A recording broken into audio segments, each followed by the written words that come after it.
Maggie and Perloff on the Infinity Sports Network. Well, if Patrick Mahomes is the best quarterback in the NFL, Perloff, who's second best? We've got a couple options for you, and this is all sparked. Good morning, by the way. Good morning. I mean, this should be obvious for you, of all people. Okay, well, this comes off the heels of Jordan Poyer, who's the former safety for the Bills, is now playing for the Miami Dolphins. He was addressing a crowd at a softball game, and he went viral for it. I loved every moment of it. Sorry we couldn't get it done, but you got the best quarterback in the league.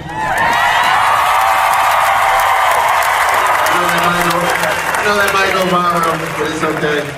I know that might go viral, but that's okay. Jordan Poyer knew in the moment, Perloff, that saying that Josh Allen is the best quarterback in the league was going to be controversial. Not just because Patrick Mahomes is definitely the best quarterback in the league, but also because he plays for the Dolphins right now. And you think you might want to be backing up your own guy in Tua Tagovailoa. But that's not really the point of this exercise. It's not so much about what Jordan Poyer says. It's about what you and I think.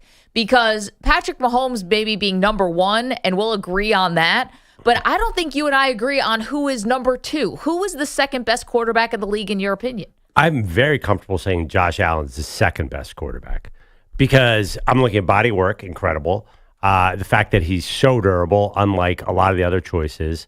And he does something that a lot of the other guys don't do, where he is the entire offense because he's the run game and the pass game. Yeah. So I'm going to give him enormous credit for that. And I think last year, even all the turmoil in Buffalo, I think there was turmoil, changing the offensive coordinator. I think Allen has an ability to rise above that, which I think he doesn't get enough credit for. 2 years ago, there was crazy off-the-field stuff happening. DeMar Hamlin, et cetera. The blizzard, all sorts of stuff. And he's just steady Eddie. And he always sort of delivers. And he played really, really well in the playoff game against Kansas City last year. They lost. Their defense was a shell of it.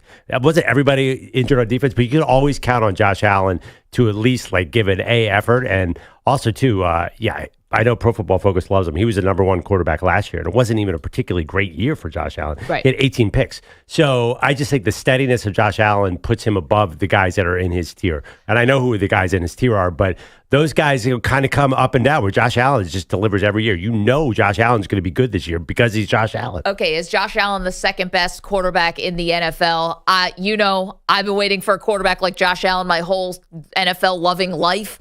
Being a Bills fan, but I got to be honest here. I can't say that he's the second best quarterback. What's happening is that Joe Burrow got hurt last year, and we were robbed of a follow-up season after Burrow and Patrick Mahomes have been basically volleying back and forth over 2 years about who was going to be dominant in the AFC. And because of Burrow's setbacks, he has not been able to fully be in that conversation. But when he is healthy, he is the second best quarterback in the NFL. And I think there was a conversation that may have happened, we're teetering on happening, that maybe Burrow was the best quarterback in the NFL, went to the Super Bowl against the Rams and lost. Had he won that Super Bowl, maybe we're talking about a real competition between Burrow and even Mahomes. Now Mahomes has separated himself from the rest of the field. But you mentioned that Josh Allen you think is, what'd you say, steady, reliable? Oh, yeah.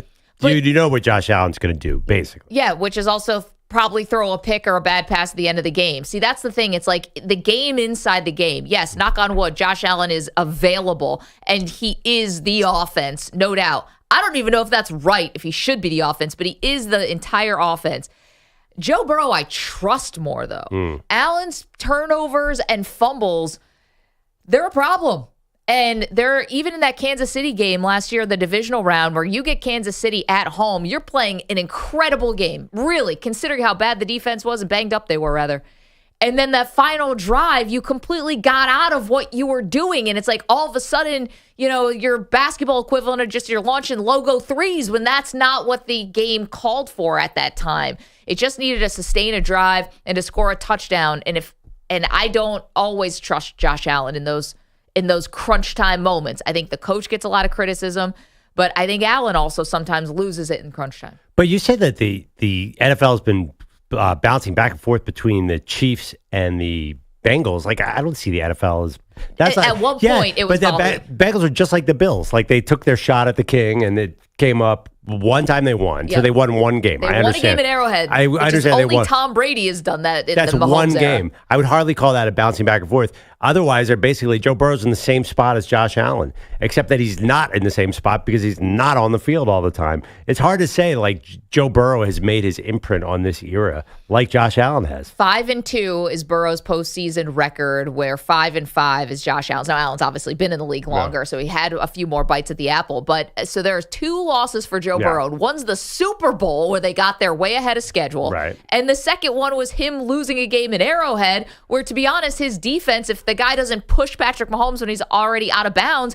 maybe they're winning back-to-back games in AFC Championship games in Arrowhead. Oh, if we're doing maybes, what about the 13-second game? What about last year? 13-second game now was a while ago. And see, Josh Allen, since the 13-second game, has already lost at home to Joe Burrow and the Bengals, who came into Orchard Park and beat the brakes off the Bills. And again, it was a tough season. There were a lot of off-the-field things that went on, Damar Hamlin, et cetera.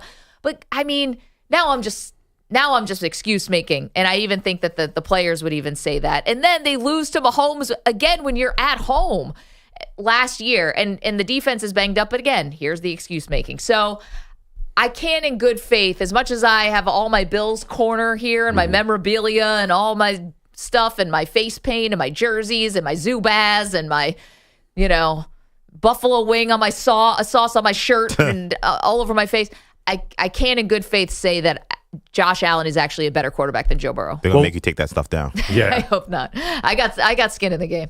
What if you put Josh Allen in Cincinnati? Oof. Can you imagine that? Get that guy going back and throwing downfield to Jamar Chase and T. Higgins and still having the ability to run? Oh, my God. It would be terrifying. That, we're talking about who's the second best quarterback in the NFL. But also, if you put Josh Allen in the AFC North, and I don't like to say this about the AFC East because it's not. The Bills have been fortunate here. And listen, Tom Brady got fortunate for 20 years that the rest of the division totally stunk and could basically not challenge him outside a couple Jets years and like one Miami season. But Josh Allen also has benefited from the AFC East being down. If he's playing in the AFC North like Burrow, you're telling me you're going against Baltimore defense, Pittsburgh defense, and Cleveland defense? I mean, that's a step up in weight class from what, the Patriots have been throwing at the Bills for the last few years. Pretty good at defense. And Belichick's still been there. And Miami and also the Jets. So, well, actually, those are... Well, the Jets' defense is not bad, too. But you know what I'm saying? It's much harder to win in the AFC North. It's hard to win the game because the offenses are actually pretty good in the AFC North. But those defenses, some of them are up and down. Baltimore's defense is consistent. I hear what you're saying. That is a good point. But you get Burrow to Buffalo, and, I don't know. I just think that's going to be a tough situation because he's going to have to create a lot of offense. Like, Josh Allen is monstrous and is able to create a lot of offense out of just being bigger than everybody. Yeah. Where Joe Burrow... is also, he's very, if he wants to be, can run, but I just think that would be a dicey situation because we've seen him get hurt. Yep. And right now I think he's probably going to play not that he's going to play cautiously, but I don't think he's going to be a runner, certainly, because he's got that weird wrist thing going on. I think he's going to just want to stay in the pocket and get rid of the ball, Tom Brady style. I don't know if that would work in Buffalo. Well, I mean, the Buffalo offensive line is not bad. It's a fair point. I just think that the thing that hurts Burrow is that he's had some of these off-season things that I think directly correlate to how the team kind of starts off slow. And that's been a problem for the Bengals. They start off slow, and whether it was Burrow, remember he had appendicitis, random stuff, and he's recovering from injuries, it feels like, in 2 of the 4 off seasons that he's had. And I think that lends them to some slow starts where Buffalo generally gets out of the gate like gangbusters a little bit more, generally. So the first month of the season, the Bengals are still sort of figuring things out. And I think, but if you're talking about playoffs and who I trust more, I definitely trust Burrow more. I definitely do. It's interesting. We left out the 2-time MVP. I don't know. When you looked at the list, did you have any other strong candidates? I definitely looked at Lamar Jackson, but if I'm going to say I don't trust Josh Allen in the postseason, how could I say I trust Lamar Jackson in the postseason? I was looking at Lamar, and I based my judgment here. Josh Allen looked way better against that Chiefs defense that Lamar Jackson did in the playoffs. Yeah. I'm sure, obviously, there's different situations here. But Lamar really, to me, in that postseason, took a small step back in this conversation. I honestly would have put him 4th for the purpose of this conversation. Now, would I be shocked if Lamar Jackson won the MVP again next year? No, not at all. He's amazing. And it's a regular season award, and they were dynamite in the regular season. Right. But the steadiness to me of Josh Allen elevates him here. And that's why when Jordan Poyer says that, to me, it's not a wildly controversial He statement. said the best quarterback. Right. But no one's really buying that. But I think his overall message is, this guy is super, super elite. And that just rings true with me. Like when you think about like the great quarterbacks of our era, Josh Allen is right there. Oh, definitely. He's right there. It's funny. He's only a 2-time Pro Bowler, which is weird. But he's right there. Wow. But again, who do you trust at the end of the game? I trust Burrow more at the end of the game. Yeah. And that's somebody, again, who is so grateful that Josh Allen actually plays in Buffalo. I've waited my whole life for a quarterback like this, or since I was a kid. But I have to be fair to what I see and what I feel. 855-212-4227. EJ, maybe poll question today? You and Dare, you're going to dare throw Aaron Rodgers into this mix? I mean, I will say, and we talked about it a little yesterday, if Aaron Rodgers is healthy, I think there's a chance he enters the conversation. But for me, it's Lamar Jackson. That's the guy who I would say is the second best. He's the reigning MVP. Yep. He's got an 80% winning percentage in the regular season for his career. I know his postseason isn't great, but I'm not looking at two Super Bowl champions right now. I'm looking at two guys that have lost in the playoffs. Josh Allen's lost a lot in the playoffs. Yep. So I can't use that postseason success as this major difference maker in this combo. I think it matters, though, that Josh Allen and Lamar Jackson have capped off at the AFC Championship game and Burrow pushed through.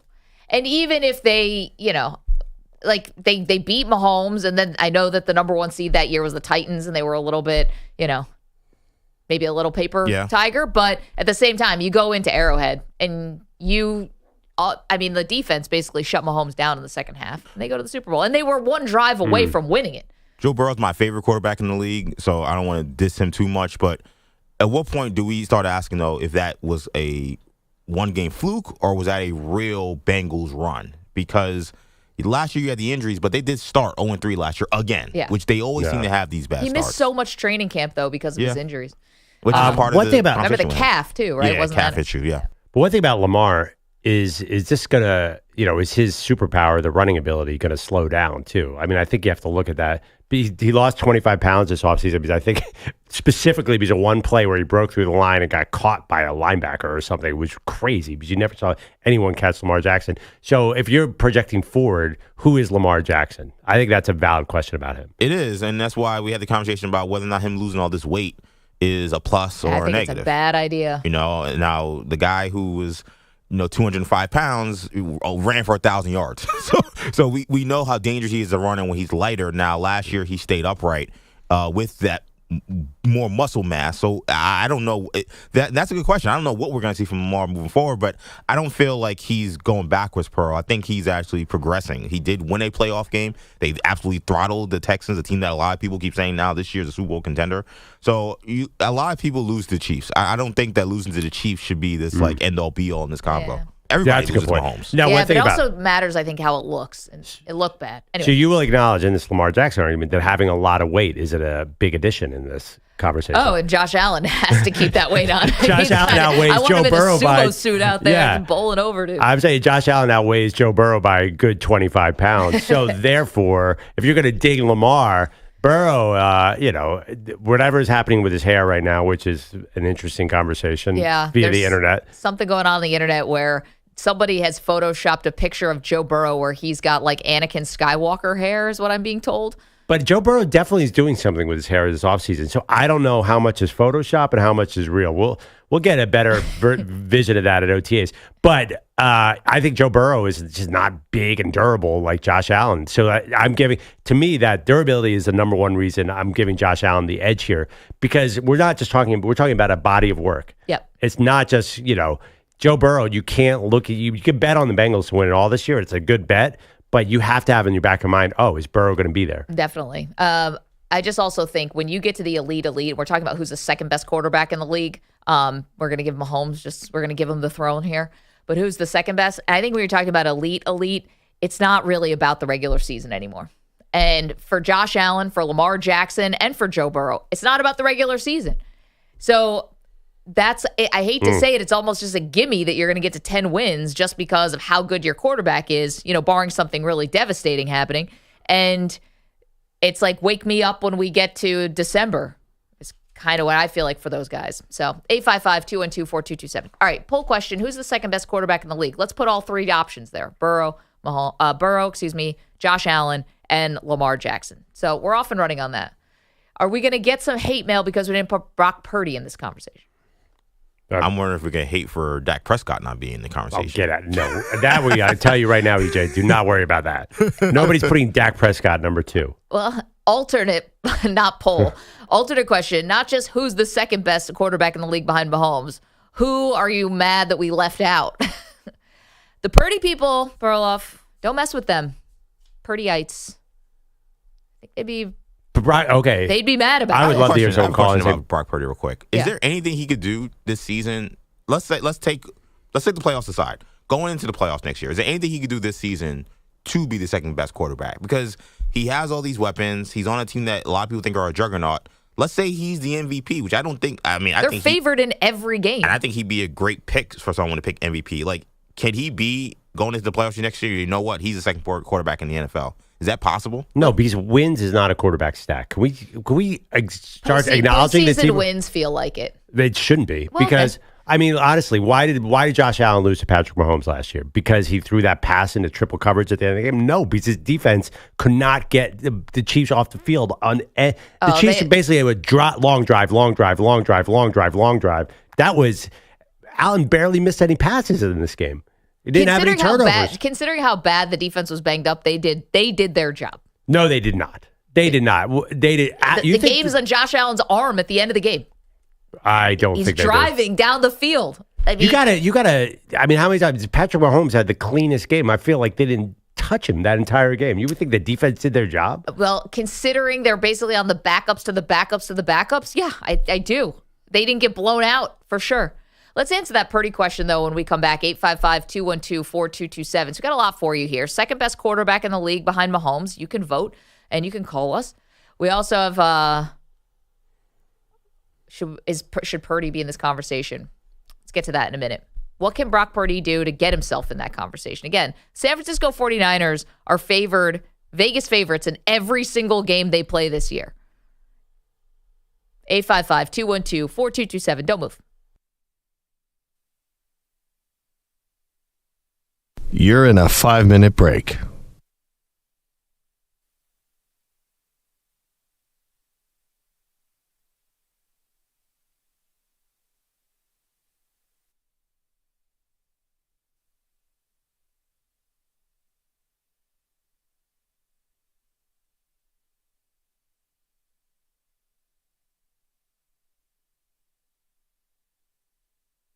Four minutes, 30 seconds remaining.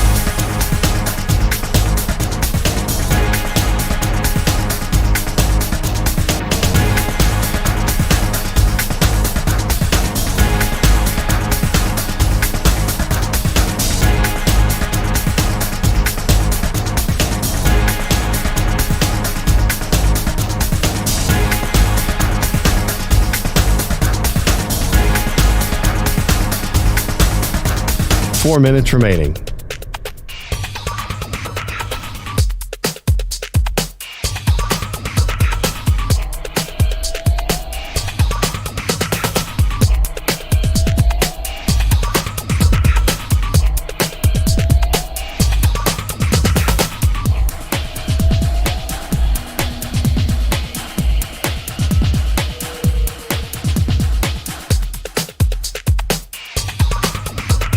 Three minutes, 30 seconds remaining.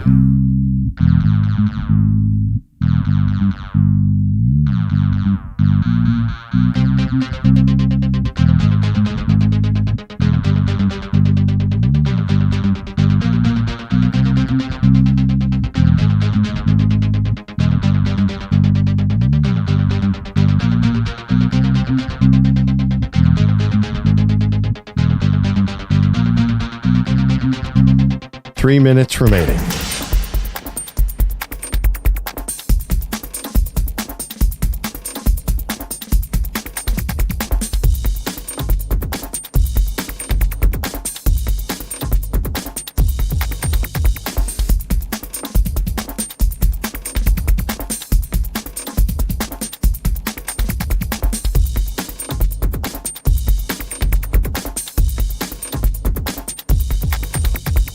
2 minutes, 30 seconds remaining.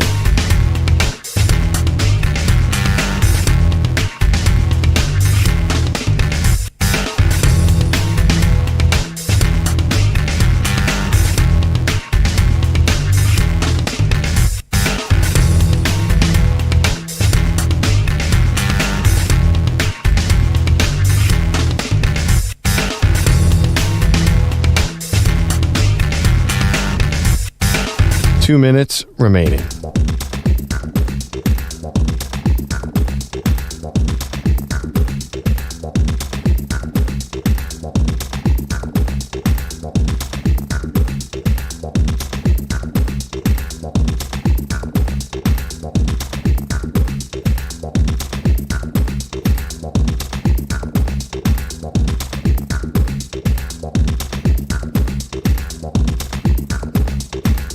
One minute, 30 seconds remaining.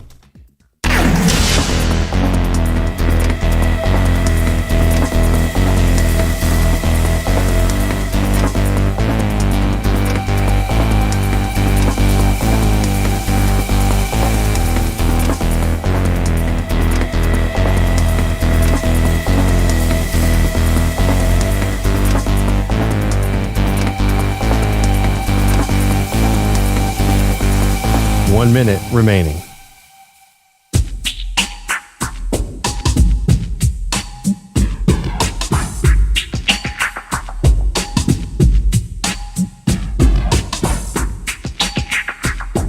.45 seconds remaining.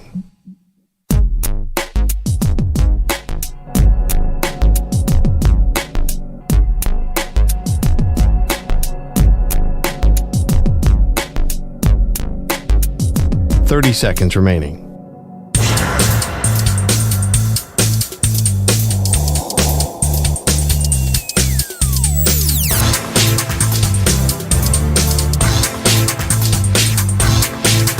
.15 seconds.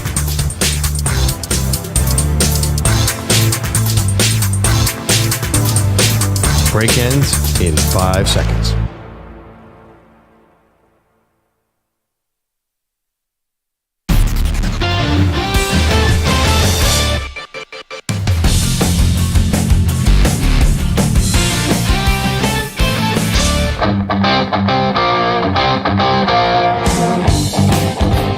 Back on Maggie and Perloff. We're debating the second best quarterback in the NFL. Jordan Poyer, former Bills safety, said that Josh Allen was the best quarterback in the NFL. I can't go there, but I'm comfortable saying he's the second best quarterback in the NFL. Looking at body of work here, and you just know Josh Allen's going to be in the conversation again this year. I don't care. By the way, I'm not super bothered by losing Stephon Diggs. I don't know why. I feel like they've cobbled together this weird group of receivers, and everything about it is going to help the Bills. And I know this because I sit next to you, Maggie, and you've been saying they should not be running the spread offense where Josh Allen drops back and then has to run. So now they're going to be doing all this sort of 12 personnel, 2 tight ends, and have receivers who are going to finally do something after the catch. I kind of like where they're headed. I think this is going to be good. 3rd and 10 with no Diggs there, that's going to hurt. I'm not going to lie to you. Yeah, I'm nervous. But they have Josh Allen. Like, you have faith in Josh Allen.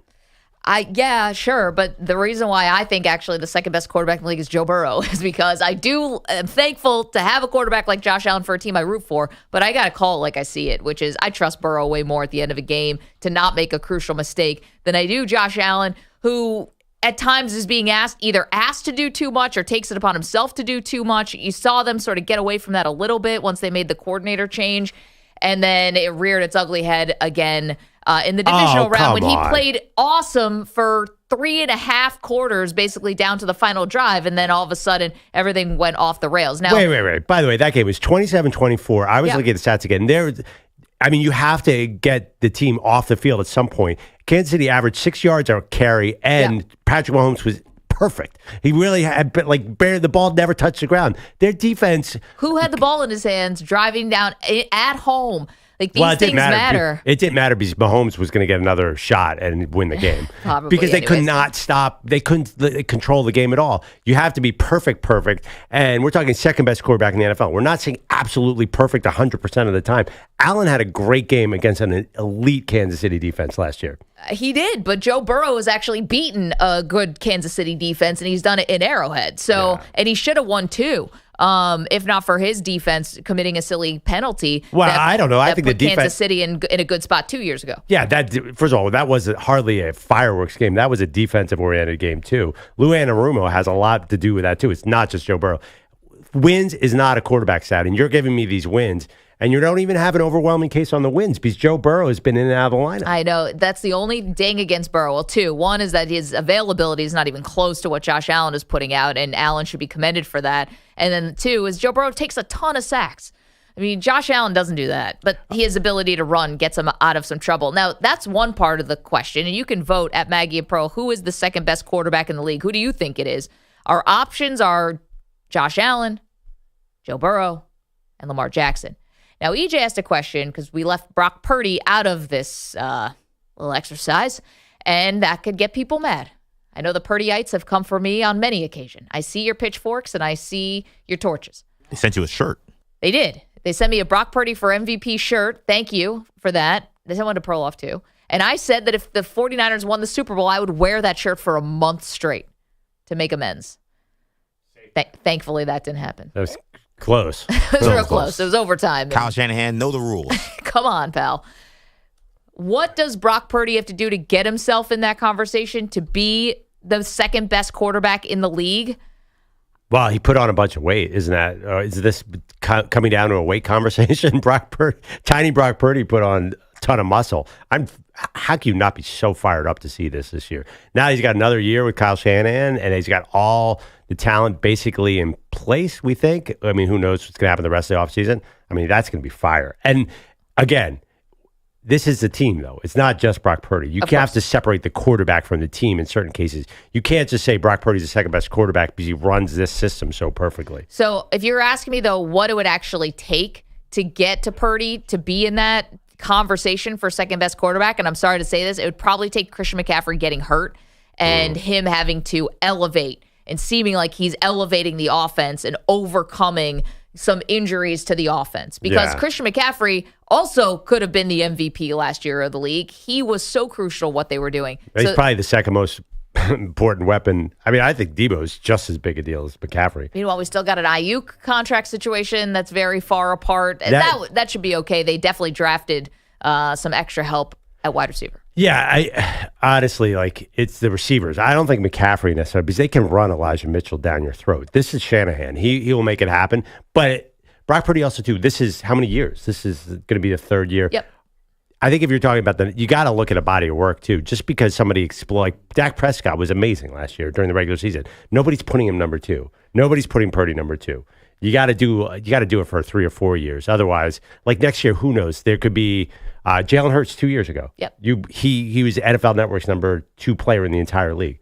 And what happened with that? I don't know. Philadelphia had an epic collapse that they're still digging themselves out of. Because you get these sort of one-off seasons like Joe Burrow. I just think that you really need to do it over a 5-year span to really be considered for this conversation. Wade is in the chat, youtube.com/Infinity Sportsnet, twitch.tv/Infinity Sports Network. If Purdy wins the Super Bowl this year, Maggie has to eat Rocky Mountain Oyster Jello. It's going to be a pass. I do have to pay off a bet I lost to Perloff, which is lime jello with tuna fish and green olives. Andrew Bogish is here. Yeah, can I not be here when you do that? I'll give you a heads up. Likely. I'll give you a heads up. Probably. Got that Nobody right. monitors anyone more than Bogish monitors Pete's PTO. That's right. You're obsessed. Sitting outside my house. It's a 12-year storyline.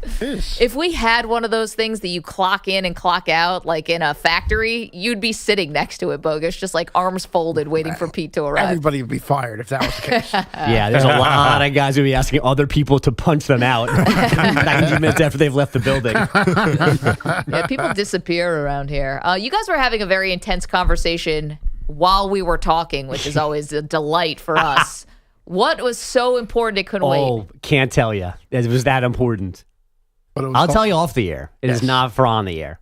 Oh, now I'm come dying on. to Now you make gotta up tell us. something. I can't. You got to say You gotta something. give You us a got to come up category. with I'd be interested in the conversation, but it's for off the air. But I apologize Give for us a distracting category. you. A category. Is it a coworker? Life sciences. Life science. Oh. Business ethics. Thank you. We are now dumber for having heard that. Well, I'm combining. Is this some sort of bathroom issue we're talking about? Not bathroom. Okay. No. Not yet. You know, it's odd. Now I'm even more intrigued. We have that to look forward to this morning. We still have several hours to go. There's something about That this to look shift, forward though. It's weird. What a tease. Listen, I don't even use the same bathroom as you guys, so have at it. I got my own. I got my own private situation. You have your own bathroom? Kind of. Basically, what other women are here? Now that's another conversation for another time. Well, after 10 o'clock, That's true. there's a little more balance. No, there's some women doing news over there. That's true, too. Okay, where were we? Headlines. Headlines. They're sponsored by Progressive Insurance. Drivers who switch and save with Progressive save nearly $750 on average. Call or click today to find out if we can save you hundreds on your car insurance. Just like the Knicks and Nuggets on Sunday, the Vancouver Canucks losing Game 7 at home last night, much like the Knicks did on Sunday against the Pacers. The Canucks were down 3-0 after 2, but scored twice in the third, so things got very interesting in the final seconds. Pressure by Pettersson and Höglander. He's tying it up on the boards. A dozen seconds left. It comes in front. One-time chance for Miller. It's blocked. Oilers get it out to center. Zach Hyman at the red line holding onto the puck. 5 seconds left. Hronek at his own line. Takes a slap shot. It's tipped wide of the goal, and that is going to do it. What a push from the Vancouver Canucks late.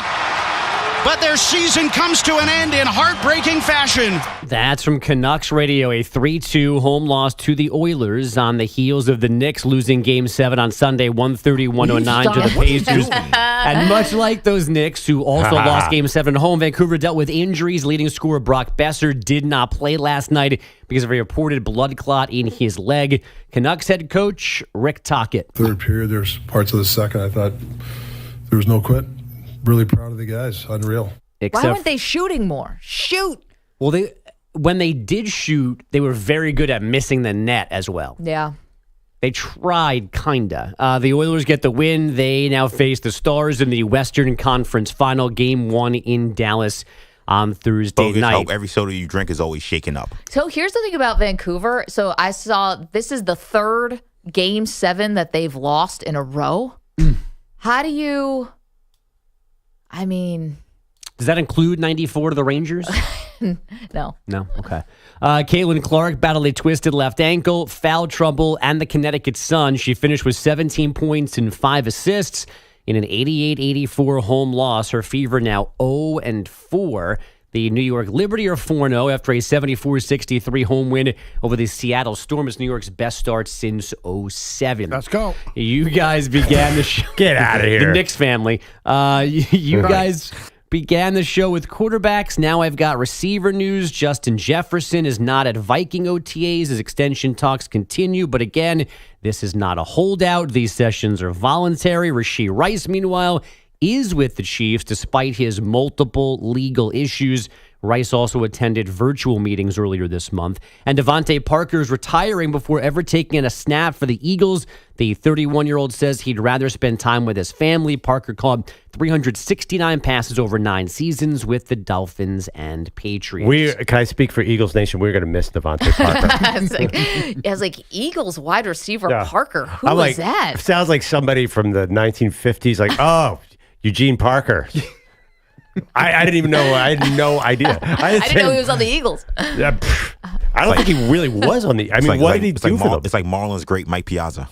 But at least he played games with the Marlins. He signed 2 months ago. Also, was that the way you read that was he'd rather spend time with his family than play for the Eagles? Yes. Got it. Thank you for getting that. We are still waiting on the official decision from Bronny James, right? But he'll be in the NBA draft next month. LeBron's son has been open through the draft process about being LeBron's son. Here he is on Sirius XM NBA radio. It's tough. A lot of criticism gets thrown my way. But, I got to deal with it. They don't know what I've been through. But, yeah, I just try to make the best of my opportunities that's given to me. Odyssey NBA insider Pete Bellotti just said in my ear, he stinks. if you're wondering what Bronny's draft status is. Come on. People are so mad that there's this number one rumor going around that like everyone's betting on him to go number one. Like the Kendrick Perkins of the world are getting furious about this. Well, he's definitely not going number one. I don't know. That's not what Vegas. He has all this money coming in on him on Vegas. It's huge odds. But everyone's so mad that he's getting drafted. All the former pros are like, this guy doesn't deserve it. And I do understand what did Bronny do?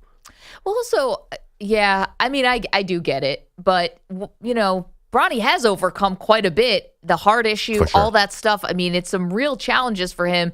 And I guess it's hard because do you feel bad for kids who have famous parents? Especially when they're trying to do what the parents did. No, I don't feel bad. Why would you feel bad for them? Listen, as a pure sports thing, I don't feel bad for him. He's clearly getting a leg up just because he's LeBron's kid, and this should be more merit-based. But as like a parent or someone, if you're just looking at a kid, it's probably not easy. That's why I think a lot of, I'm not going to paint with too broad of a brush. Some kids who have famous parents, they have really tough lives. There's drug use. There's stuff like that because I feel like they can't ever measure up, and the parents' legacy is looms so large. You can never be your own person. So as a human being, I get why it's probably not all roses for him. But on our level for sports, he's not just like everyone else, but he should be treated that way. Well, that's why I've blamed LeBron James for any animosity that's come on to Bronny James. Yeah. Because let's be real, there are plenty of freshmen who've averaged 5 points a game that tried to enter the NBA draft. Newsflash, a lot of people. Like, there are freshmen who go out there that were high recruits that didn't work out and decide, you know what, forget about transfer. I'm just going to go to the league, especially before the whole transfer portal thing. This is not necessarily super foreign that a guy who didn't live up to expectations as a freshman thinks that, hey, I'll go to the NBA and I'll surprise people at the combine and I'll get drafted. And sometimes they do get drafted. I think the difference is there's now this expectation that he's going to be given something that he doesn't have to earn. Yeah. And that's come from LeBron for really on a marketing campaign for 3 years telling everybody that, hey, I may play with my son if you draft him. But that is what's happening. Well, no, LeBron is trying to say I don't need to be on the same team as him. He's putting that out there again and again. Yeah, but it's too late. When you tweet that he's at one point was better than guys in the NBA, you can't walk that back. Well, the other part too is the father's sons in the NBA, even at the same time, it'd obviously be crazy. But the reason why this is unique is that they would play together. Right? Just Bronny being in the NBA, what does that do for us? There's plenty of guys who have been great whose kids play in the NBA. And that's kind of why, I mean, I know Pearl's really excited about it, the concept. I mean, I don't expect Bronny James because of how underdeveloped he is in terms of being like a playable NBA player. I don't know how much time we're ever going to see Bronny and LeBron playing together. In theory, LeBron's playing big minutes on a good team and, is competing for something. I don't know about championship, but at least playoffs or whatever. And if Bronny's getting the kind of development he needs, he's probably on the bench for 2 or 3 years. Yeah, right. Just give me one alley-oop. I mean, Ken Griffey and Ken Griffey Jr. didn't play that many bats together, but that was plenty to satisfy all of us. Back-to-back home runs is all we remember. Give me an alley-oop, maybe a nice chest pass, and I'm good. And you're wondering why the former players are mad about this? You're like, give me an alley-oop and call it a day. I don't need a full season of great, combo play here. Just give me a couple highlights. We're good, right? I mean, honestly, like, Bronny, how old is Bronny? 19 or 20? Yeah, 19. Let him play with LeBron and then give him 3 or 4 years to develop, maybe. But even the Bucks have like rules. Like Thanasis gets a jersey, but he doesn't come in until it's a 40-point game. Like they don't what's in giggles, put him out there with Giannis because they're brothers. Well, the Bucks got so thin at the end of the year with all the injuries that Thanasis actually played a couple meaningful minutes, and it wasn't great. No, it's not great. He should not be on that roster. Whenever he plays, you go, this because he's Giannis' brother. Like that's why he's there. But they don't put him in regular minutes. But he's like kind of he's like a 6'9" guy who's super built. Like he should be better. But why is Thanasis not good? Anyone ever wonder about that? Well, the Knicks drafted him, so they clearly saw something. Trying to get Giannis. Was that another fail to the star? Was that the same dynamic? Were they trying to get Giannis? No, I don't know. So. Phil Jackson. I think Phil Jackson actually liked him. Like that was just Phil Jackson being a terrible general manager. There's plenty of examples of that. All the European players that he drafted, it's like, were you just on the beach? There's no way you were actually scouting. And somehow he got Porzingis right, and then he hated him. Yeah. So that didn't work out either. This has never happened before, by the way, in Red Sox history. 0-1 to Devers, and he swings, launches, left field, back toward the wall. He's done it again! Rafael Devers is not human. A 6th straight game with a home run. Breaking news, he's still a human. But again, no Boston player to ever homer in 6 straight games. The Sox a 5-0 win in Tampa Bay. And Scotty Scheffler's arraignment in Louisville is now June 3rd, not this morning. His lawyer had a calendar conflict. That lawyer says whenever they'll plead not guilty to the charges from Friday morning. Pete, back to you. Yeah, calendar conflict. Okay. I could use I can't wait till June 3rd. I need a resolution. You can't wait for the arraignment? I don't know, a 3-week story. Like, I kind of need that. That was great drama, what happened in Louisville. Yeah. Give me some more. I need more juice here. Well, it's funny because I think he's going to play this weekend, they said, right? At Colonial or whatever. So now he's going to be, like, got this court date sort of looming. And I do understand he has a newborn at home, and to get out of the house and sleep in a hotel room is huge. You got to go to really extreme lengths Yeah. to get a little sleep. I mean, even jail time is more restful than having a 3-week-old at home. Yeah, right. You're going to get a better night's sleep in a jail cell than with a baby waking up every 2 hours. I mean, listen, he used a jail cell to stretch. Maybe he's like, oh, okay, this is quiet. I mean, we've all been there. In jail? In a holding cell? No, even worse, having a 2-week at home and like being up at 2 a.m. and she just... I know. I was going to say, what were you up? Oh, my... Yes. You were up? Okay, oh, my God. Did anyone have an infant who slept through the night? They eventually do, but I did from the beginning. Apparently, my mom always says that you were the best when it came to being an infant because you slept through the night. I hate parents who say that at a party. Like, oh, my 7-week-old sleeps through the night. You know what? I hate you. Here's the thing about that. So a newborn and infant may be a little bit different too. Newborns, you can't. Their stomachs are too... It doesn't matter. But the one thing is, this is the thing about all that my friends have told me. Even if for your mom, this is great that you slept right away. You're always going to be something, though. No one ever gets away scot-free. Well, my mom was a parent. She always said she was like a nervous wreck for like months because she would like go to the doctor and be like, something's wrong. He doesn't wake up so much. And my doctor, my pediatrician is like, yeah, because he's sleeping. Yeah. You thank your lucky stars and leave my office. Not bad. No one gets out unscathed. Right. Now you're a grown man watching X-Men 97. So she now I don't shakes her head. Cartoons in the morning. At 3 a.m. to watch cartoons. Thank you, Bogush. Coming up, Bogush mentioned Justin Jefferson. Let's touch on that when we get back because he is not at OTAs, and now this has been going on for like 2 seasons. So let's get to the bottom of what's going on with the Minnesota wide receiver. Don't move. You're in a 5-minute break.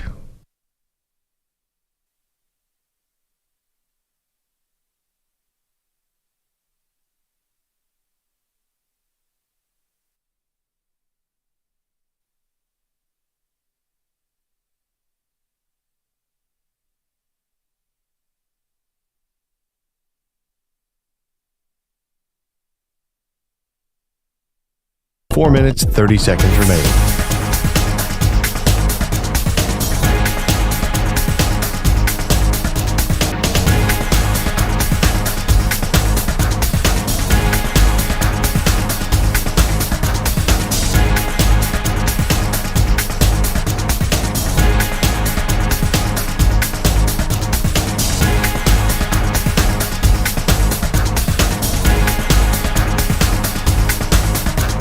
Four minutes remaining.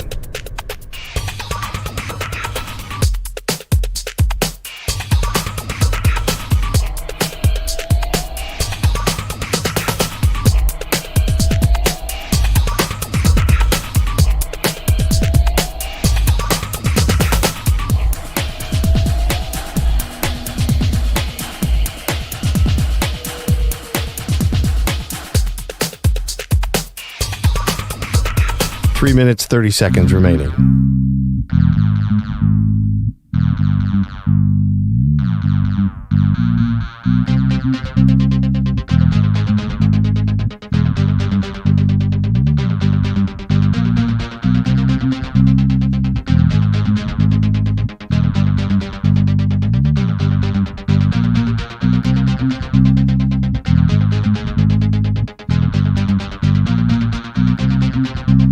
Three minutes remaining.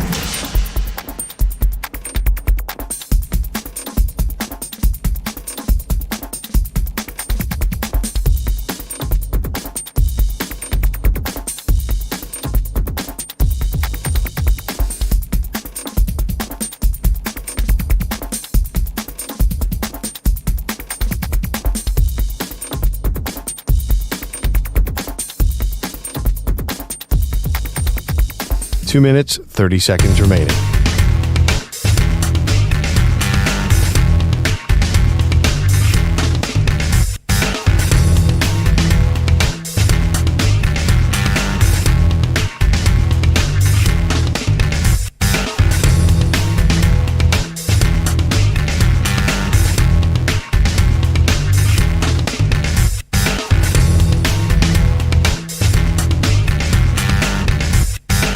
Two minutes remaining.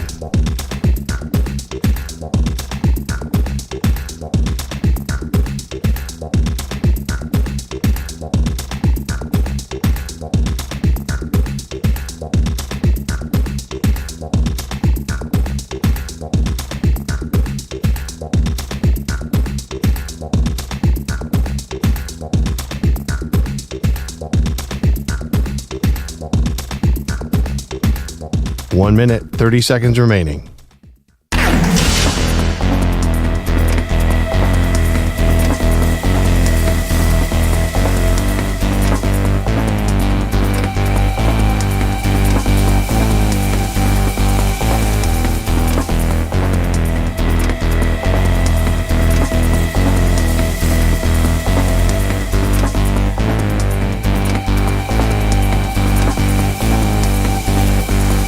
One minute remaining.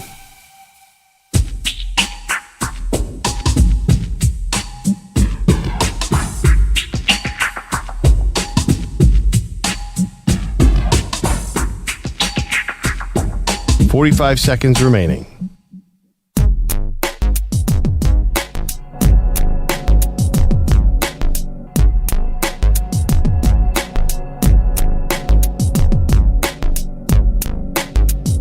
$30 seconds remaining.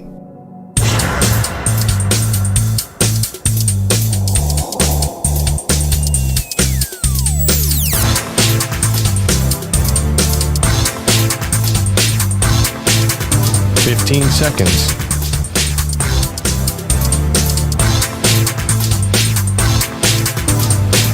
Break ends in 5 seconds.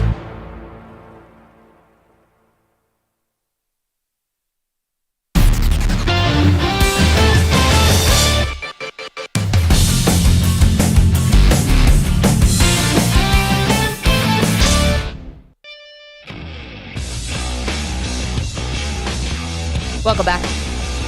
Maggie Gray, Andrew Perloff, mornings here on the Infinity Sports Network. Hello. So, stop me if you've heard this one. Justin Jefferson and his contract at the center of headlines, and that is Vikings OTAs, which have started. Everyone's in some kind of OTA situation now, and Justin Jefferson is not going to be showing up. And Perloff, I feel like we're getting to the point here where this contract thing is starting to raise an eyebrow with me. Because what's changing here with Minnesota? You know, either you're going to get the contract done or you're not. And I'm really surprised it's taken this long. Here's a few things we know. Justin Jefferson is the best, I think the best wide receiver in the league. We could, quibble about that. He's going to set the market. And I can't tell if it's the Vikings are trying to delay this thing because they don't want to meet the number, or maybe Justin Jefferson wants CeeDee Lamb to sign first and then he can top that. But either way, this thing has gone on long enough, right? Listen, if you want to play poker, you have to have some patience, Maggie. This is called negotiating. I would want to. It's May. Why, if you're the Vikings, are you rushing to give Justin Jefferson this insane number he probably wants? You have to wait it out. Well, because you know that it's going to be insane no matter if it's May, if it's August. And I want to beat CeeDee Lamb to the negotiating table. And I find it fortunate that the Cowboys keep messing this up where they keep waiting to re-sign their guys, and it gets more and more expensive. Like I'm paying maybe a little bit more just to make sure I get there before CeeDee Lamb. I don't think that Justin Jefferson's even looking at CeeDee Lamb. I think that he's asking for, I think he's looking at Tua, at Jared Goff. I think he's asking for over 40 probably. I think he's going hog wild. He's be like, you know what? Amon-Ra St. Brown's getting over 30. Right. I should get significantly more than that because I'm the most productive receiver in the league. I think he's coming in with a crazy number, and the Vikings are just going to try and wait it out because otherwise he has to play for 19.7 this year. I think as you get closer to the season, you have more leverage against him. He has more leverage against you. It's totally true. But at a certain point, if he's going to get 1 year of $19 million and risk injury, if you come in with, say, $35 million, or if you just top whatever CeeDee Lamb is or whoever the top receiver, go $2 million more than that, you're fine. He probably wants $10 million more than the highest receiver. So I understand why you would negotiate here, why you would wait. I think that's being delusional, though, if I'm Justin Jefferson. What if he's actually asking for $43 million a year? Well, I know I'm saying I think it's delusional to ask for that. And I'm sorry, I see what you're saying. Yeah, and I would question how serious he is about re-signing with the Vikings if that's what you're actually asking for. And I know that J.J. McCarthy is likely going to be, if he's not starting week 1, he's going to be starting pretty soon.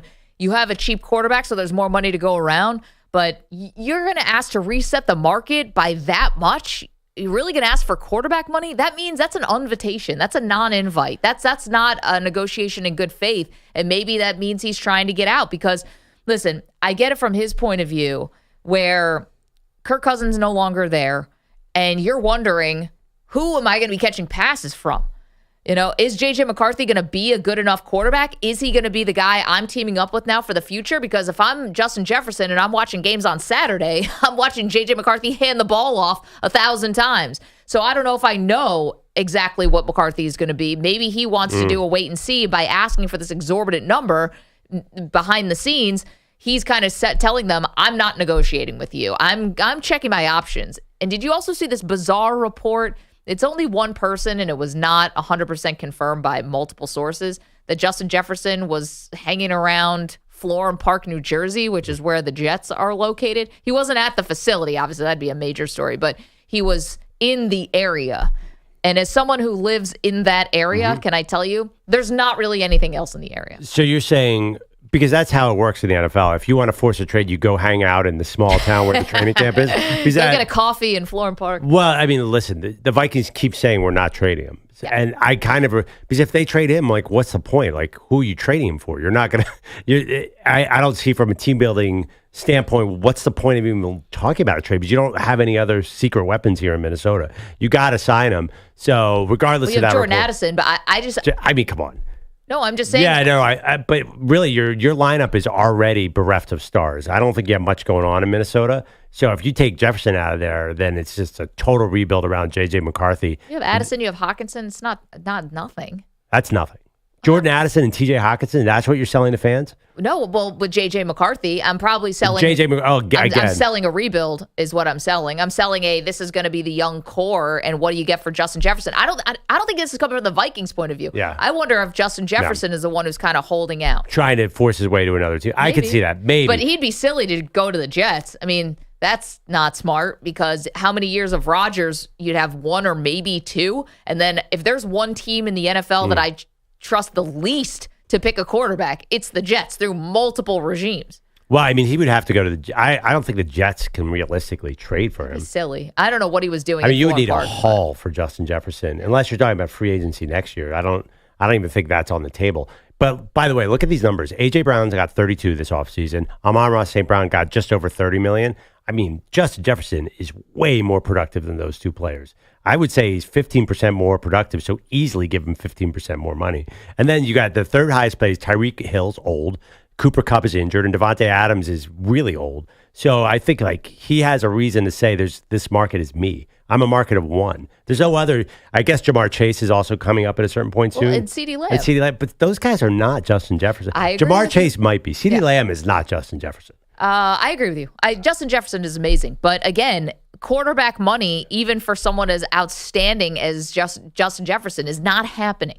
So but, I mean, he could get close to 40. He's going to be between 35 and 40. Why would the Vikings overpay like that? Because again, he's a market of one, but give me like the real reason why. What the Eagles are paying? You can franchise tag him. If the Eagles are paying 32 for A.J. Brown, I mean, you're saying 37 doesn't make sense for Justin Jefferson? I'm just saying if I'm the Vikings, that's not smart business. I don't have to beat myself. I only have to beat the last guy. That's how this thing works. What about keeping him happy? Except for Deshaun Watson, who got some ridiculous deal. What about keeping Justin Jefferson happy? Is that something the Vikings might want to do? To be honest, I don't think that plays in because they're not a Super Bowl contender this year. So you're not happy? Like, we're going to be all about the quarterback and developing him anyway, and I don't think there's a lot of expectations on the Vikings, so go pout. Yeah, I think the Vikings are a one-man team, and it's Justin Jefferson, so I think they got to keep him happy. The biggest question mark surrounding one quarterback in the NFL, who is it? And what are the questions? We're going to answer all that for you next. Maggie Perloff.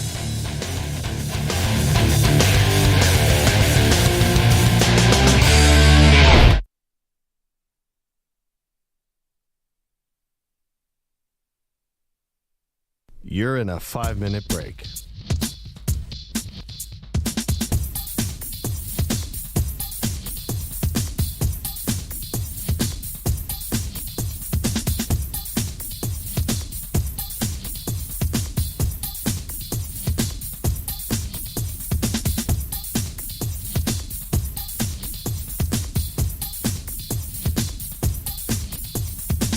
Four minutes, 30 seconds remaining.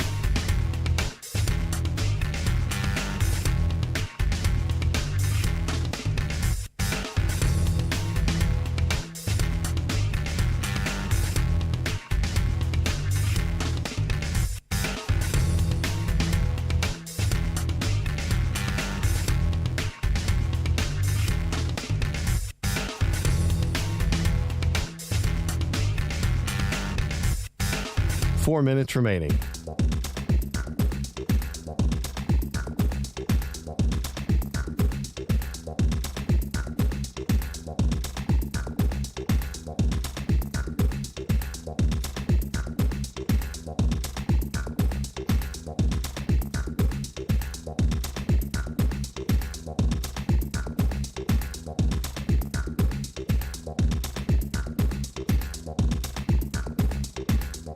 Three minutes, 30 seconds remaining.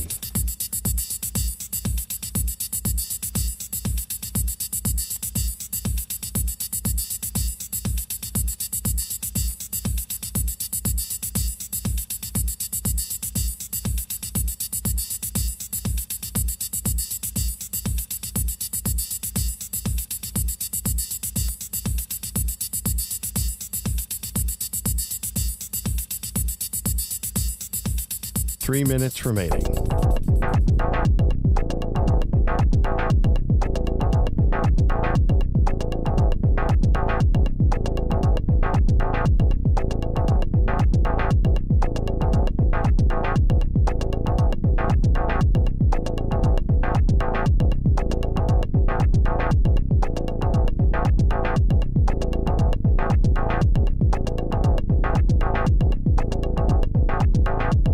Two minutes, 30 seconds remaining.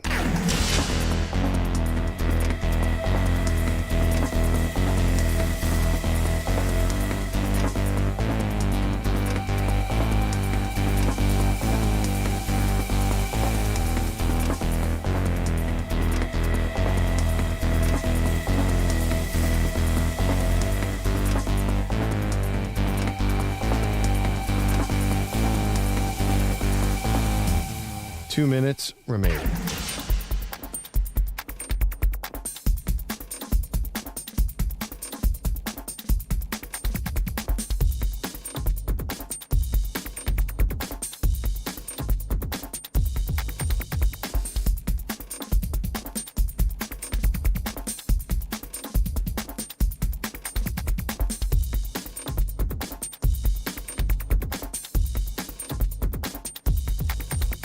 One minute, 30 seconds remaining.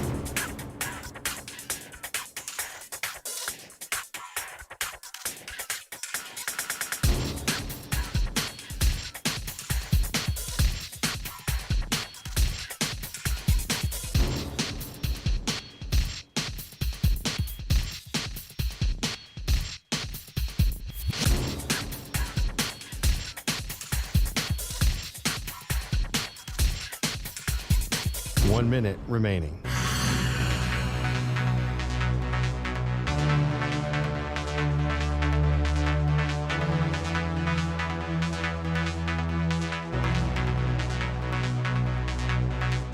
Forty-five seconds remaining.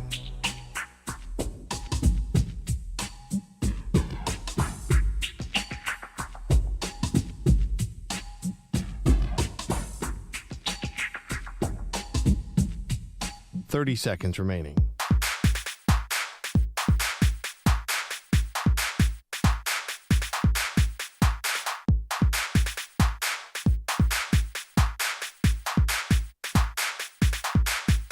15 seconds.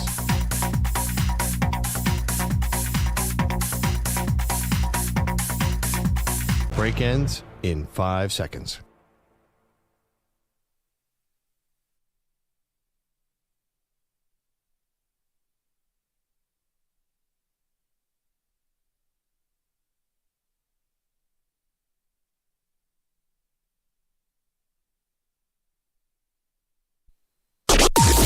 Maggie and Perloff on the Infinity Sports Network. Can Tua Tagovailoa win a Super Bowl? That's really the only question that matters. Hey, welcome to the show. Maggie Gray, Andrew Perloff. We can talk about Tua showing up to Miami Dolphins OTAs, Pearl, but the question is about his health for sure, but do you think you can win with the guy? That is the only question I need answered before I hand him something like $56 million per year. 56? Well, I'm looking at the highest paid by average annual, and Joe Burrow is at $55 million. Did he get up to 55? Yes, remember when you had to put your face in a bowl of chili because of that? Well, long story. No, Tua cannot win you a Super Bowl. And honestly, if that's the Dolphins' calculus, then there's no way they're re-signing Tua. I mean, they're not going to win a Super Bowl this year. I mean, that would be a long shot to win a Super Bowl. First of all, they had suffered some losses on defense. They probably have a year or two more of Tyreek Hill being productive. I know they might re-sign Tyreek Hill, and he is an unusually gifted receiver, but he's getting old. Jalen Waddle can't stay healthy. No, there's nothing in this Tua Miami situation that says Super Bowl to me. Okay, well, is this now or never you don't think Tua can win a Super Bowl? Just with this current, this is as good as it gets, isn't it? I mean, his numbers are off the charts. I know they struggled against teams that, were playoff teams, and you could really poke some holes in the resume. But as far as production, I mean, this is as good as it gets for Tua. Does it? No, I don't agree with that. I think they can build a better team around him. First of all, they need their defense to step up and be healthy. I think that they need their offense to stay healthy, too. I mean, think of the 70-20 game and everything they had there. That all disappeared halfway through the season. I think that had a little to do with Denver. Yeah, Denver but I mean, sucked in that game. Yeah, but then Achane went out. It just feels like they're very brittle. And I'm not sure if that's anybody's fault. I think, maybe in a Brock Purdy San Francisco situation, he can win a Super Bowl. And I think I don't think Miami is necessarily paying for that. I think Miami's had such a sort of dearth of quarterbacks. Yep. They've been waiting so long to have even a good quarterback. I don't think they're looking at Tua and saying, we have to have a guaranteed Super Bowl winner like Joe Burrow or Josh Allen to pay this guy. I think they'll settle for good. I think that's what you're getting, because I do not see him as a Super Bowl winning quarterback right now. Okay, that's fine. But if you're settling for good, now that's a lot of money. You're talking about team building in a way like San Francisco. Well, what's the advantage that San Francisco has? They're not paying Brock Purdy anything. That's how you're able to sign all these defensive linemen, and how you're able to make some big splashes and pay your receivers and all that stuff. And to be fair, I mean, the Dolphins definitely paid Tyreek Hill, but see, that's the point. If you're giving him $56 million, which would top Joe Burrow by just $1 million, then your job becomes instantly harder. And if he can't win you a Super Bowl, then you've hamstrung your organization. And good luck trying to build around it. And it means every draft pick has to hit, basically, and you have zero room for error. So, if I'm the Dolphins, and if I'm being honest with myself, and if they're like you, and you're say you're Chris Greer, their GM, and you don't think that Tua can win a Super Bowl, then what am I doing? Why am I attaching myself to somebody who is just going to be good enough to get me to a wild card and lose? Because that's going to get me fired, probably. Miami gets to the divisional round this year. You think Chris Greer is going to get fired? That'd be a huge accomplishment. They haven't been anywhere near there in forever. They haven't won a playoff game in a really long time. I get that, but I'll disagree with you about this year. I think Miami's going to be very good this year, and they're going to be in the mix. And here's a couple reasons why. One, I do think the Bills are going to take a step back. I still think that New England is going to be a work in progress, and I have no idea what's going to happen with the Jets and Aaron Rodgers. That's still a big question mark. So your division is winnable, and they actually had the division won until the very last game of the season against Buffalo, and Tua threw that pick. Or else they would have won the division. They would have had home field advantage, and they would have never had to go to Kansas City to play a game in negative 30-degree weather. And maybe this, off season is totally different for them. So I think you also have to have a belief in Mike McDaniel. You have to have a belief that teams kind of caught up to what they were doing offensively by the end of the season, and that he has another way to adjust and to use these speed receivers that he has. That's it. No, see, I think what you're saying sounds way too idealistic. I mean, it feels unlikely. They're going to get through Kansas City, Baltimore, all these powers in the West in the playoffs. That can't be your expectation right now. Well, you have to have the number 1 seed so you can have home field so that the weather doesn't become an issue. Well, I mean, so saying they're going to have the best record in the AFC, I don't think that's a fair expectation for Tua Tagovailoa or the Dolphins or Mike McDaniel this year. Because are you real? I mean, you're saying number 1 seed or bust, Super Bowl or bust. That is not where they are right now. And also, they're doing a smart thing. So the report is that they want to have everything be an incentive for Tua. So meaning, because we can't talk about Tua if you're not going to talk about the concussion. Absolutely. He's one concussion away. I know he had a healthy year and he learned jiu-jitsu or judo or one of these and sports. He put on weight. And yeah. But he's still one concussion away from real trouble. So that's the issue. If you put in incentives where if he gets hurt, that you're not going to be tied down for years. So I think I know there's no middle class in quarterbacks. I think you do a 3 or 4 year deal where you could get out of if he gets hurt. And Tua, here's the thing. Tua does not have leverage because he knows he's one injury away. Sure. So you could get him. You don't have to pay $56 million. You get in the 40s and you can get gigantic bonuses where the team is going to have flexibility if he doesn't work out. That's rare. So Miami gets a good deal here. I'm sorry, they're going for good, not Super Bowl. So we're talking about Tua Tagovailoa. Did show up to OTAs, is going through a contract situation with the Dolphins. And the question is, can you win a Super Bowl with Tua? And can we put that up on the poll, please, EJ? Because to me, that's the question. Now, here's where your solution of more of a short-term deal for a little bit less money, very incentive-related contract, that sounds great. Yeah, However, let's do it. However, if I'm Tua and you come to me as the Dolphins and you say, I want to do a 4-year deal, I'm saying, nope, then I want to make it a 2-year deal.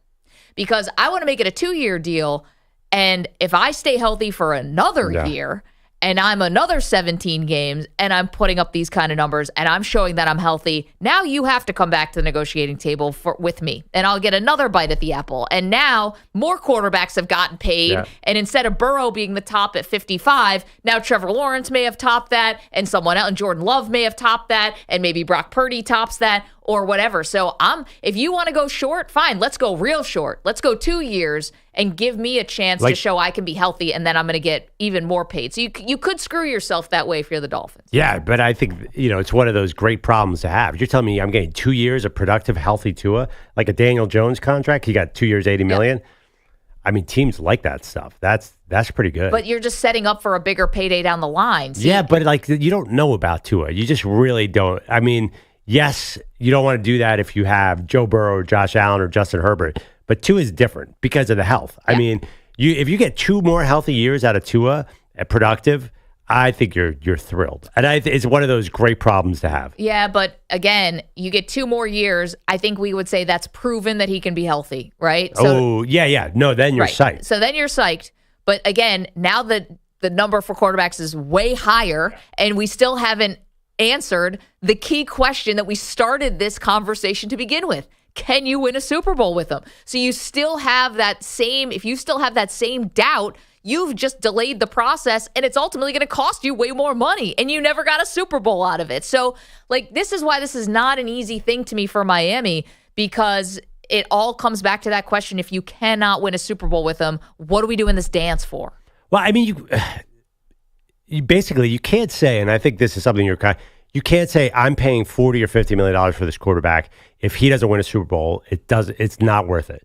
Because that's just not the reality of the NFL. That's what quarterbacks get paid. You got to be in the mix. You can't say, "Oh, I'm paying this guy $50 million. He better win me a Super Bowl." That's just not how it works anymore. What is this, the NBA all of a sudden, where you can sign for $1 billion and nobody even cares if you win a title anymore? That is not right. It's not $1 billion. It's that is the price of a quarterback, $50 million. You have to pay it, otherwise you don't have a quarterback. So what are we doing here? You can't say there's no way.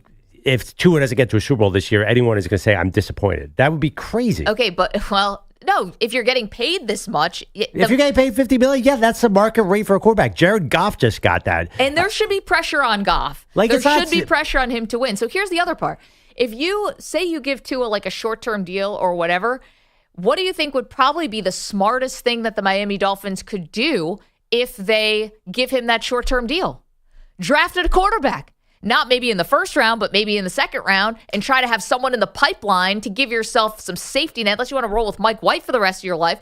But look at what we're doing now. Now you're saying short-term deal, and it would be smart. And I know you think this would be smart because you love it when teams draft quarterbacks and have guys waiting in the wings, and that would be smart. So now you've started this backup plan, and again. Wow, I mean, yeah, but they obviously they need some bodies on defense. So this year, I'm not sure that was the plan.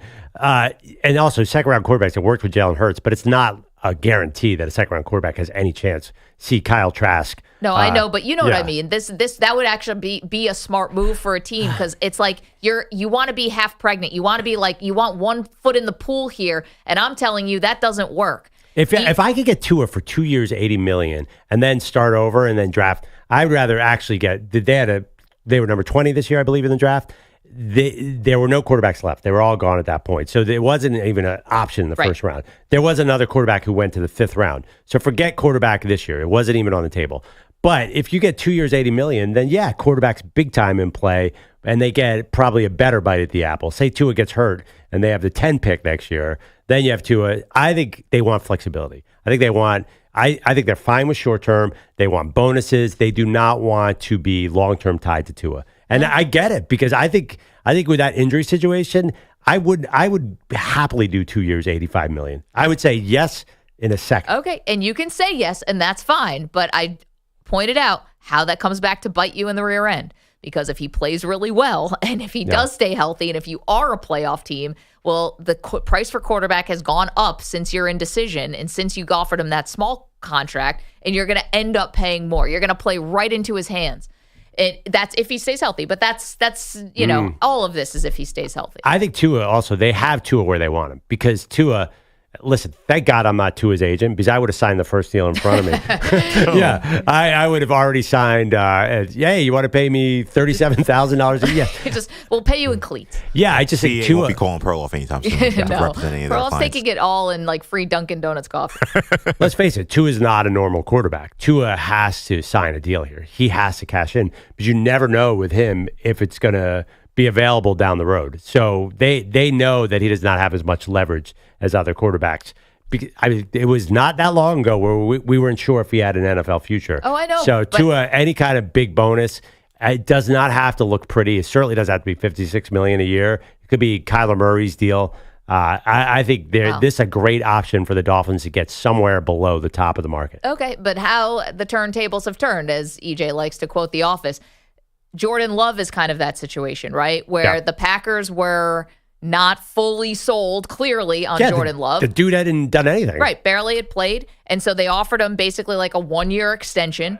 And if he plays really well this year, you are now going to be paying him at the absolute top of the market. So right, that's a great example. They had they weren't going to sign an unproven Jordan Love to a 4-year, $200 million contract. So, now you're going to pay up, but that's a good problem to have, right? Yeah, the good problem to have is never real to me. It's a problem that could have been avoided. How would you how would you have avoided the Jordan Love situation? Well, you had him in your building for 3 years. I know that he didn't have a lot of experience, but you staked everything on the guy. And again, I'm not saying you had to hand him the highest contract ever, but now you are really going to pay if he is good again, and that's fine. And maybe you'll say that's a good problem to have. But again, it's still a problem because the more you pay the quarterbacks, the harder it is to team build on anything else. And that's why. And also, I would say I think Jordan Love, people believe he can win a Super Bowl, and that's different. Where if you're saying Tua, he can never win a Super Bowl, what are you paying for? Well, I think people believe that Jordan Love and the Packers can win. Well, Jordan Love can single-handedly lead the Packers to a Super Bowl, I think is what people view. Tua would have to be a Brock Purdy-style Super Bowl where he plays point guard, where he's... Yeah, but Brock makes $1 million a year. Yeah, no, I understand what you're saying. Brock has to have a roommate.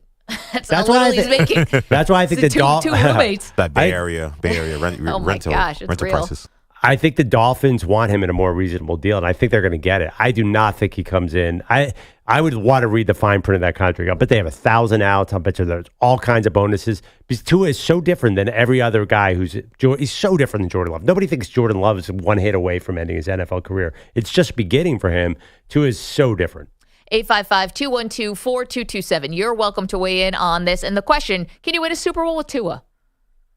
Because that's where it all starts. That's where this whole debate starts. If you're yes or no on that, tells you exactly how you think the Dolphins should handle this whole thing. Birdie is in Florida, has a thought on these quarterback contracts. Hey, Birdie, what's up?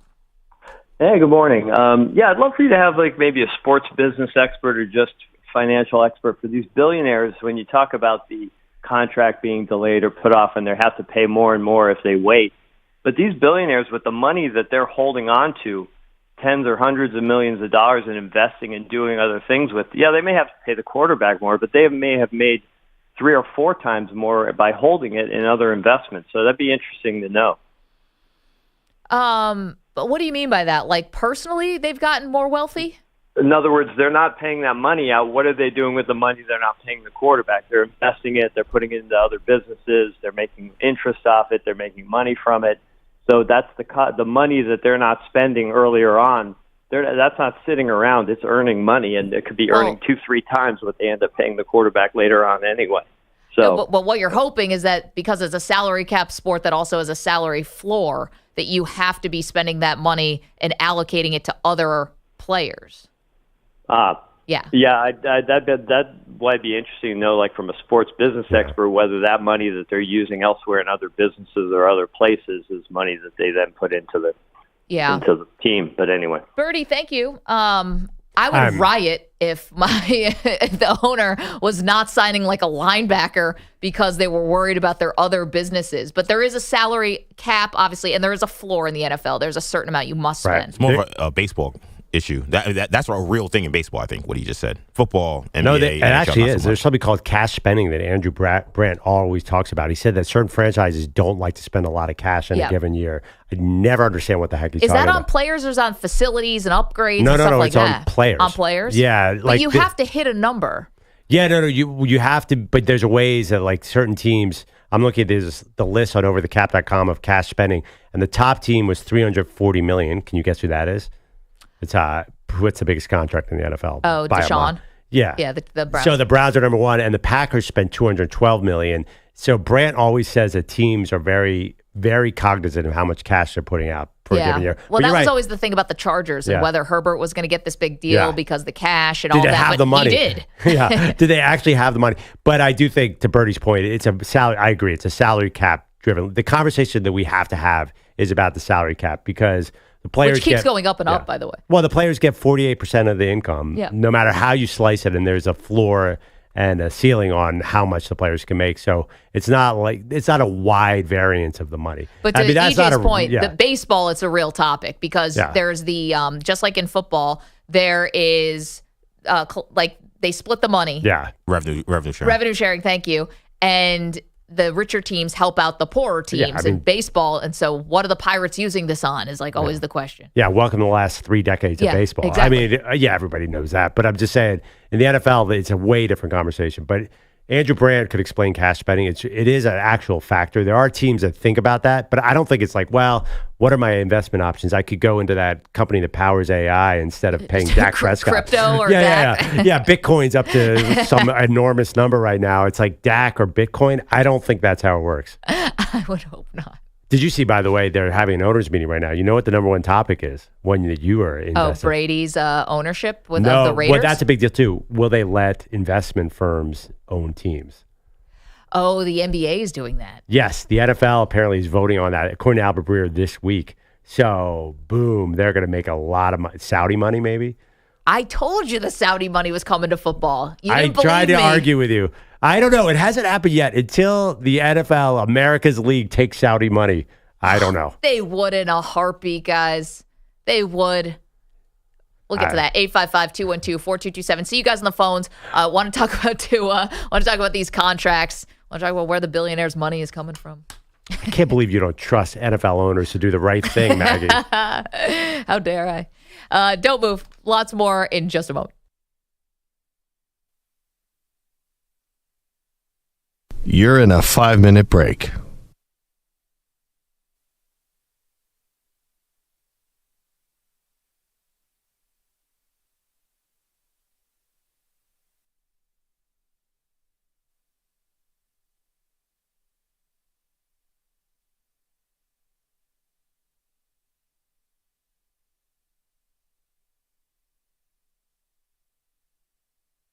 4 minutes, 30 seconds remaining.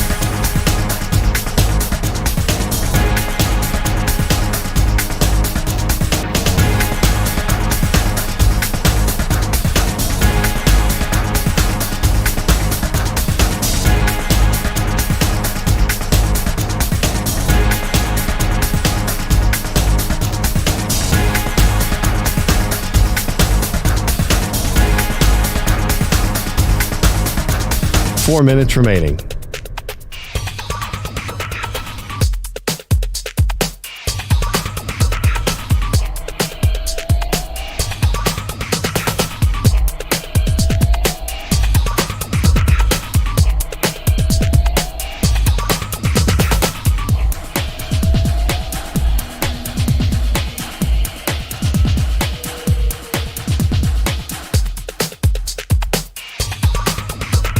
Three minutes, 30 seconds remaining.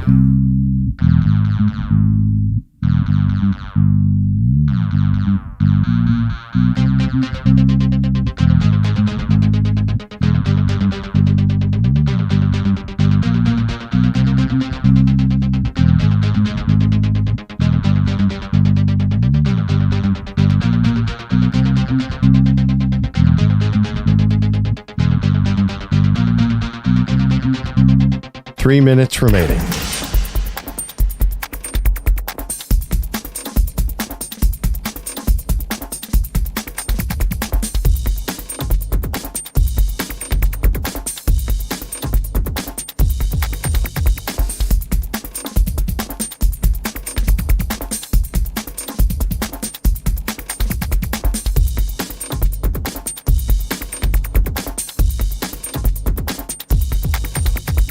Two minutes, 30 seconds remaining.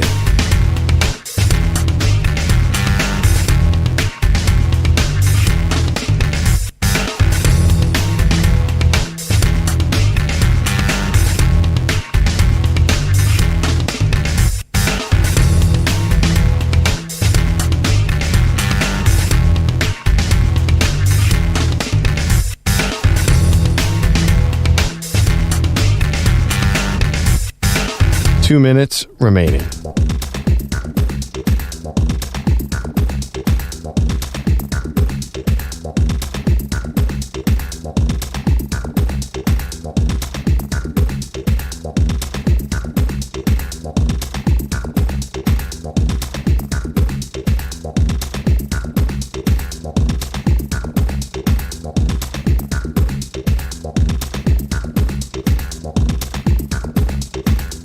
1 minute, 30 seconds remaining.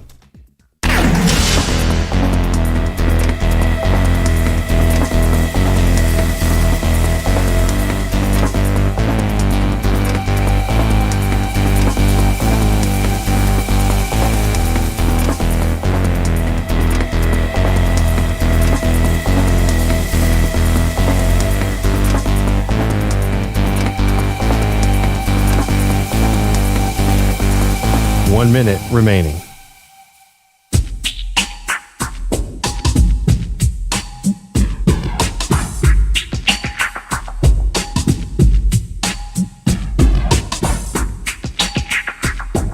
.45 seconds remaining.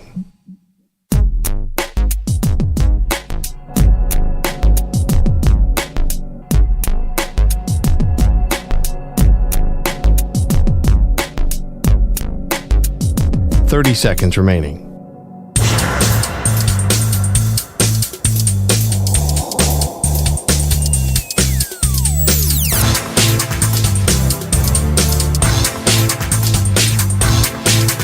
.15 seconds.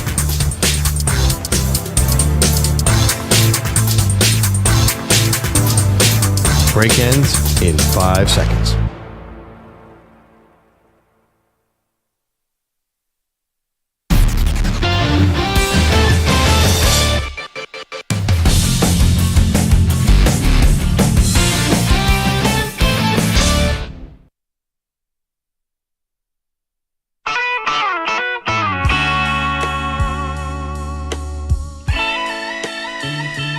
The Defensive Player of the Week is sponsored by the Navy Federal Credit Union, who proudly serves the armed forces, DoD, veterans, and their families. Their members are the mission. Learn more at NavyFederal.org. There's only one choice for this. And EJ, I hope you made the right choice. Defensive Player of the Week, I'm saying it is the Ant-Man, Anthony Edwards, for bearing down and shutting down the Nuggets in Game 7. You could pick other T-Wolves as well, but I'm going Ant-Man. Yeah, I think you're right. And also, I think EJ was it women's hoops last week? We've already done hockey.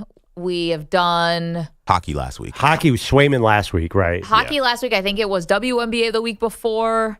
So you like to spread things out a little bit, show the love to a lot of different sports, but I think we've come back around to hoops, and it was a Game 7. I know there was a Game 7 last night in hockey, but I don't think there was anything from that. So... I'm with you on it. I'm a little worried he's going to go Gobert, but... Could be Gobert.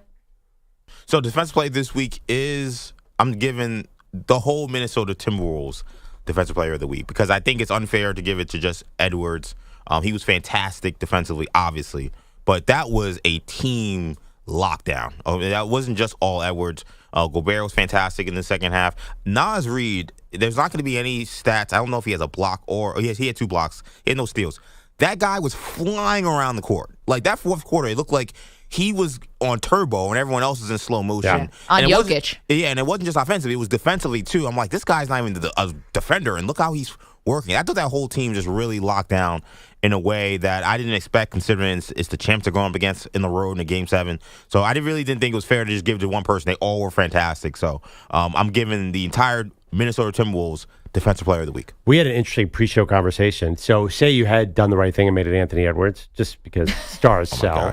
Yeah. The whole team. Give me a break. That's like right giving the thing. Super Bowl MVP to the Giants defensive line. It's not going to happen. Who does Anthony Edwards cover now? If he could shut down Luka, which we may is we he have on no, Luka or Kyrie? We have no idea. He's probably not on Kyrie, I wouldn't think. But I don't know. If he could shut down Luka like he shut down Jamal Murray in the second half, then he's defensive player of the decade, because that's a hard assignment. Well, you have McDaniels, though, so what do Right. you do with that? You could just give Luka to McDaniels. It's not going to work out this specifically, but how the series would start. And I'm thinking you put Ant on Kyrie. Although Kyrie's scoring hasn't really been... I think Luka pushes Jaden McDaniels. He's been hurting. He was hurting the Thunder in the fourth quarter. Yeah, he's kind of taking 3 quarters off and then just come out of nowhere.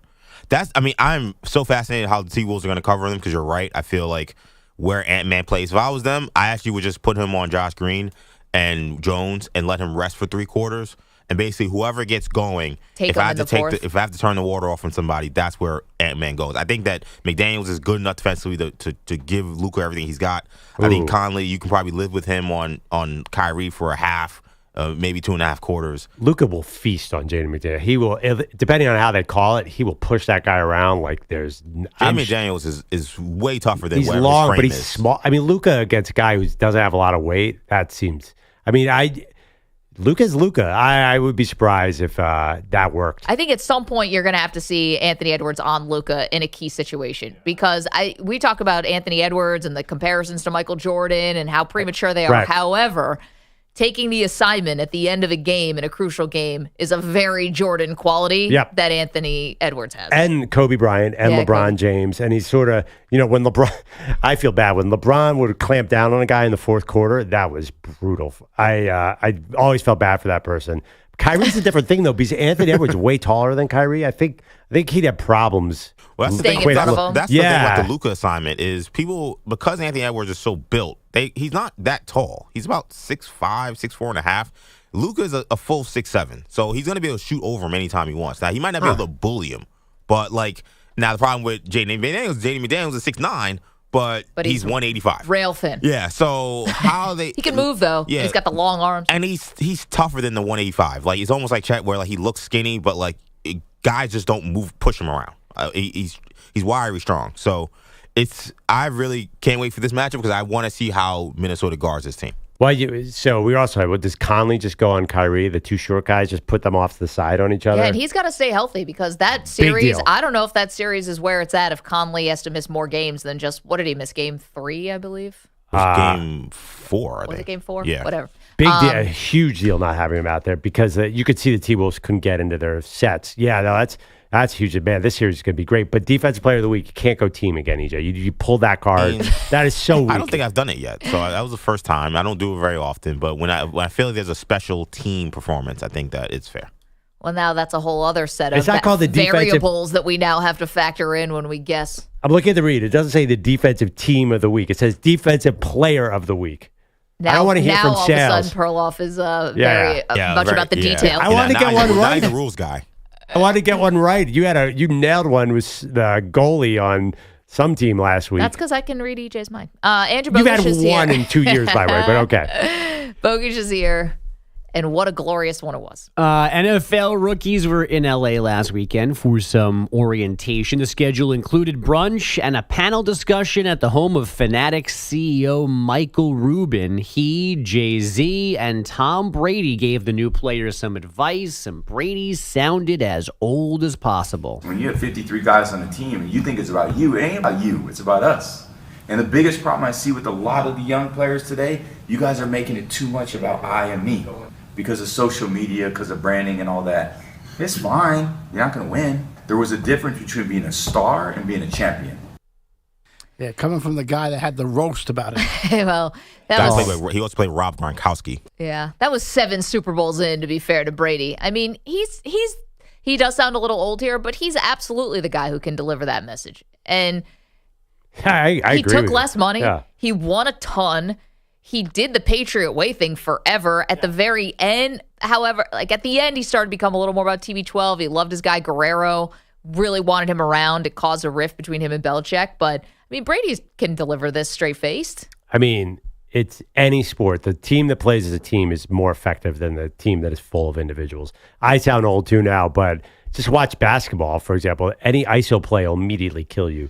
You have to play as a team at all times. I guess maybe kids today would say, why can't I do both? You know, What do you mean? Well, why can't I be a star and be a team player? You can be a star and a team player, but what Brady's talking about, you know what I mean. Like, is a guy going to be one to be treated differently because he's the best player, or is he going to just be one of the guys where he's coachable and say, yell at me just like you yell at everybody else? That's what Brady's superpower was, that he let Belichick chew him out for 2 decades. Until he couldn't stand it anymore. I mean, think about it. You're a 3rd-round cornerback coming in, and you see the coach yelling at Tom Brady. You're like, oh, crap, I better play my best in practice. This is definitely on the players themselves to have to grow up in a hurry and be very mature, but isn't it also on the team? Like, the team never coddled Tom Brady. I mean, maybe they did. Like, eventually Robert Kraft picked Brady over Garoppolo and all that stuff, but if you're the number 1 overall pick coming in, Brady has no idea what that's like. He knows what it's like to be the 6th round pick and have this rise, but he doesn't know what it's like to have everyone just at your beck and call. You know,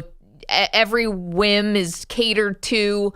I mean, do the teams have to take a little responsibility too to try to treat the stars a little bit like everyone else, not like the 52-1? No, you're right. It's a two-way street, but I do think that there are some athletes, and I don't think it's just young athletes, who feel really entitled to be like, I should be an individual, not a team player.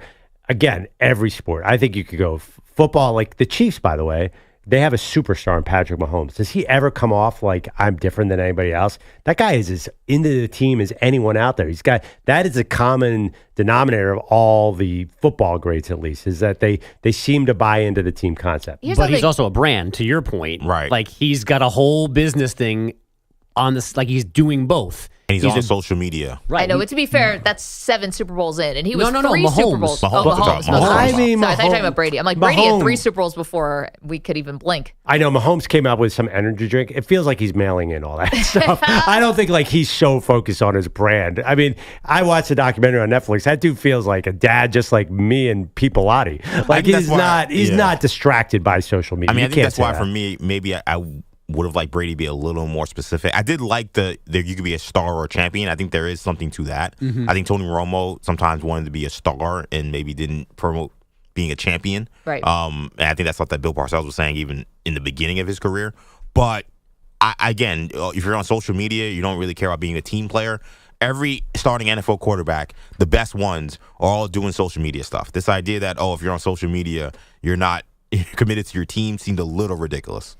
It just seems dated. To Bogish's original point, sounds and it like also wasn't all quarterbacks there. So like, that's if Brock thing. Bowers if he's on social media, he's not a team player again. You play with Rob Gronkowski, dude. Come on. Well, he's not saying don't be on social media. He's just saying don't focus on social media. Like focus on the team. And I think it is more a general. He's not saying like kill all your accounts and just go to practice. Well, here's my question: if he was sitting across from Justin Jefferson today, what would he say?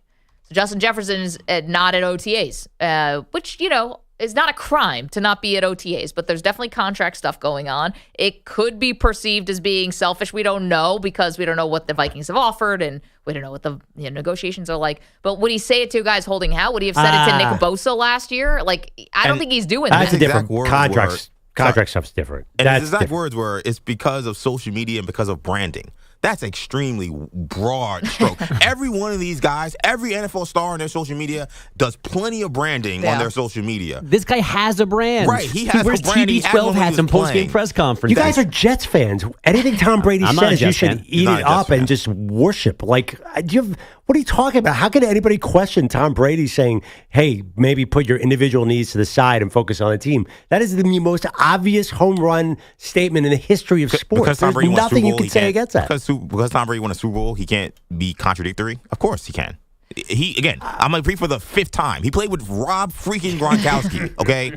Like, this guy, and again, if we was talking to all quarterbacks, maybe I'd feel a slight difference. But there were position players in there, too. And you want to talk about self-promotion, you can't find a receiver who doesn't self-promote. Well, here's the thing about Gronk. To be fair to him, it was a cruise that he was going on, not a social media brand. It was a Gronk cruise, which if you read the fine print, does come with a raging case of hepatitis C. Yeah, but okay, take Gronk. You think there was anybody who practiced harder or started out tougher than Rob Gronkowski in 2012 in New England? He was not like on Instagram. Like it didn't matter. He was out there mauling people on the practice field when he was young. Yes, later in his career, he became this Gronk thing.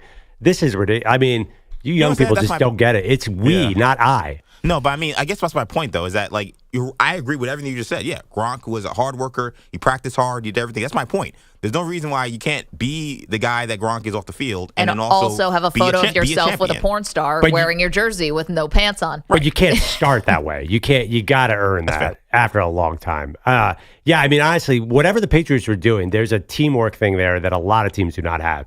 And the other thing, Brady said, I treated every practice like the Super Bowl. Sounds like a cheesy cliche, but those guys are going to be stuck in some boring practice to be like, you know what, Tom Brady, darn him, said I have to practice like this Super Bowl. And they'll put that extra work into the reps. So I'm down with this message. Then again, you guys are just mad about the roast here because Pete has poisoned the well here. Well, Pete nailed the roast. Yeah, I mean, you poisoned the well. He said it was bad for his kids, and Brady had to come mea culpa after it was over. Yeah. And he didn't realize it until after. I don't like when Pete's right. Bengals wide T. Higgins is not expected to sign his franchise tag tender anytime soon, which means he can't attend any OTAs or their mandatory minicamp next month.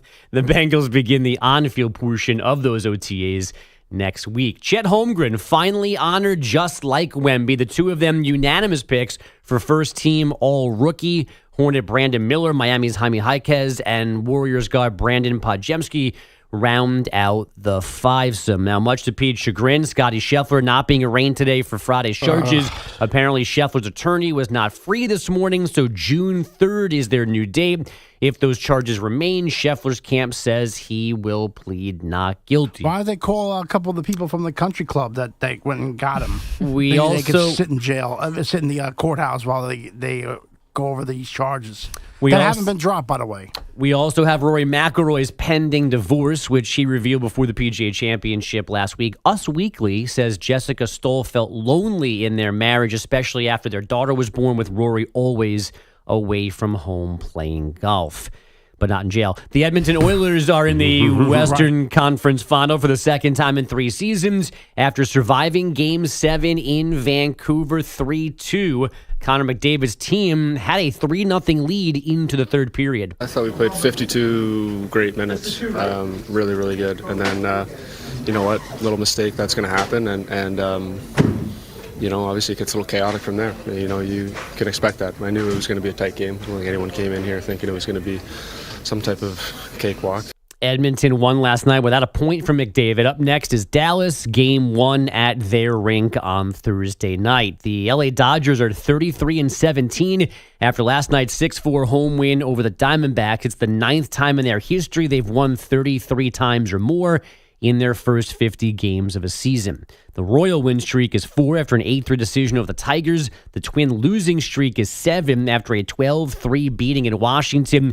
And Rafael Devers went deep for a Red Sox record 6th game in a row, a 2-run shot and a 5-0 win in Tampa Bay. And South Carolina women's basketball will start next season in Vegas against Michigan as part of the Hall of Fame series. Dawn Staley's team began last season in Paris against Notre Dame. This will be their first meeting with the Wolverines since 1995. Bogus, I have a question. Yeah. What's the most games anyone's, or does anyone know, like, what are records here? So I know Mike Trout have the most recent longer one, 7 games. For some reason, 9. You're talking about home runs and Yeah, like how many games can you go in a row? I for some reason 9 is in my head, but I don't know if that's right or not. That'd be pretty cool. I don't know. That's kind of a record. Yeah, well, I'm impressed that you even came up with something there. That could be completely wrong. I also want to know, what is Pete's take? I'm confused. Maybe you know, Maggie. What is Pete's take on Scheffler here? Scheffler, I think the idea was some sort of elitism, that he's getting favorable treatment. I mean, come on. Not yet. Oh, okay. Yes. It's totally ridiculous.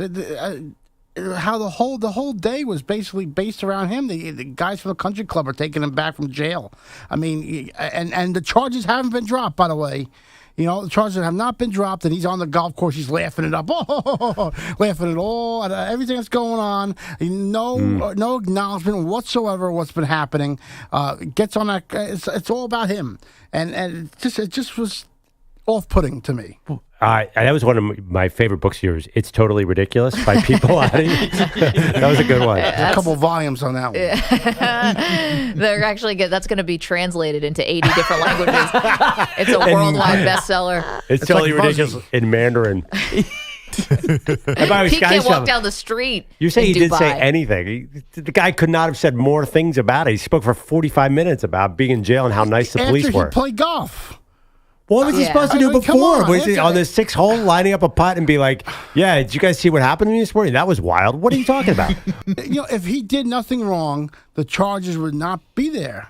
Yeah, I think it's funny, to Pete's point, he's kind of being treated like as a cult hero, not a cult hero, but this was like he did something cool. Yeah, totally. I'm in that camp. Right, but dude got arrested, stretched in the cell, and then shot a 65. Yeah, most people you go to jail, that's not like touted as like a cool, resume builder. Yeah, and certain folks get a certain pass. Yeah, and there's a certain thing, that connotation that comes with jail for certain people that is not for others, and I think he's taking full advantage of that. Right, it's not his fault per se, but it is happening. I hear all these people on X over the weekend bashing me about, you have no idea what you're talking about. Blah, blah, blah, blah, blah. You have no idea what you're saying. Meanwhile, it's true. The guy was arrested. The guy did something in some way to an officer, and is still facing charges. Why is there? He's allowed to just go play golf right after that. Well, it's Pete, totally you know what Tom Brady would say about you checking social media? Not going to be good. That's right. That's right. Just a star, not a champion. Stay off the social media. Worry about your family, Tom. 855-212-4227. Bogus, thank you so much. Coming up, did one Hall of Famer cross the line? I want to get to this story in just a moment. Don't move. It's Maggie and Perloff on the Infinity Sports Network. You're in a 5-minute break.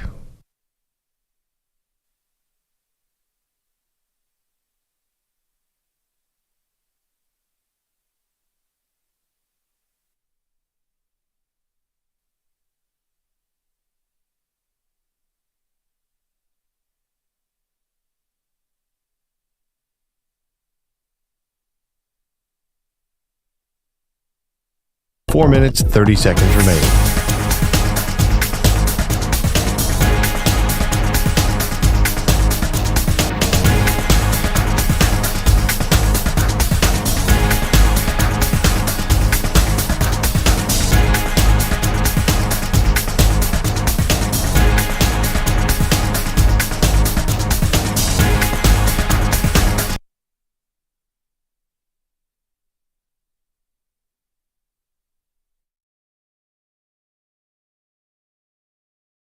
Andrew Bogusch, lost in the fog of golf. Bogusch can't see his way. People out his voice in his ears every day. Tom Brady's glory, it's all too much. Andrew Bogusch needs a break. Bogusch has had enough of Pete. Freedom from Bilotti, that's what Bogusch needs. Pete Bilotti won't leave alone. His voice keeps ringing in his headphones like a drone.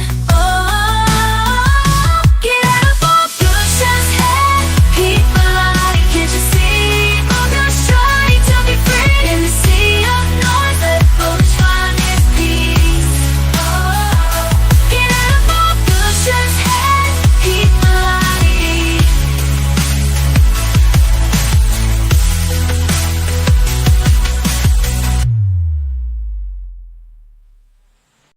Andrew Bogusch, lost in the fog of golf. Bogusch can't see. Bogusch waves. He's got the road trip blues left behind, feeling like he's bound to lose. Perloff's off to San Antonio, can't believe his eyes. But Bogusch stuck at home, his heartache amplifies. Betting against Wembyama, Perloff took the fall, but it's Bogusch left behind, feeling 10 feet tall, a loser in his own right. Can't catch a break, road trip dream shattered. For goodness sake, for goodness sake, Bogusch cruising highways, hilarity atop San Antonio shining. The city's calling their names, but Bogusch sitting home, stuck playing life's cuckoo games.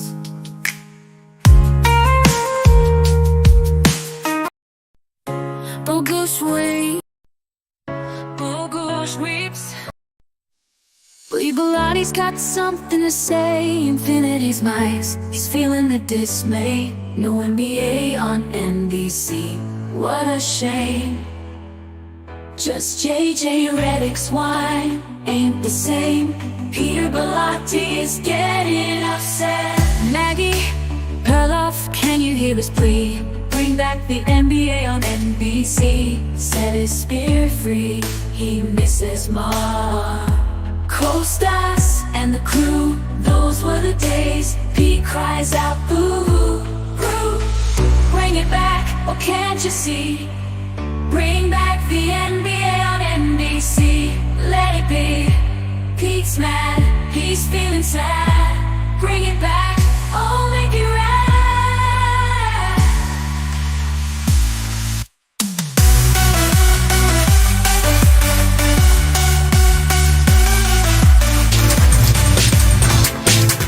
15 seconds.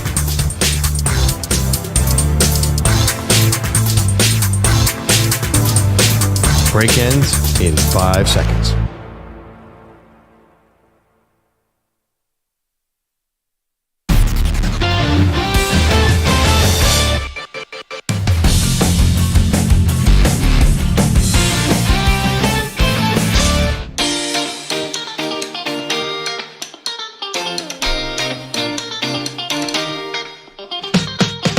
Welcome back. It's always funny to me when certain people, after they retire, turn into like trolls. Yeah. It's like Paul Pierce, for example. Oh, yeah. Reveling in the fact that the New York Knicks lost a Game 7 on their home floor against the Indiana Pacers. Had a Knicks jersey that he was like, videotaped himself kind of stomping on the jersey in his backyard or something. I saw it. Yeah. And then went on to social media because obviously that got the reaction he was hoping for, where people are upset. And then he went on social media yesterday and said, "Who want to scrap for real, not online? Send me your address and I'll pull up 1v1.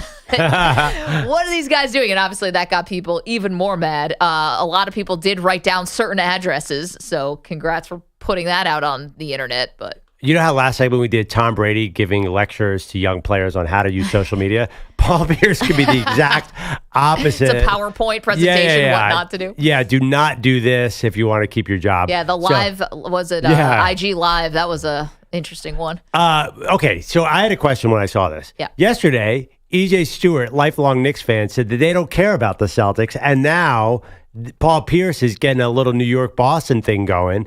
So wait, aren't they rivals? Because you said, EJ's not there, that the Knicks-Pacers is like this big rivalry. And I thought about that all night. Yeah. And Knicks Heat, like, that is such a recency bias. This Knicks-Celtics thing goes back decades. Like, that's a natural rival. Am I crazy here? I mean, why do you think Paul Pierce did that? I don't know. I mean, Paul Pierce definitely was trying to agitate Knicks fans. And this is one, maybe I can't give advice like Tom Brady, but the Knicks fans have to understand, you guys are an easy target. Paul Pierce got everyone riled up for stomping on the jersey. Yeah.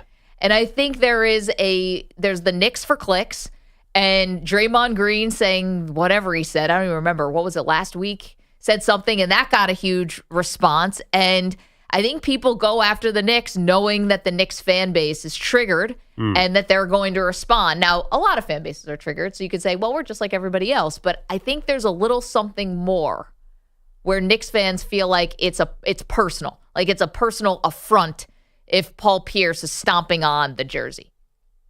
I mean, are we so wrong? I mean, he's a clown. I don't know if he's found it.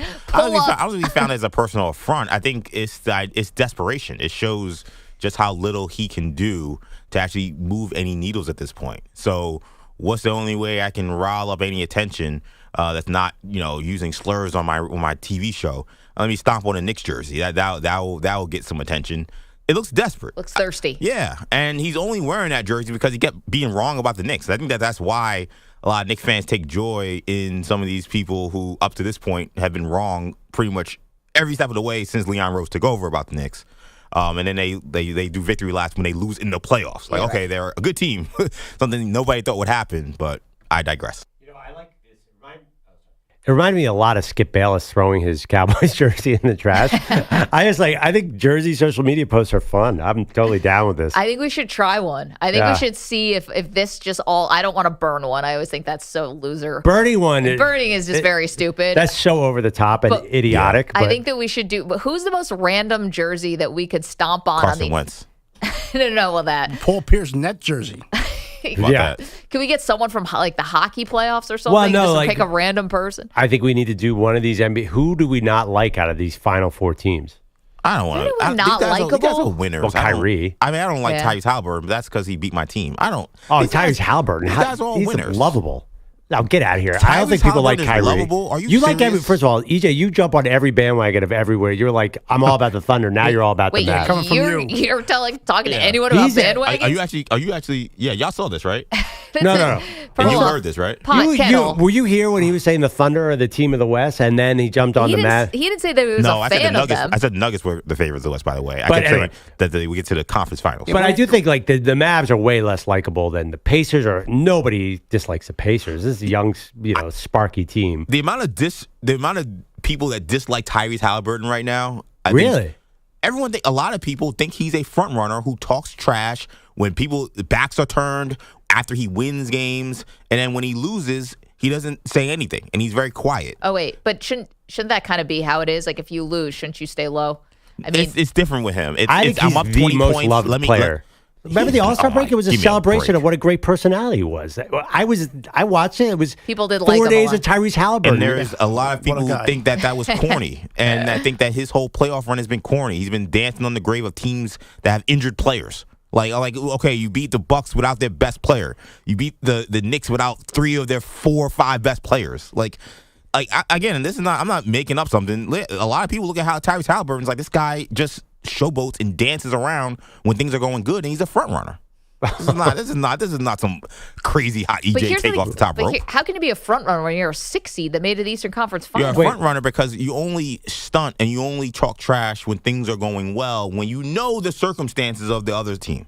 Maggie, what did you start the segment by saying Knicks fans are sensitive? I don't know where you got that from. That you know that you can poke Knicks fans to get a strong reaction. I have no idea what you're talking about. We'll put the poll. Let's go after Tyrese Halliburton. Why don't we go after Ant-Man? Likeable. Let's put up the poll. Why don't we go after I don't know Emma Stone and Taylor Swift, like the all likable team? Tyrese Halliburton, your enemy sweatshirt, one of the most hateable players in the history of the NBA. God. You're telling me that he's likable?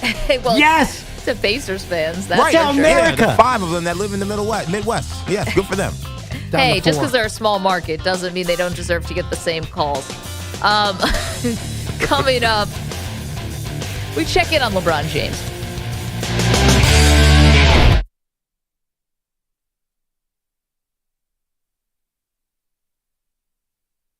You're in a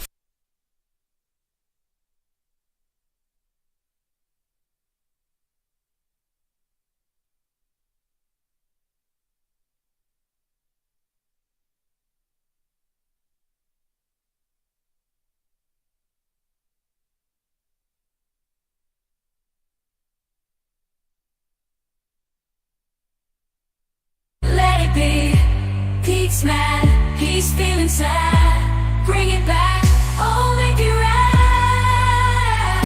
Manny and EJ, they're diehard Knicks fans. Living in the Big Apple, they're part of the grand plan. But they just witnessed the crushing defeat. 76ers taking the victory, man. That's hard to beat. In the studio, talking about the game. Maggie and Perloff, it ain't all the same. Perloff's a Philly fan. It's hard to stand when your team's on top and your heart's in your hand. Man, Manny and EJ, they lost and confused. Knicks played hard, but it wasn't what they used to. Every missed shot, every turn, oh, they saw leaving them shot. They can't believe what they're in for. Manny and EJ, they're diehard Knicks fans. Living in the Big Apple, they're part of the grand plan. But they just witnessed the crushing defeat. 76ers taking the victory, man.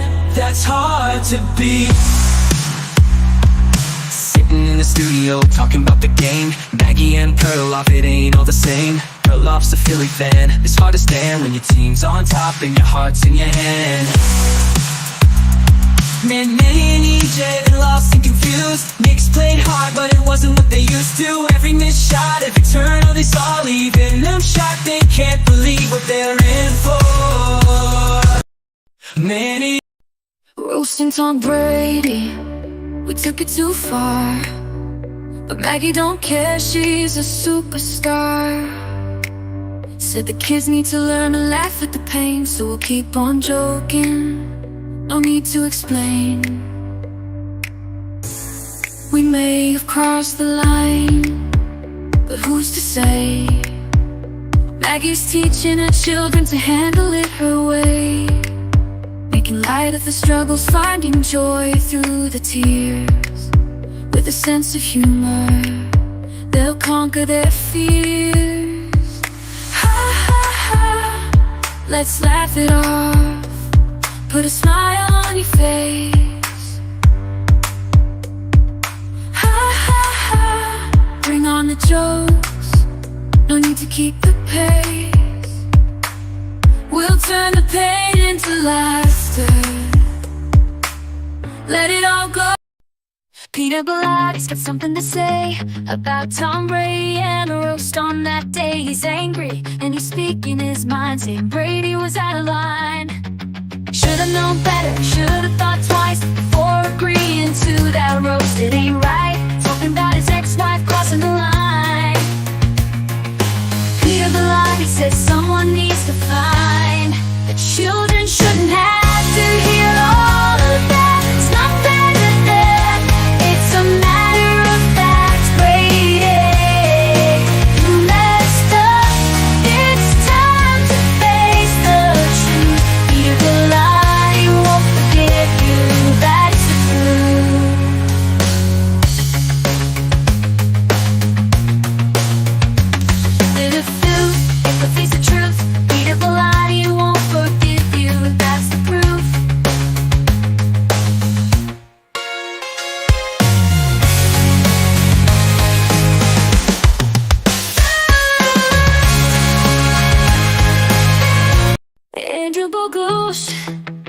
lost in the fog of golf. Bogus can't see his way. People out his voice in his ears every day. Tom Brady's glory, it's all too much. Andrew Bogusch needs a break. Bogusch has had enough of Pete. Freedom from Bilotti, that's what Bogusch needs. Pete Bilotti won't leave alone. His voice keeps ringing in his headphones like a drone. Oh, get out of Bogusch's head. Pete Bilotti, can't you see? Bogusch trying to be free in the sea of noise. Let Bogusch find his peace. Maggie and Perloff on the Infinity Sports Network.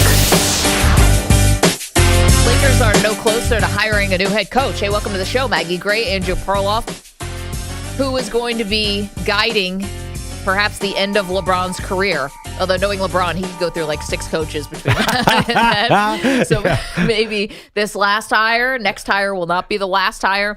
So here's Shams Charania. So NBA insider. Let's get some quotes from him. He was talking to Run It Back. He was on the Running Back show on FanDuel TV. There you go. He said LeBron has no say in the Lakers coaching search. I'm told LeBron James is not involved in the Lakers head coaching search. I've reported on it last week. JJ Redick, James Borrego, Sam Cassell are the lead initial targets. But LeBron James has made it clear this is the organization's decision.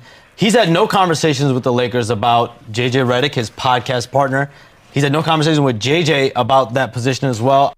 Okay, more from Sham says Rich Paul, of course, is LeBron's agent, and very powerful agent, told him LeBron has no preference to hire JJ Redick. I did speak to Rich Paul this morning. He said, "Where's that dog meme?" He said LeBron James and JJ Redick, they do a podcast together. That does not mean that he wants JJ Redick as his head coach. All right, well, how long are we going to go on pretending to buy this BS? This is such a load of crap that LeBron has no say in the Lakers coaching search. Whether LeBron wants to make it out to seem like he is guiding the search or not, Perloff, this is patently insane, and I refuse to believe it. No matter how many insiders tell me, Windhorst and Shams and Ramona Shelburne, I do not care. You cannot tell me that LeBron is not influencing this coaching search. It sounds like utter crap. I don't know, Maggie. I saw the report that Anthony Davis is the one who wanted Darvin Ham fired, and that Anthony Davis wants his buddy James Borrego in there. So I don't know. There's a lot of, you know, who actually started that report was Rich Paul. I was going to say, they have the same agent. There is a definite attempt to distance LeBron from this. It's like The Godfather, Maggie. You know, if you want to have someone killed, you don't do the killing. You Right. You have somebody underneath to do it. LeBron is acting like The Godfather and distancing himself from this stuff. I do agree with you. Of course, he has an influence, but I do like his hands off. Like, not me. Yeah. When I get this guy fired in 2 years, it wasn't me. Can I tell you another thing that sounds like a load of you-know-what? Is when they say that Anthony Davis didn't love Darvin Ham. Okay, whatever. But that because they didn't love him as a tactician, and that the Lakers were worried that if Anthony Davis isn't happy with the coach, he may look for a trade and start asking for a trade. Yeah. His agent is LeBron's. They're basically running the team. How are we ever supposed to believe any of this stuff? Like, I don't understand the lengths that LeBron would go to try to obfuscate this. It makes no sense. Everyone knows you're the most important person on the Lakers franchise. Hell, they're about to draft your kid with the 55th overall pick or whatever just to placate you, but now you want to be hands off? And you guys know I love LeBron. I've been a LeBron defender on this show a lot of times. This is the stuff that makes people roll their eyes. Just own it, dude. Own it. If you can't own it, nobody could ever own it. Just own it. Put whoever you freaking want to as the head coach, because that's where we're going to arrive at anyway. Yeah, I mean, if I'm a Lakers fan, I don't want LeBron choosing the head coach, obviously, because the one thing about it, guys like LeBron and Michael Jordan is they're not good at evaluating everything around them. I mean, maybe LeBron was better than Michael Jordan was terrible. He wanted to bring in Walter Davis famously 5 years after his prime.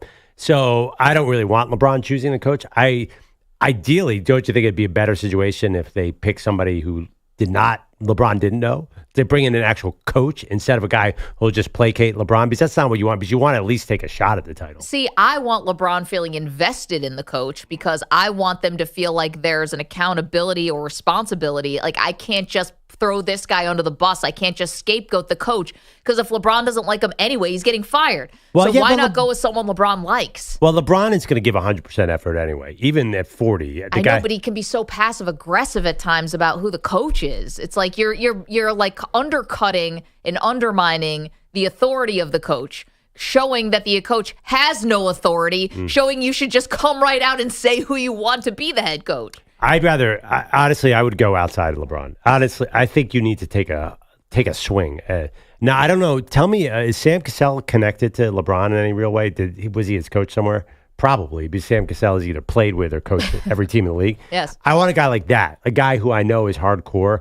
And if I'm LeBron, if LeBron was smart, he would get a real coach in there and say, everybody, let's listen to this guy. Because what they're doing now is not working, right? I mean, whatever this kind of combo LeBron coach GM is not working at all. If you bring in LeBron's guy, I mean, come on, what's going to happen? It's just going to sort of peter out. Yeah, but it's been petering out with non-LeBron guys, quote unquote. Like, the way you're doing it hasn't exactly worked. And I love this one too. They said, well, of course, LeBron isn't, he's not running the team, and his influence isn't so big, because if it was, then Ty Lue would be the head coach and Kyrie Irving would already be here. Come on. Ty Lue's not available.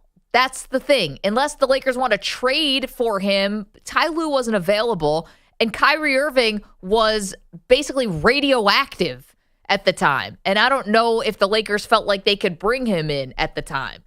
Different types of markets, and different types of everything.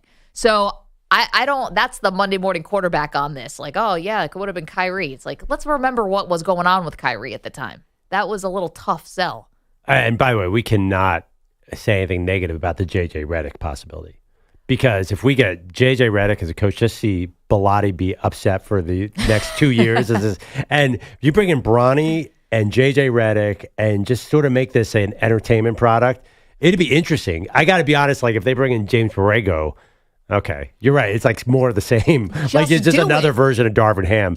We talked about this before with other things in sports. Like, you're half in the pool, you're half out. You're trying to play this down the middle thing. Just lean all the way in. Lean in, bring in J.J. Redick and Bronny. If you're going to draft Bronny just to placate LeBron, why wouldn't you hire a coach to placate LeBron? Like, this all seems so backwards to me. If I'm a Laker fan, I'm pulling my hair out, because I think most Laker fans want LeBron James to continue to be in LA. I don't think they want him to leave to go somewhere else, right? He's not leaving. Right. I don't even think it matters who you hire as a coach. He's not leaving his little production studio fiefdom thing. Why would he? He's not going to Atlanta. He's not doing anything else. But I think the Laker fans are cool with that. I think they like LeBron there, and they think that he can still win if everyone else was holding up their end of the bargain. No, I think it's late Kobe. I think we're in the late Kobe stage where they didn't really expect Kobe to win a title in 15 and 16, but they still enjoyed the product. Yeah, but Kobe wasn't going to the Western Conference Finals, and But that was, that was a 38-year-old LeBron, not a 41-year-old LeBron. I don't know. He was 30. It was last year. It was 40. Yeah. 39, whatever. The point is that LeBron still has a lot left in the You're tank. right. It feels like longer ago. That's a good point. Yeah, it was only 2 years ago. And I don't know. And the Lakers have also proven they don't actually need to win tons of games in the regular season to feel like you have a chance. They got the bad draw going up against the Nuggets. Yeah. But if they had played a couple things right, if they, lose to the Pelicans and then beat the Sacramento Kings, then they're playing, I know. OKC. So it was all right there. And I think they like LeBron. So if the fans like him and you want to keep him, why are we doing this dance again about, he doesn't have input on the coaching search? Like, as Pine Needle said, it's called gaslighting, Maggie, and it's done all day. And I feel like it's especially being done by the LeBron James camp. But I understand. You're absolutely right about everything you said. But if you had a choice between a LeBron acolyte like J.J. Redick or some hardcore defensive coach or maybe a Tom Thibodeau type who's going to burn out the team to win regular season games and get you a better playoff seed, which one are you taking, the outsider or the insider? Well, I have no idea if J.J. Redick can coach. At least I know Tom Thibodeau can actually coach a team. And yeah, maybe not J.J. Redick, but somebody like LeBron's first choice or a guy from the outside who's going to bring something totally different. I'm just going with LeBron's first choice because if he doesn't like the coach, he's going to undercut the guy, and you're going to end up right back at square one. And don't you notice something, too? All this stuff feels very calculated to me. If they end up hiring J.J. Redick, think about the quote, Darvin Ham wasn't a good tactician. And what's the thing about Redick that everyone except for Pete, who is his natural sworn enemy, along with our former boss, Spike Eskin, what's the thing about JJ? He's so smart. He's brilliant, and he's on the podcast, and they're talking about horns down and all the pick and roll stuff and the high picks. And that's like JJ's thing. We have no idea if he can coach, but tactician, that's something where he would say, I can use my experience and I would stand out over other candidates. But that's the part of it that's so ridiculous because J.J. Redick sitting next to Stephen A. Smith and Kendrick Perkins, yes, he sounds like a genius talking about horns down and all this stuff. But comparing him to actual NBA coaches who are actually calling those plays, who are actually making those adjustments, who are actually going from game to game in a 7-game series, okay, we're going to do this, we're going to start blitzing the screen instead of hedging the screen, we're going to X, Y. These guys are actually doing it. Like, it's so, and I'm not saying JJ is doing it himself, but you're right, this perception that he is this, like, Einstein basketball mind that is missing from the NBA is so disrespectful to the NBA coaches that are in the trenches, that are interviewing for this job, who are probably just as smart as J.J. Redick and who are actually doing the job. I'm not saying you're saying that. I'm saying this perception is BS. No, you're right. But the thing is it doesn't matter because if LeBron buys into JJ, that's all that matters because this is where this team is and they go as LeBron goes. I mean, actually they go as Anthony Davis goes, but you know what I mean. Those two are but I mean, attached to the hip. It's also the players. I mean, honestly, if D'Angelo Russell opts out, that opens up a whole new world of winning possibilities. Like whoever's a coach, if D'Angelo Russell's there, they're not winning anything in the playoffs. I don't know who said that the other day, but that is a stone cold fact. Well, he's got a player option this year. Yeah, but Windhorst said he's going to opt out and he leaves. Things are different. I think you have to talk about the roster too. I mean, right now their roster has definite problems. So yeah, but that's not what we were saying last year when they made it to the Western Conference Finals. Then they paid Austin Reeves. They lost 4-0 in that Western Conference. Would you stop talking like they were on the brink of an NBA title? Okay, but what did everyone tell me? But all the games were close. Yeah, but I mean, listen, they swept, but all the games were close. They clearly know there's something a little bit missing. It's even more important that they get the roster fixed than the coach, right? I mean, LeBron is 40, and the guy feels like they're so dependent on him. The guy, a game that he doesn't play 38 minutes, they're doomed. I mean, at a certain point, this formula is going to wear out. No matter, I don't care if it's James Borrego or J.J. Redick. Father Time exists here, Maggie, so you got to get some help here. We have no evidence that Father Time exists when it comes to LeBron James. I think that's just a misconception. 855-212-4227. Ramon's our pal in Indianapolis, the center of the sports world between the Pacers and Caitlin Clark. We just love it here real quick here. Maybe Perlo or one of y'all, you can correct me. I think as a little youth coach, it kind of hurts me. I told them the other day, I said, LeBron, as great as he is, he's never really been coached. Has he had 10 coaches in his whole career? 10, 12? I mean, did they highlight? And I don't think he wants anybody to actually, well, at this point, he's just too far gone. He can't be coached because we saw what happened the other day. We saw Rick Carlisle change it over here. And Perlo, they're not giving our Pacers any chances here. I like our chances. I'll give Tatum 35. I'll give Brown 33. That's 68. Where the Celtics going to get another 50 points without Porzingis? And thanks for taking my call. Hey, Ramon, real quick. What's a bigger product right now in Indy, the Fever or the Pacers? Oh, he left us. Oh, because we've been hearing about that. I was curious. Still alive. Boots on the ground. But he left the show. Oh, yeah, sorry. Yes, he hung up. Yes, please, God. Yeah, if you guys have heard that, right?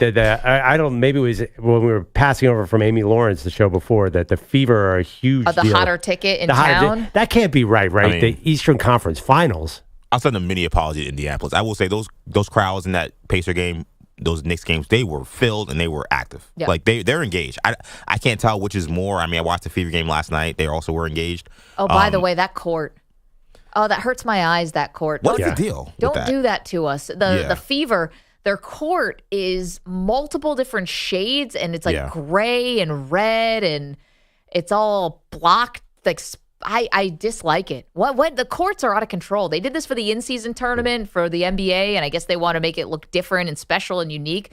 But is parquet just like not We can't just do a parquet floor with a freaking logo in the middle. I don't know. You're sounding like an old man Tom Brady take there. What's the deal with these courts? Do you agree with Ramon's take that the Pacers match up well and have a chance here? Because I'm not seeing a lot of that. Ramon seems like he's on a little bit of an island there.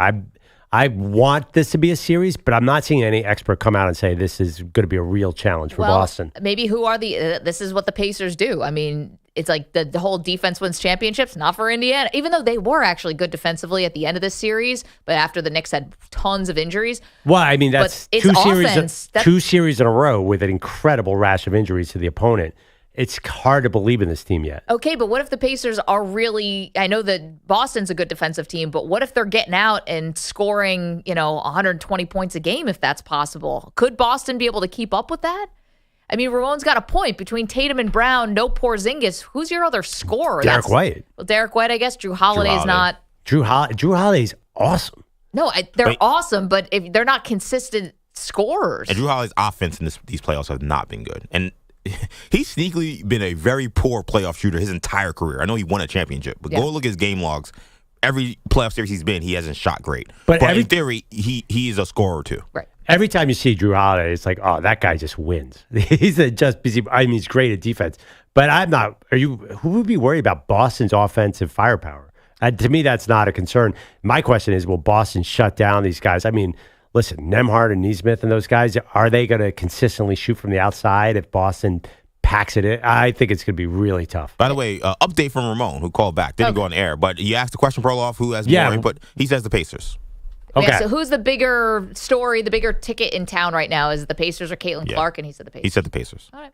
855-212-4227. I'd say let's put that on a poll, but it's a very specific poll question. Is there a way we can just filter it to only Indiana users? Geotag it to people in that area. Well, the thing is, Caitlin Clark is so new there that it's not crazy to say that Caitlin Clark, she's just 4 games in, so it's a huge deal. I mean, the team's in the Eastern Conference Finals, and one team is starting a season. It's a little. Let's see what happens if the Fever somehow turn their season around and they're in the playoffs to see what the difference is. Step one is getting that court fixed. I was thinking about everyone's getting a win. Another city.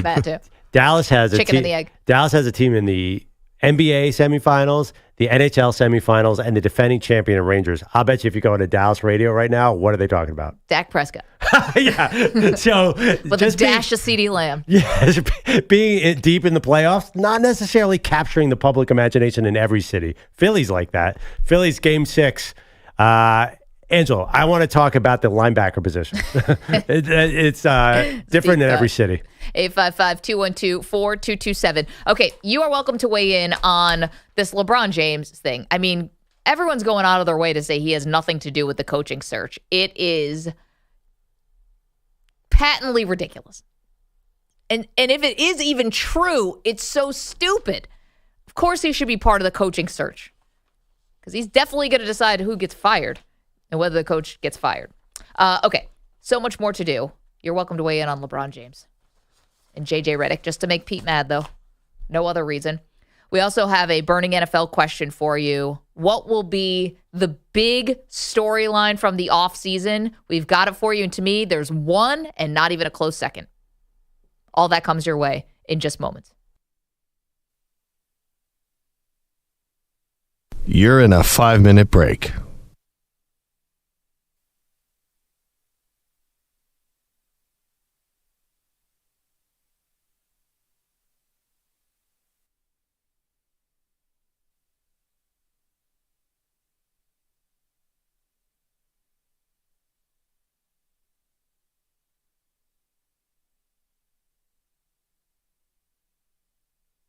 Four minutes, 30 seconds remaining.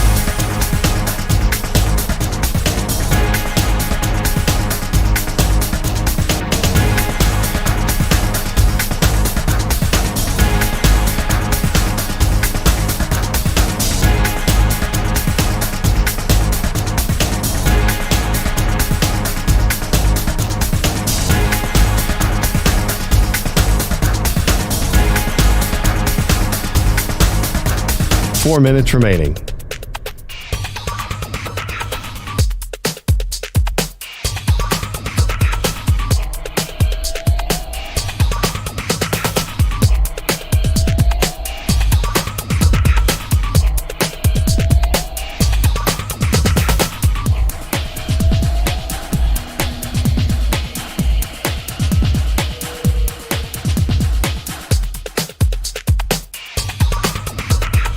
minutes, 30 seconds remaining.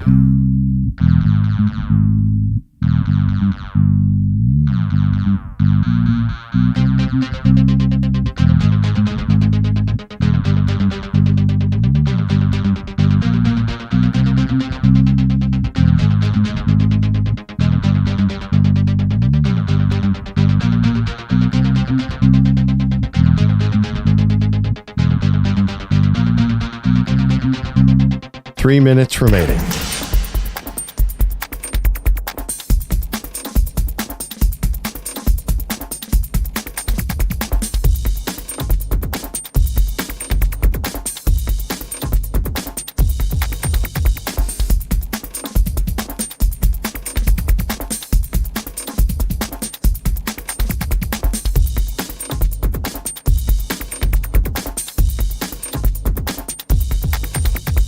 Two minutes, 30 seconds remaining.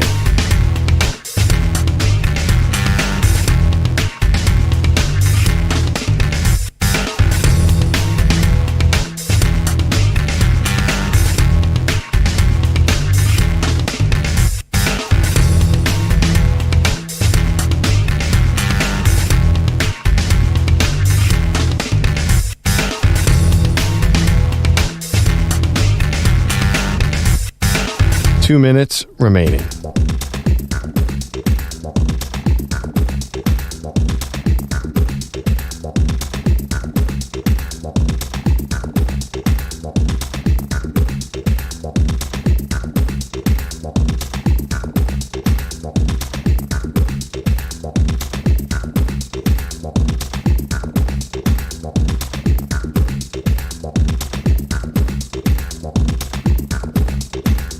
One minute, 30 seconds remaining.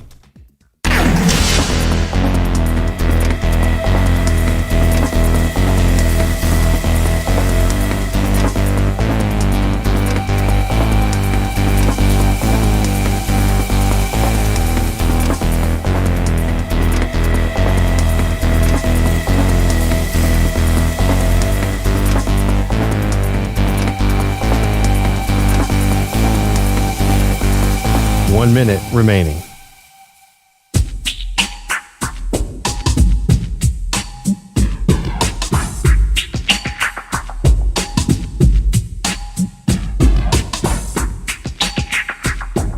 .45 seconds remaining.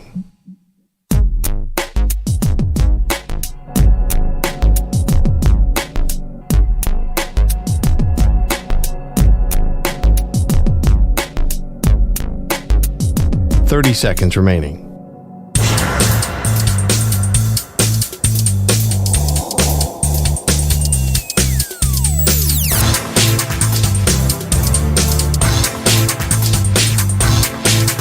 .15 seconds.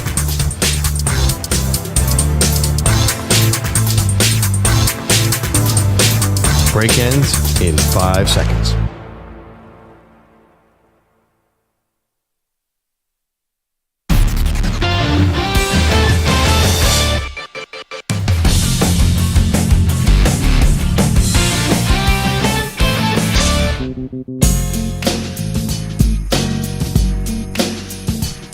Back on Maggie and Perloff. We're just having an interesting discussion. The hot sports sounds. I think Indianapolis is having a moment. They have the TV mayor of the sports world, Pat McAfee, as their spokesperson. Oh, I forgot about that. They have Caitlin Clark in town, and they have this upstart Indiana Pacers team. What about Anthony Richardson, too? Well, the guy's played 2 games. I know, but how excited are you to watch what he does in year 2? I'm excited for, okay. Yeah, the Colts, but they're in the mix of many, many teams. I feel like we already got the Pacers in the Final Four. We got Caitlin Clark. I'm not putting the Indianapolis Colts in that conversation. Oh, wait until Anthony Richardson, we get some video of him at OTAs. I bet the excitement's going to go through the roof. Remember how electric he was? I know it was only 4 games, but the talent that he flashed in those 4 games was awesome. You love the next thing, too. I'm surprised you would say that. I'm not going to go ahead and say that about Anthony Richardson. I felt like he was running way too much, and it was clearly obvious he was going to get hurt because he's not running the right way either. So I wouldn't put the Colts in the top 15 exciting teams. I'll bet you they get 1 or 2 primetime games. Well, I would say, I don't know about the Colts as a team, but I think Anthony Richardson as a quarterback is definitely interesting. Maybe not Top right now. 10? People are sleeping on him because he didn't play, because he was hurt. But just wait. We love this. Yeah. The combination of his incredible arm strength, his athleticism. He's got it all. It's funny. I'm not seeing a lot of Anthony Richardson buzz. I feel like he's overwhelmed by this C.J. Stroud thing. I feel like everybody's in on the Texans right now, in part because he's basically doing a 2-man comedy routine across the world with Micah Parsons. But it feels like that's C.J. Stroud and everybody else. But okay, I'll buy it. Indy in the house. Just wait. Justin is in Indianapolis. Justin, back me up. Everyone's excited about Anthony Richardson, right? Hey, we are hyped about Anthony Richardson, but we're kind of in a delay of hype because we are focused on the Pacers right now. So Pacers, we're asking the question, is it more Pacers or is it more Caitlin Clark and the Fever right now? And you're going to give the nod to the Pacers. Listen, rightly so. They're in the Eastern Conference Finals. It makes sense. Oh, this is my favorite part of the year, Pacers in the playoffs. So I've been waiting for this for a little while. You know what we also forgot? We are super excited. You know what's happening this weekend, guys? Indianapolis 500, my friend. Yeah. Yes. How about Ken Griffey Jr.? Your favorite, Perloff, is going to be driving the pace car, right? Nice. Maybe those baseball cards will be worth something now. Yeah. Hope you kept them in good shape. Spectacle and racing. Hey, y'all are awesome. I love listening to y'all. I can tune you on when I'm dropping my son off at daycare in the mornings, and I appreciate y'all talking about the Pacers. And I love the show. First time caller, been listening all year. Thank you, Justin. And there are many people on the show who know that life of dropping off kids at daycare. So we are there with you in solidarity. All right. It's a great drop-off, too. There you go. Such peace. Yeah, you're in someone else's capable hands for a few hours.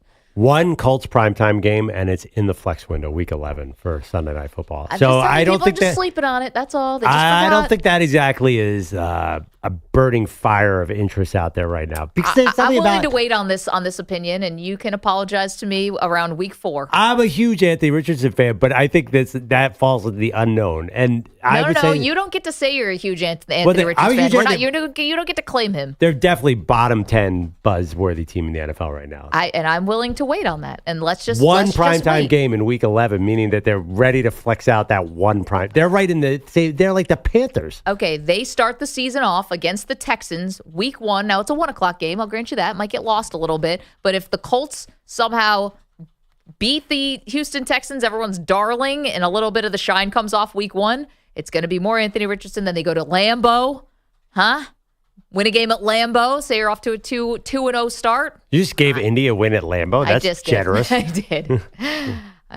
Don't ask me to repeat that when I make picks week 2. But no, I like Richardson. I think everyone's just forgetting how interesting he was to watch. No, he's incredible, but it's such an unknown. Okay. Anyway, and I agree with the caller. This is about the Pacers. What are we doing? We're doing Anthony Richardson right now. What about Aaron Nesmith? Did we forget that guy? Yeah, you're right. Let's do Anthony Richardson. I wish I could forget him. I'm more of a Nemhard person. He was so good on Brunson. I'm definitely a Nemhard person. Yeah, you like that because Brunson cooked him. We were good. Man, Rick Carlisle deserves a lot of credit for making adjustments. I know the Knicks got injured, but that adjustment of moving off of Nemhard onto Nesmith, and then I guess Thibodeau's readjustment to try to get Nesmith switched on someone else. It was a good series. Bogusch is here with headlines. Good morning, gang. Caitlin Clark is still winless in the WNBA. She and the Fever 0-4 after an 88-84 home loss to the Sun. Clark finished with 17 points and 5 assists after an early injury scare when she turned her left ankle and stayed on the court for a while. Here's head coach Christy Sides. She didn't get up. I know it's serious, but she's tough. She's tough. She didn't want anybody to help her off the court. I love that about her. I love that's what she's about. She walked it off herself, did what she needed to do to come back in the game. Clark's ankle's okay. Painful to listen to her. Sides' voice is not. Oh my gosh. Even Doc Rivers was never this bad. Indiana's next game is Thursday against the Storm, who lost at the Liberty last night, 74-63. New York 4-0 for the first time since 2007. The NBA's Eastern Conference Final begins tonight. Celtics hosting the Pacers, who won Game 7 at the Garden Sunday afternoon. Victor Wembanyama and Chet Holmgren are unanimous picks for first-team All-Rookie. And it's my first show bet, me versus Pete, over the future of Donovan Mitchell, who could sign a max extension in Cleveland or get traded this summer. Last week it was reported the Lakers and Nets already have their trade proposals ready. But one report now says Cavs owner Dan Gilbert would never deal Mitchell to L.A.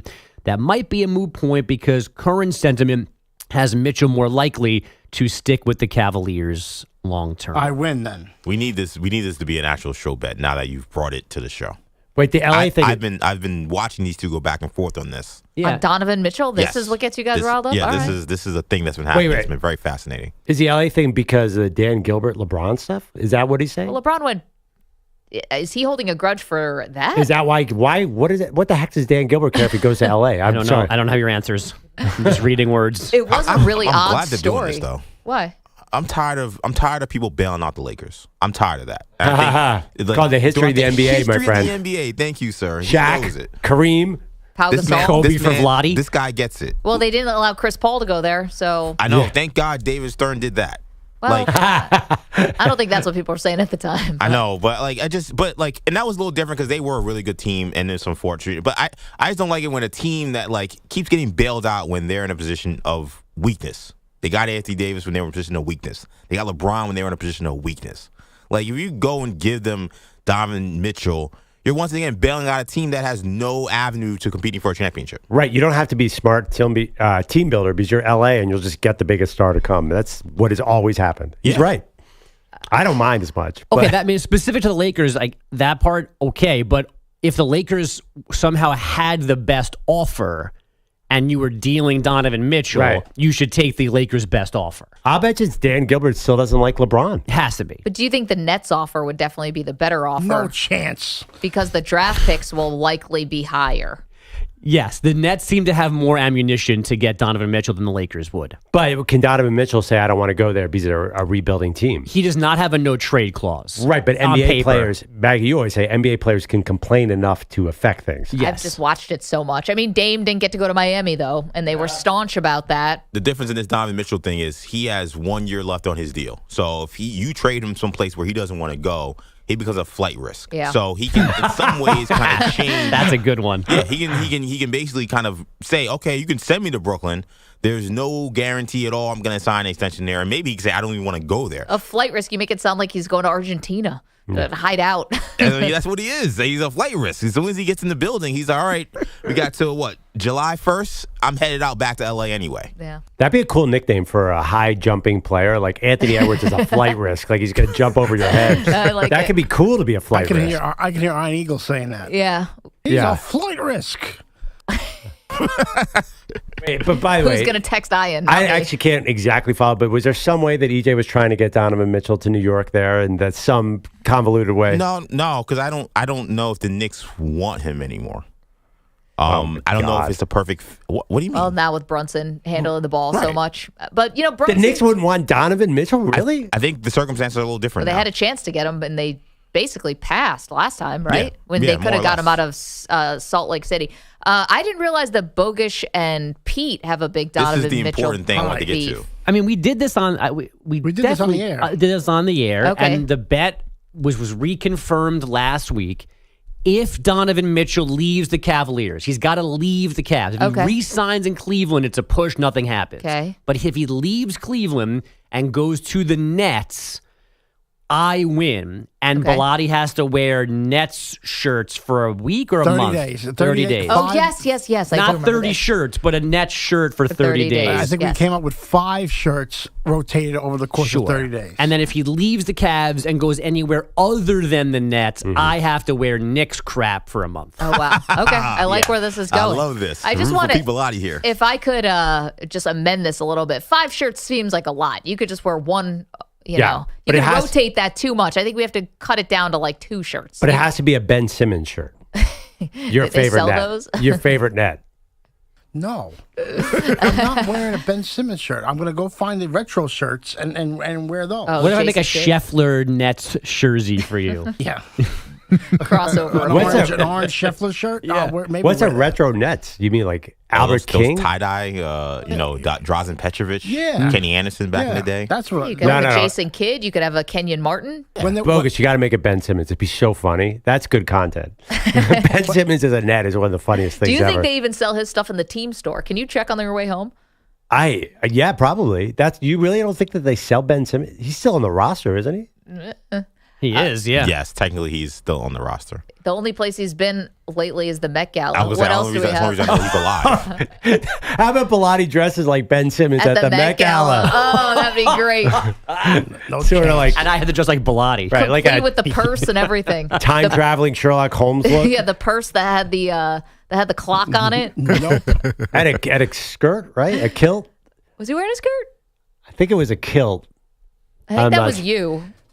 Dressed as Rowdy Piper. That was our Photoshop picture of you. But it was at the Met definitely Gala. there was definitely plaid, like Oh, I kilt thought plaid it was a involved in kilt, his yeah. thing. Kaplan's got it right here. It was a coat. It's like a trench coat, but there's pants under there. He was going Got to it. carry around a bench, but they didn't allow benches into that location. I just love that he has a clock on his briefcase. Yeah. Yeah. What is that supposed to mean? Struck midnight.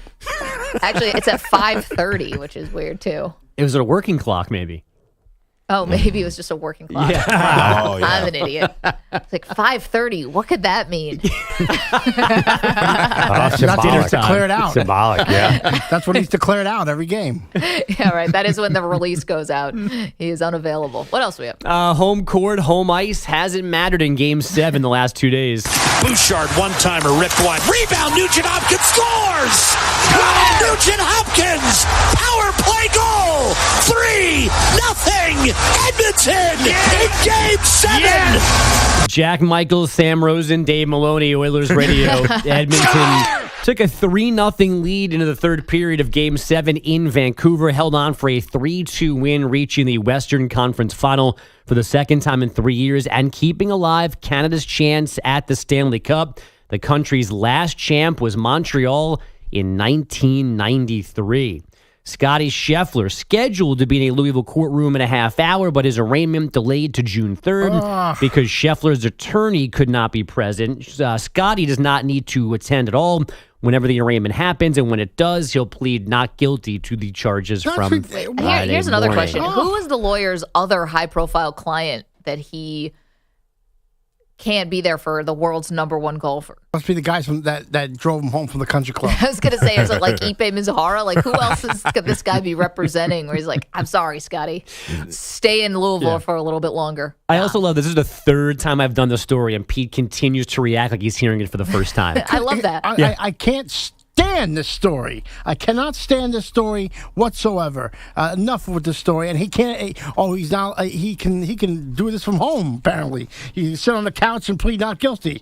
I hope everyone else gets that chance. They do actually. I don't want to spoil your party here. Okay. But people do have delayed hearings and whatnot. He should have to stand there and take the punishment. And We have a There is no mugshot of him. punishment. We have a mugshot of him. Is Yeah, that there not is no enough? punishment. You have to stand in the courtroom and listen to the judge. That's it. I mean, that's all I'm asking.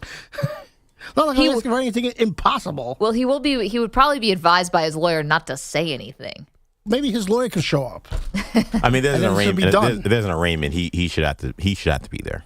I think that would be bogus if he doesn't have, or it'd be bogus if he doesn't have to be there. I'm not asking him to pass the bar. I'm asking him to show up in court. Oh my Show gosh! up If and he just was say not guilty. if he was representing himself, that'd be unreal. I don't know. Again, I'm going to rely on my jury duty. Like, there's a lot of this crap goes on behind the scenes. Like, lawyers show up. Like, you guys have no idea what you're talking about. Like how an arraignment. I barely know what that word means. An arraignment. So they bring the charges, right? And you plead. Yeah, arraignment. You show up to the court. They say, okay, this is the charge. What do you plead? Guilty, not guilty. Okay, cool. And then next leave. court date is next month. Bye. That's all he has to do. I can't believe you guys. Honestly, I don't want to say everything. All the facts are out, but I'm on Team Scotty on this one. I feel like the cops overstepped. To put him in an orange jumpsuit and for this traffic, like they better have good footage of Scotty doing something really wrong. They don't. An officer got hurt. So what are you going to do? I read the officer's lines. He's like, I have a knee laceration.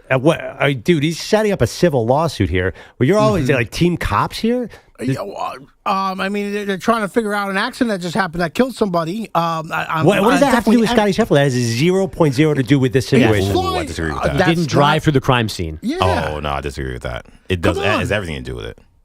The only reason why the cop was there was because of the death. But he wasn't driving around the poor man laying in the street to get into the entrance of the golf course. No, but they are connected, but he was not at the scene of the accident. Hold on. Do we know this detail? Do we know whether Scotty Scheffler knew what was causing the backup? So the delay. He said they didn't. He didn't. But I thought his lawyers said that he knew he was able to get in the course still.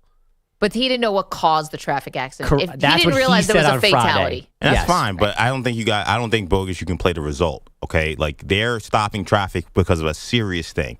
If that's the case, then anybody who's in any kind of traffic jam should be allowed to say, okay, I don't know what's going on, and because this death that happened is 100 yards away and not 50 yards away, I should be allowed to just go wherever, and that causes chaos. There's a reason why the traffic or officers or whatever are moving traffic the way they do. I don't think you say, well, the biggest because thing he for didn't Scotty, know or because it's too far away, that it doesn't matter. It does. It's all connected. Well, the biggest thing for Scotty isn't he claiming he didn't know it was a police officer and there was a misunderstanding there. So he didn't think that he was being disrespectful or evading police. What did he think? Who do you think it was? Just some a parking volunteer, attendant. maybe. I don't know. It's the same person that's trying to direct what's going on. What do you want him to just drive wherever he wants? You know what's so funny? You would totally rip Scotty Scheffler if he missed the tournament because of traffic. You'd be like, what is this?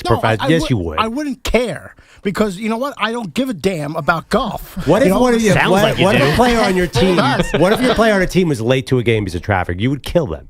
No, this He is wasn't going to be late, different though. circumstance. What do you mean he wasn't going to be late? How is he not going to be late? Oh, because every time that cop wanted him to basically stop forever. No, because we just had a conversation and Bogus said he was 50 yards away from the entrance. Right. So, and he was 2 hours away from getting on the thing. He was in 10 miles away in the jail, and they got him over in like 10 minutes. You're telling me that he was 2 yards away, he couldn't get in on time. Well, he might have had a police escort for that. But also, remember, he had the stretching routine. He has to stretch a lot. I mean, you're saying he could have gotten in. That cop had no idea who he was. He wasn't going to help him. Like, why do you think he could have gotten in? If he stays in line and doesn't drive around and he's really 50 yards away, as you guys keep telling me, then yes, he would have got in. You know why? Because he was in jail 20 miles away and they got him in a half hour's time.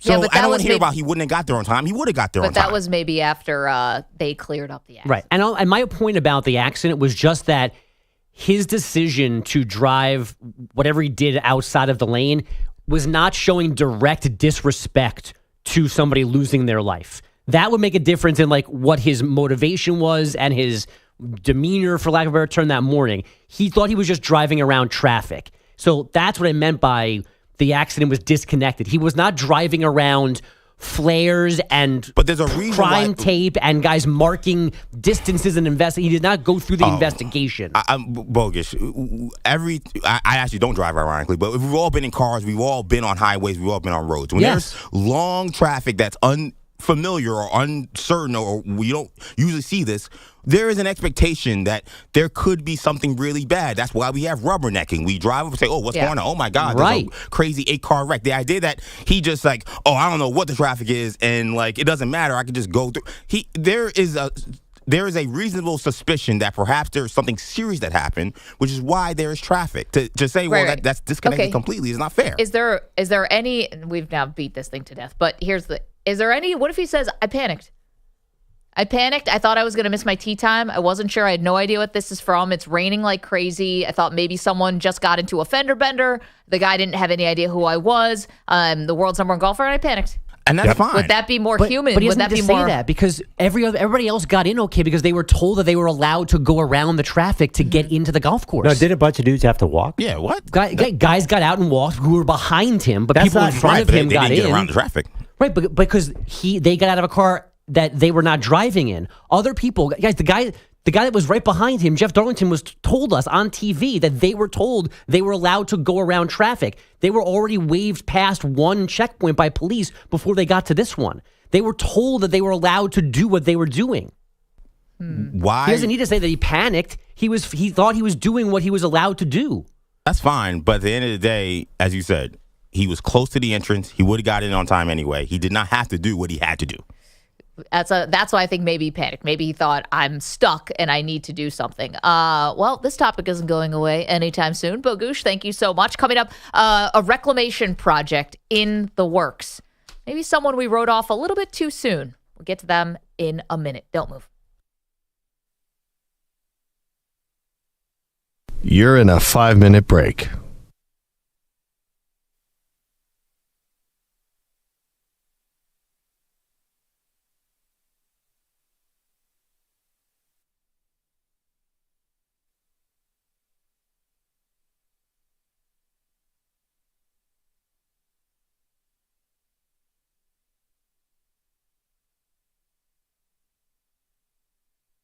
Four minutes, 30 seconds remaining.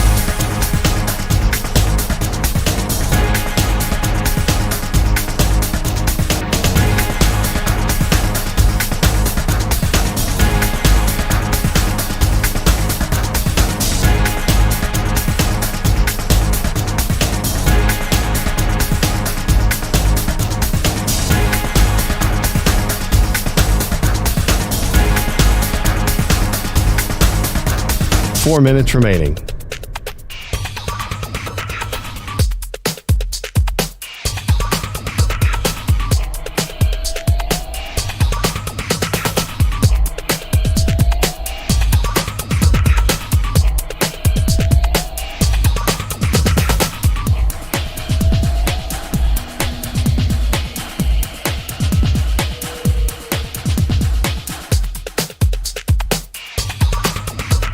Three minutes, 30 seconds remaining.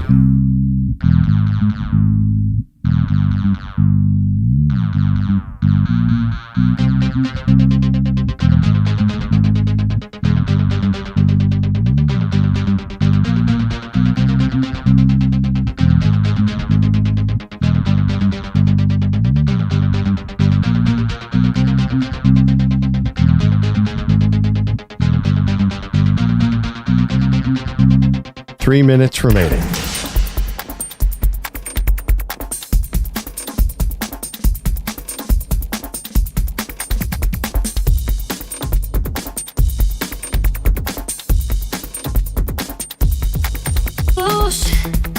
Lost in the fog of golf. Bogus can't see his way. People are his voice in his ears every day. Tom Brady's glory. It's all too much. Andrew Bogush needs a break. Bogush has had enough of Pete. Freedom from Bilotti. That's what Bogush needs. People he won't leave alone. His voice keeps ringing in his headphones like a drone. Oh, get out of Bogush's head. Bilotti, can't you see? Bogush trying to be free in the sea of noise. Let Bogush find his peace. Oh, get out of Bogush's head. Bilotti.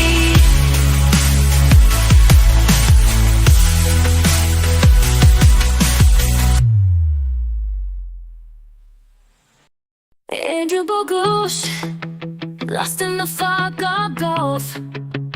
Bogush can't see his way. People are his voice in his ears every day. Tom Brady's glory. It's all too much. Andrew Bogush needs a break. Bogush has had enough of Pete. Freedom from Bilotti. That's what Bogush needs. People he won't leave alone. His voice keeps ringing in his headphones like a drone. Living life in 20-second views. Scrolling through, he's got no time to lose. Maggie and Perloff, Daily's keeping score. YouTube's his love. He's begging for more. Double tap, clicking on that video. From sunrise to sunset, he never lets it go. Maggie snappy, Perloff's got a glow. Daily's hooked, he's looking for the show. Chasing trends, Daily's on a quest. Comments pouring in, he's one of the best from every corner of the internet's reach. Daily's voice.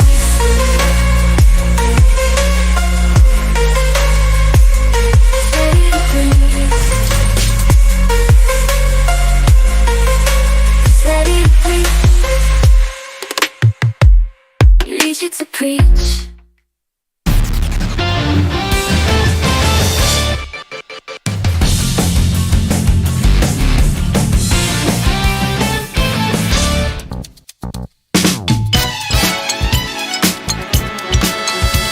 Welcome back. All right, well, it was only a year ago, Perloff, that there's a lot of excitement around Bryce Young.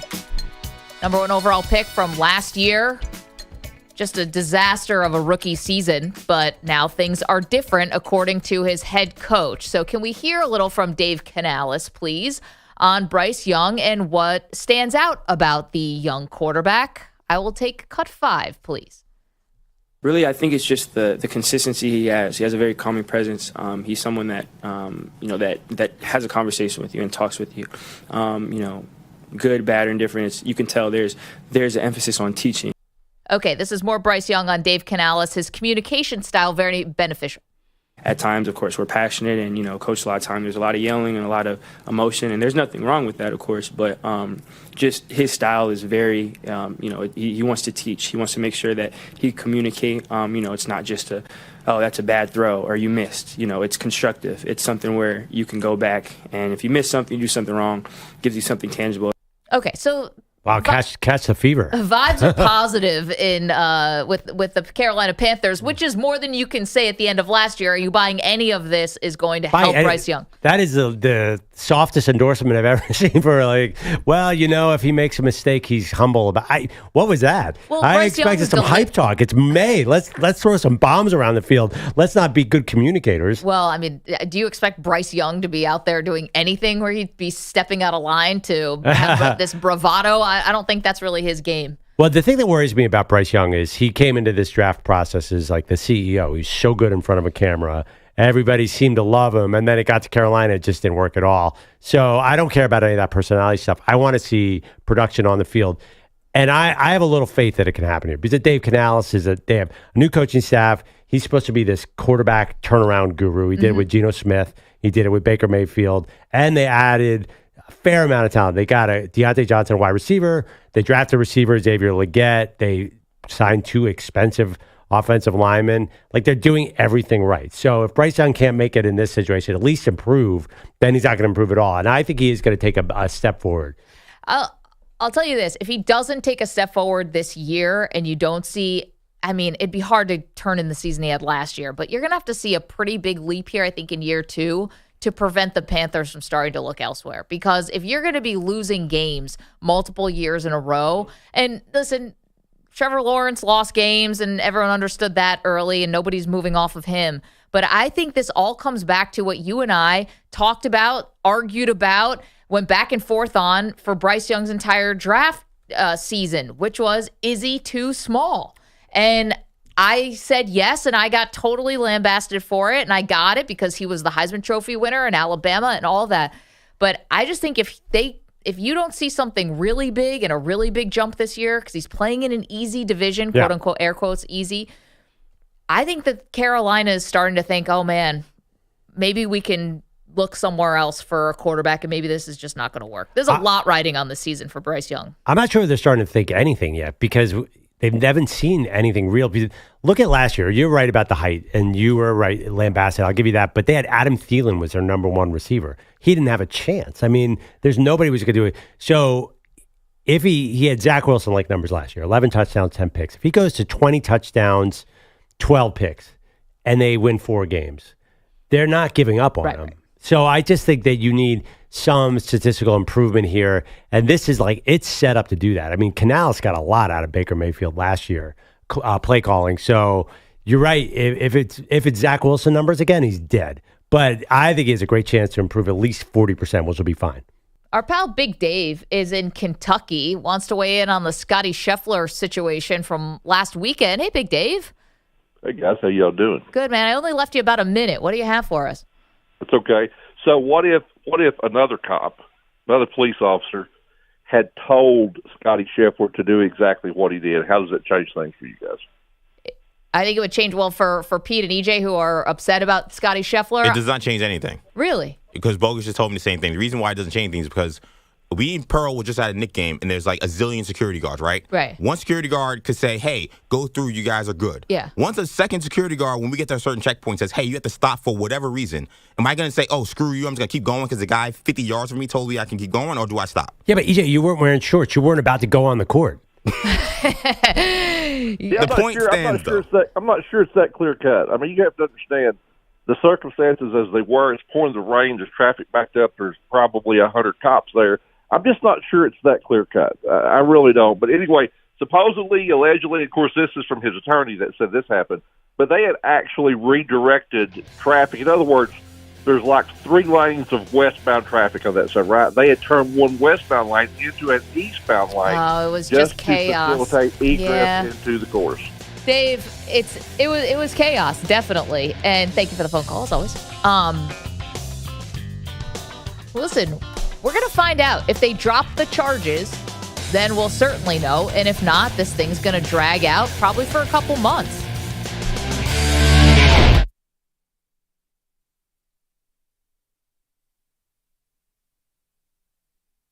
You're in a 5-minute break.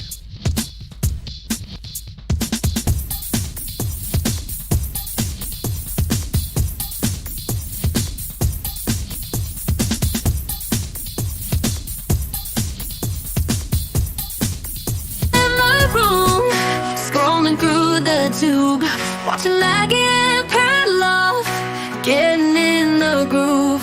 Found a viewer in the chat, his name's Dalton, I'm Brian. Spitting fire comments, he's the #1 fan. Got his fingers moving, stepping non-stop. Dropping all the knowledge, never gonna flop. Dalton, I'm Brian, he's the king of the chat. With his love for the show, there ain't no doubt. Every episode, he's always in the mix. Leaving comments for the host, he's got the tricks. Dalton, I'm Brian, he's a YouTube star. With his quick comments, he'll take it far.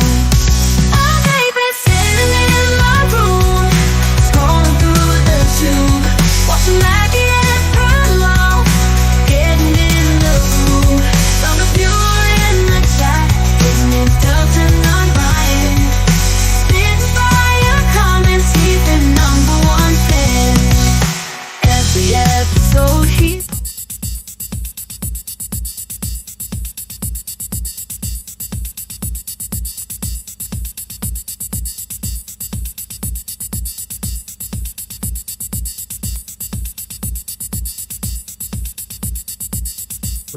lost in the fog.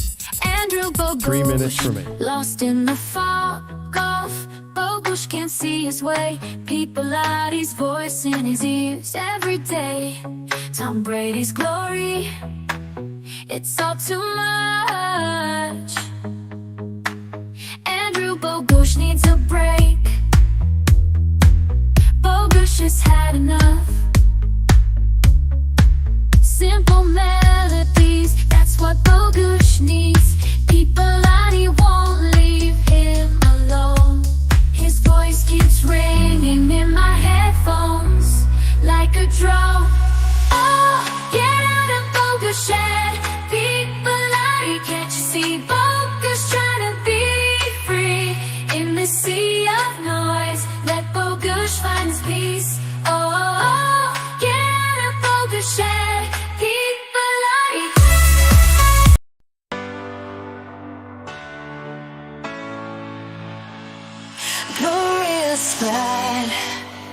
He's on the chat, tuning in where it's at.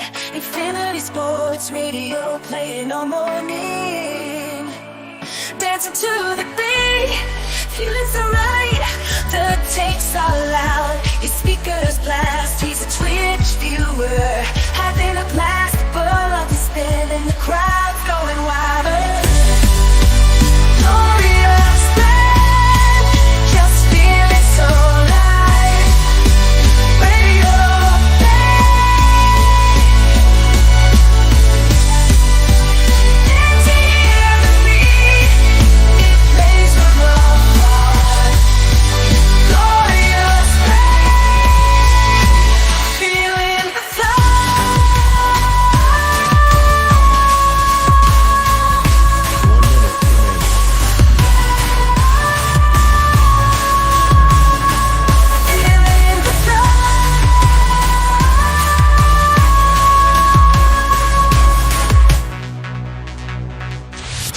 5 seconds remaining.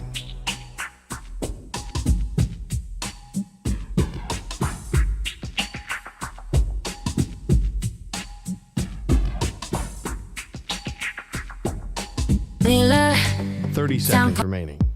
Otis Miller, Tampa Bay, loves the city, come what may. Switching lanes, no time to waste. Living life at an infinite pace. Maggie and Perloff on the radio.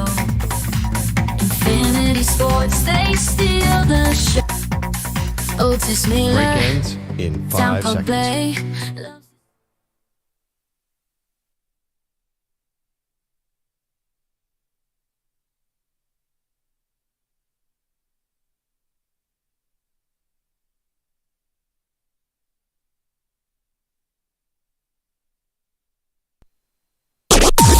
Maggie and Perloff on the Infinity Sports Network. Well, Dabo, Swinney making some interesting comments. Hey, welcome to the show, Maggie Gray, Andrew Perloff. Check in on a little college football because this was Dabo, of course, the head coach of Clemson. And with the new rules now, Perloff, that you can transfer at whim now. You don't have a certain amount of restrictions. No restrictions, basically very, very few on transfers. So the transfer portal is where it's at, but that's not for Dabo. Clemson still to this day has not dipped into the transfer portal to get a starter. They've done it sparingly for some backup people, but not for a starter. Dabo Swinney was on the College Sports on Sirius XM, and he said the reason why is most transfer portal players can't play at Clemson. It's really pretty simple. Most of the guys in the portal aren't good enough to play for us. Yeah. That's just 100%. The reality of it. I mean, we have guys that are backups at Clemson that go in the portal because they just want to have an opportunity. And most of them are graduates, by the way. But we have guys that are backups, or they want a chance to go play. All right, so the guys in the portal are not good enough to play at Clemson. But they're good enough to play at Alabama and Georgia. And Florida State. Yeah. And other players. That's interesting because other schools, rather. Last I checked, Clemson is not the defending national champion. And this is ridiculous what's going on with Dabo Swinney. Like, it was a couple years ago when the transfer portal just started getting cooking.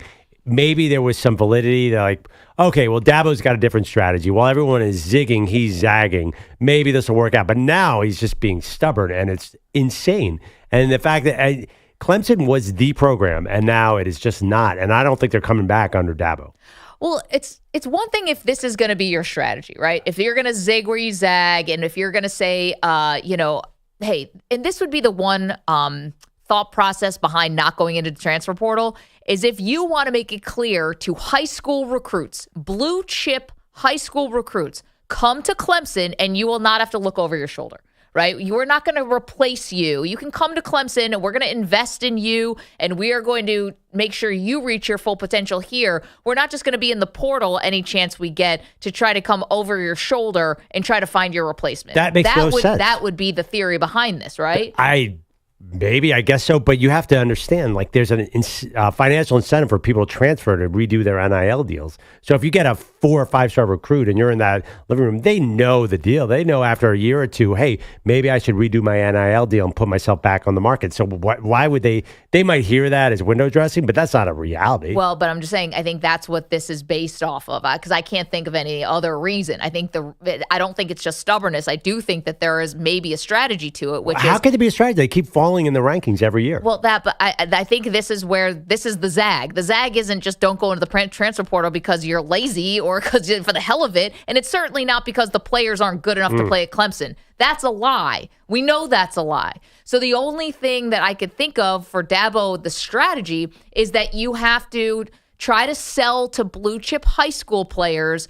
You can come here and you can develop and we'll be loyal to you if you show the loyalty in us and you don't, leave to go find a better deal somewhere else. And we're not going to go in the portal to get someone to come in and take your starting spot too. It's like this is not the right term, but like a mutual assured destruction. Like right. If you don't leave us, we won't leave you. And let's see if that works, because I was saying that's the only way I can see a strategy, because him just saying transfer portal players can't play at Clemson is just a bold-faced lie. Well, no, I understand what you're saying has logic to it, but he's just being headstrong. This is just hubris. There's no strategy. You can make up a strategy all you want. There's no reason that the 4 schools that haven't taken a transfer, 3 service academies in Clemson, there's a rightful strategy here. That doesn't even matter. Okay. You could say whatever you want. He's being headstrong, and it is hurting the program right now. Okay, but if it's just hubris, though, and he's just resting on the 2 national championships that he's already won, and he doesn't feel like he has to do this, that kind of goes against every fiber of what every college football coach has, which is a win at all costs, to the point of like it being uncomfortable, right? Like there was such a win at all cost in college sports that at times, even before the players were getting paid for their name, image, and likeness, it could be uncomfortable how disposable the players felt at times, all for this pursuit of winning. So you're telling me that somehow he just doesn't have that anymore? No, because to him, something had to get him to the top, and it had to be the idea of winning. Why would that escape him? Why would he want to win more and more and do whatever it takes to win more and more and more? He's so stubborn about NIL and the transfer portal. He's still ripping NIL. Even long after the debate is over, Swinney's still coming out against NIL. So, but it hurts him. So yeah, I know it hurts him. Well, obviously, he keeps on. Once again, he had a tough year last year, and he did not go in the transfer portal. So you can't say he's doing things in the best interest of winning. Sometimes guys get huge egos, and they do things that hurt the bottom line. I mean, it happens. I mean, you can't possibly think that all that stuff you were saying about strategy, that might work on the recruiting trail. But you think that's a real thing, everything you just said? Well, the reason why I'm saying that is because the other logic doesn't make sense to me either, because coaches are willing to change X's and O's strategy. They're willing to change other things in the pursuit of winning. You can't tell me that all of a sudden he doesn't care about winning anymore. I just won't believe that about a college football coach. So wait. I can't believe that about these maniacal dudes who want to win so bad that he would be like that. He's doubling down here, even if it's hurting him, with no logic behind it. So you're saying his strategies, I'm going to get a little bit worse every year, a little bit worse, and then somehow that's going to flip and get me to number 1. I don't even understand.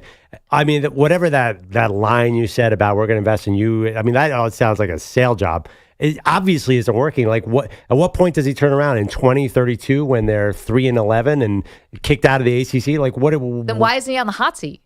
Because he won 2 titles? Because it's Clemson. I mean, right? Like, yeah, he won 2 titles. I mean, that shouldn't make sense to this current fan base and the donor base, because. Well, I'm not sure. Well, what do you mean? So what? If you think he's just Dabo Swinney, we're talking about again doubling down on why he doesn't take guys from the transfer portal. He said because they're not good enough to play for Clemson. Right. That's just a lie. You build your roster with recruits from high school, and you supplement. I think this is the ideal way to do it. And then you supplement with the transfer portal, and you add guys where you need them. Or you could Deion Sanders. Feels like an old school thing. Or you could Alabama this thing too. But anyway, a lot at Georgia, like a lot of teams are using transfers now. But right, but like 7 guys out of 100. How many? We're not talking about Deion was the whole entire team. But you're talking about maybe what? How many transfer portal guys did Georgia have? Can you look that up, EJ, please? Well, Georgia wasn't a big one last year. Okay, sorry, whoever. Yeah, but I mean, like, wants, listen, like we saw Texas definitely had a lot of them this year, and they were a Final Four team. Washington definitely had a lot of them. You win with transfers now. That's the way college football is, especially because NIL, especially because players want to get another dip into the NIL pool. I get it, Yeah. but I can't buy that the only reason why he's doing this is just because he's railing against this system. So you think he's doing it intentionally? I think that if you're saying he was zagging while everyone was zigging, at least that's what people thought in the beginning.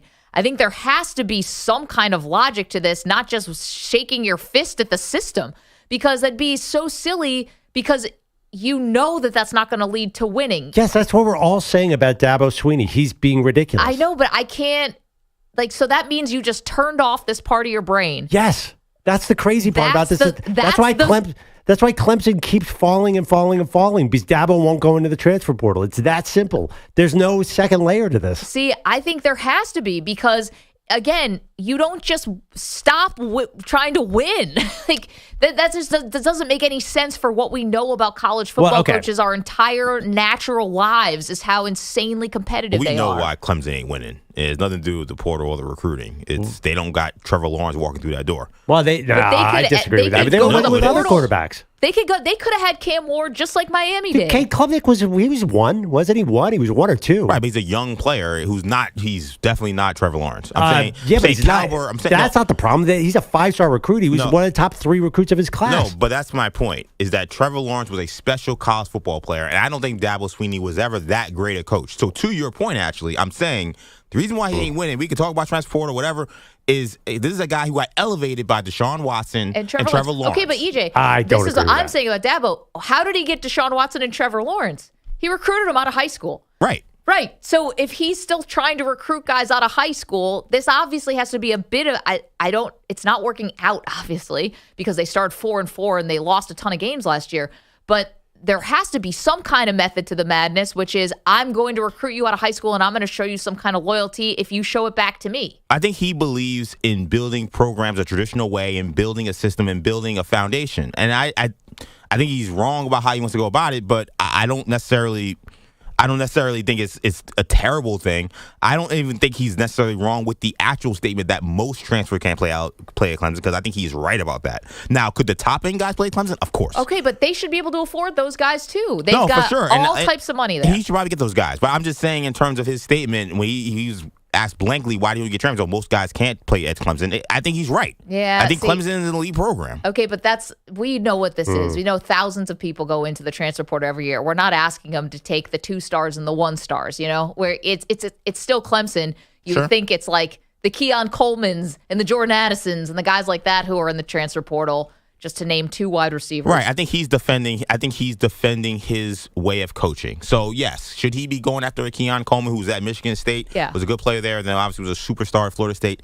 Yes, he should. But I think his overall landscape, because we don't, and shout out to Carl Reed from 247 Sports, talked about this a bunch. We all talk about the top transfer guys. We don't talk about the hundreds of transfers. There's 3,000 people in transfer every year. There are hundreds, maybe even thousands, who put themselves in the portal and can't go anywhere. But see, the thing is, Dabo doesn't do himself any favors by saying that, because to Perloff's point, you're going to look at Texas and you're going to look at Alabama and you're going to look at all the teams who are in the Final Four who did go into the transfer portal, and he's going to look silly here. If he said, this is my method is I want to build through high school. Essentially, an NFL GM saying I want to build through the draft. Yeah. I don't want to go to the free agency. He says, by the way, and there's a second cut, I think he says that basically. That is the tact I would go with, because that's the only prayer you have. To go say everyone in the portal can kick rocks, you suck.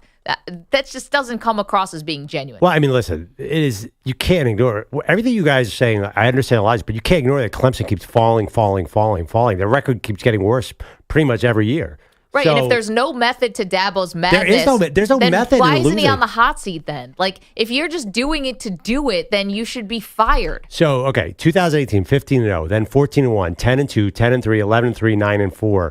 The trend, 9-4, is that enough to put you on the hot seat at a place like Clemson? Maybe not. Alabama sure would. I don't know, because Clemson before Dabo was not an elite program. But you're saying it's not going to get any better. It's going to get worse. It's going to get worse. You seem so confident it's going to get worse. I do think in a couple years, I think in a few years, if this keeps up, he will be on the hot seat. I wonder, do you think Dabo really tried to get the Alabama job? I think if the Alabama wanted him, he would have been gone. And by the way, there's one thing. Dabo's won with a lot of quarterbacks. I'm looking at he won with he's not QB the championships he won with Deshaun and Trevor. Let's be clear. The last 2, Trevor won as a freshman. Trevor won as a freshman. Sorry. 10 wins with DJ, 11 wins the next year, and then 9-4. That was last year with Caleb. Yeah, but he won with Taj Boyd. He won with Deshaun. He won with Kelly Bryant. He won with Trevor Kelly Lawrence. Bryant and with Taj Boyd, he was winning 10 games. He was doing what he's doing now. He was winning. He was on that national championship level when he had the special college football players, your Heisman Trophy level college players like a Trevor Lawrence, like a Deshaun Watson. Those Taj Boyd's pretty close. Taj Boyd, Pearl. He ain't Deshaun Watson. Taj Boyd's one of the great college football. He was amazing. Look at his stats. I know. But he's not Deshaun Watson, Trevor Lawrence first round pick. He's not. We all know he's not. Nobody thinks that Taj Boyd was as good as Trevor Lawrence and Deshaun Watson. I think the question is Dabo going to laugh last year? Is there any chance that he laughs last? I don't think so. Or does this just keep descending into oblivion and he eventually does get fired? I like your strategy. Hey, listen, we are going to invest in you. It's totally ignoring the NIL contract situation. I'm just saying, like, the reason why I have that theory is because I don't think that people who are maniacal about winning all of a sudden just say, I'd rather be right than win. That just doesn't seem like how college football coaches in this day and age are wired. Yeah. They'll do anything. Nick Saban changed his whole philosophy to go from a ground and pound and defense team to an air it out offensive team. Yes. Guys change. Nick Saban is on an island. He is the best of the best. And the best thing about Nick Saban is he would change like crazy. There's so many headstrong coaches who don't change and then lose. It's just the way it is. These guys are huge egomaniacs. But you think, and Dabo, will step yes, out here? Dabo will not change. Nick Saban would have easily changed. Nick Saban was awesome at that. He always wanted to adjust. Dabo is not that. 855-212-4227. You are welcome to weigh in. We're on in South Carolina. We're also on in North Carolina. We're also on in...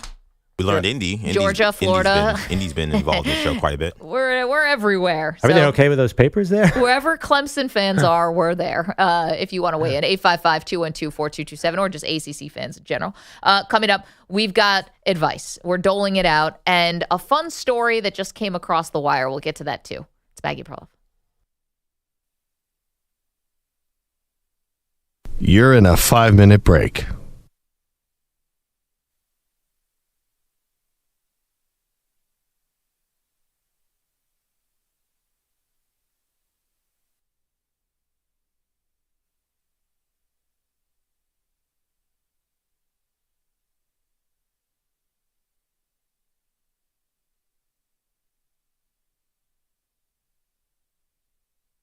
Four minutes, 30 seconds remaining.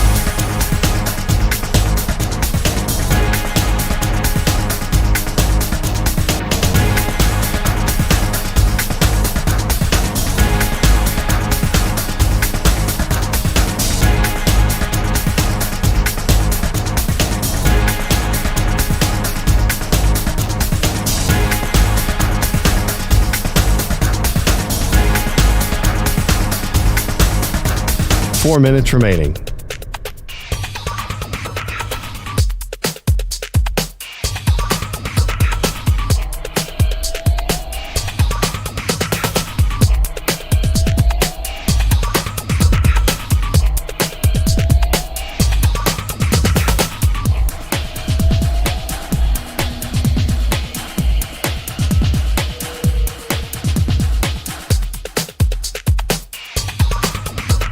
Three minutes, 30 seconds remaining.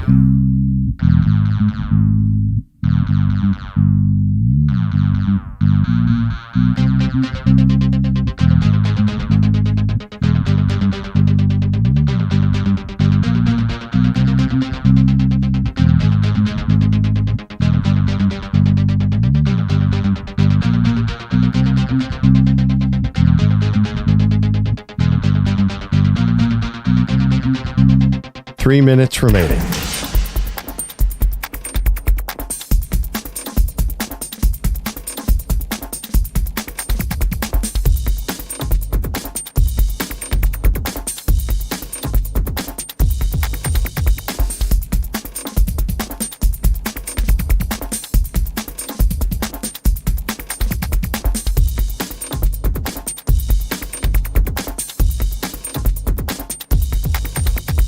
Two minutes, 30 seconds remaining.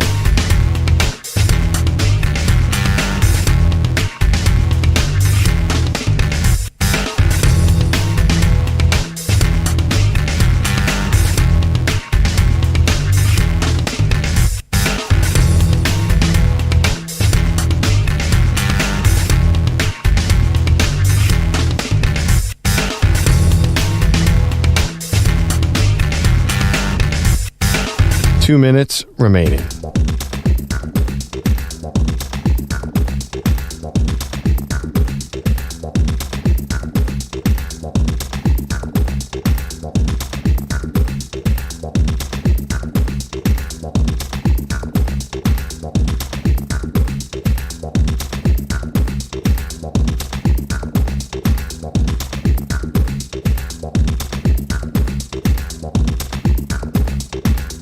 1 minute, 30 seconds remaining.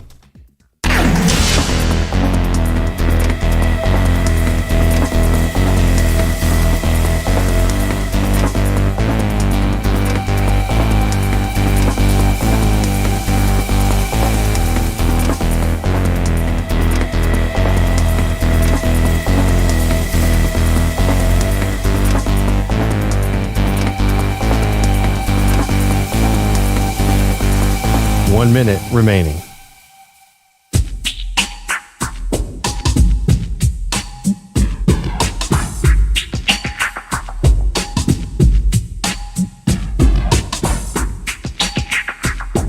$45 seconds remaining.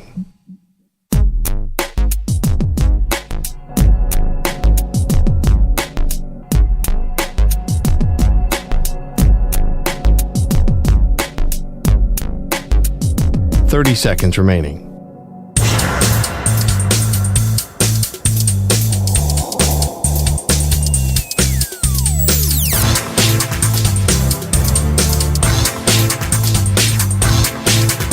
$15 seconds.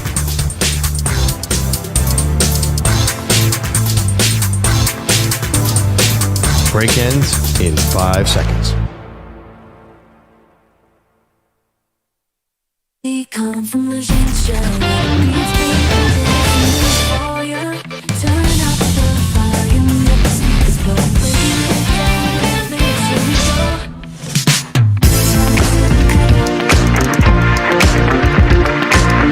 This portion of the show is brought to you by Wesley Financial. Stuck in a timeshare and want out? Contact Wesley Financial Group now and get a free timeshare exit information kit at wesleyfinancialgroup.com. Got a little heated there talking about Dabo Swinney. As things around Dabo Swinney tend to be. It's about 40% of Paul Feinbaum's show is people yelling about Dabo Swinney. And we dipped into that energy a little bit. I don't think it's going to go well there. Maggie says maybe there's a strategy here. We will see. Man, it's getting me excited. About not going to the transfer portal.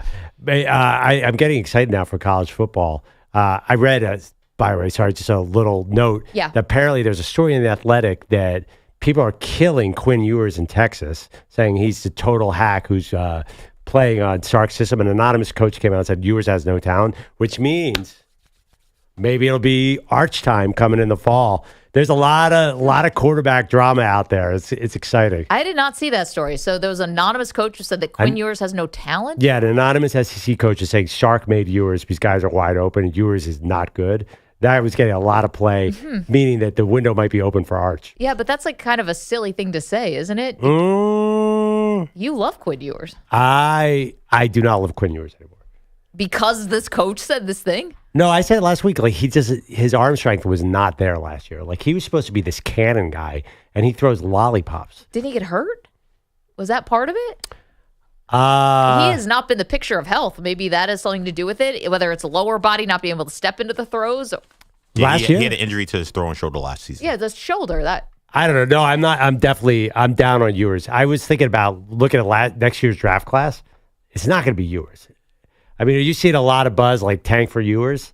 Well, no, I haven't. But if he plays really well this season, I could see a little of that. I don't see it. I think we're talking about Clemson. I think Texas is purely a Steve Sarkisian offense. I thought you'd be excited about this. We could get Arch. Listen, I thought that Arch might come in and throw his weight around to start anyway, right? Yeah. I thought maybe he might think about hitting the transfer portal after the spring game because he looks so good. And I even gave you a team. I thought he would go to USC to play with Lincoln Riley. Right. I mapped out this whole thing, but I was told no. Arch is going to stay, and he's going to sit politely behind Quinn Ewers. This would be terrible news, by the way, for video game fans if Arch Manning becomes QB1 at Texas. Why is that? He's not in EA Sports' college football game.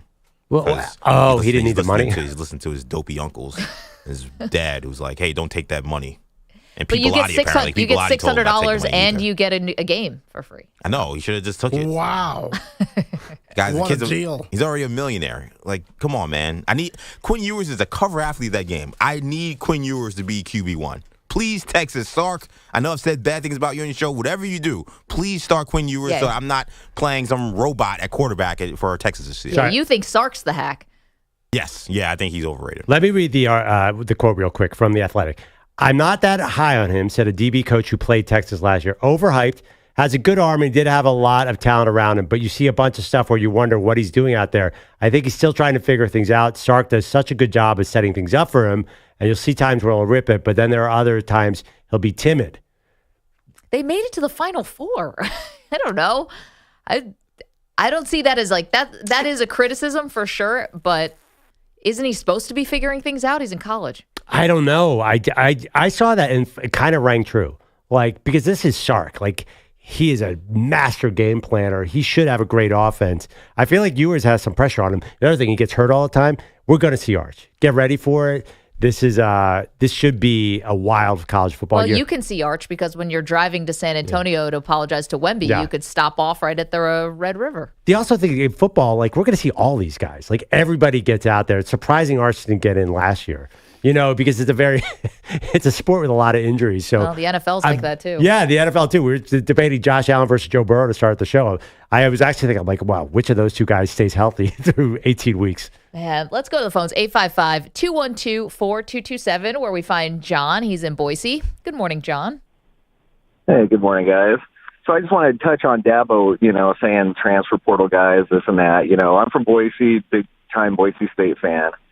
And this year in the transfer portal, we got Malachi Nelson, the number one overall high school player coming out, sat behind Caleb Williams last year. Yeah, quarterback. Transferred to Boise. We got a 5-star wide receiver from Texas Tech. And then last week, LSU starting tight end just transferred to Boise State. And it's like, I'm sure any of those three could start at Clemson, or could play. So I just don't see Dabo's logic in not utilizing, what's available. Yeah, John, that's why I feel like there has to be some other reason, not just, everyone in the portal's not good enough, because to your point, that's just not true. That's just a lie. Yeah. And so there has to be something else. And the only thing I can come up with is that, and John, thank you, is that he wants to show high school recruits, hey, if you're a 5-star and you're a blue chipper and you come and play for me, I will not grab someone out of the transfer portal to come take your spot in a year. I'm going to invest in you and you invest in me. That's the only thing I can come up with, because not going into the portal to get wide receiver help, which they've definitely needed, and other things for Clemson makes no sense. Well, what do you think is more likely? That is the driving logic, is the competitive advantage he hopes to gain from that, or that just he's being stubborn and willful? Well, that doesn't ring true to me, him just being stubborn and willful, because if you want to win at all costs, which I think is basically the baseline for every college football coach, why wouldn't you change with the times? I don't know. I think a lot of us are wondering, why isn't Dabo Swinney changing with the times and just dipping in the transfer portal? Because they've got money. They've got an attractive campus to sell. They've got all the things that you would want that would make you competitive in this area. So here's a quote. Yeah. Dabo said college football lost its way with NIL in March of 2024. Does that sound like a smart recruiting move? It doesn't, but it doesn't sound like somebody then who should keep his job.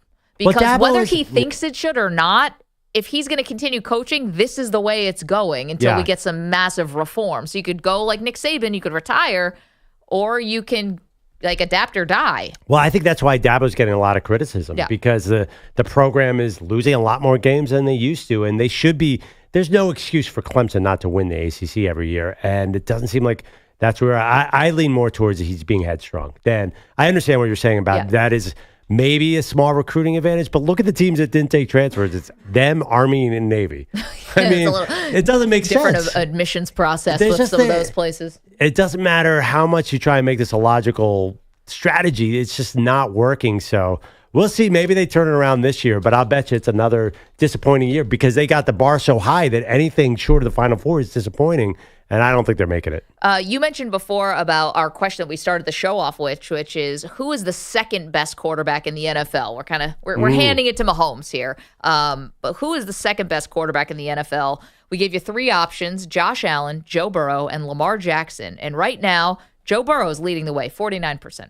Ooh, Allen and Lamar are basically splitting the rest. Okay, there you go. So that's just a little bit of a little taste. You can go to @Maggie and Pearl. You can vote. You can call us 855-212-4227. Bagoosh. I'm just looking up. I don't even think you can transfer into the service academies. So that's not even a full, a good sentence to write. It's like Clemson didn't accept the transfer. I don't think you can. That's why I said the admission policy is a little different on those academies. You can't just show up as a junior at West Point and be like, here I am, Uncle Sam. Let me play football too. No, you have to get, I believe I'm right about this. I think a politician has to write a letter on your behalf. When you're in high school. Yes, to go to a service academy. But I don't think you can, I don't think that you can just enter the middle. I think you have to start in year one. You can't transfer in. And I think there's also a limit where you also can't leave. Like you have a free year. Like you can leave after a year and you don't have to do your service or anything like that. But I don't know that you can just transfer into those academies in the middle of your 4-year undergrad. Huh.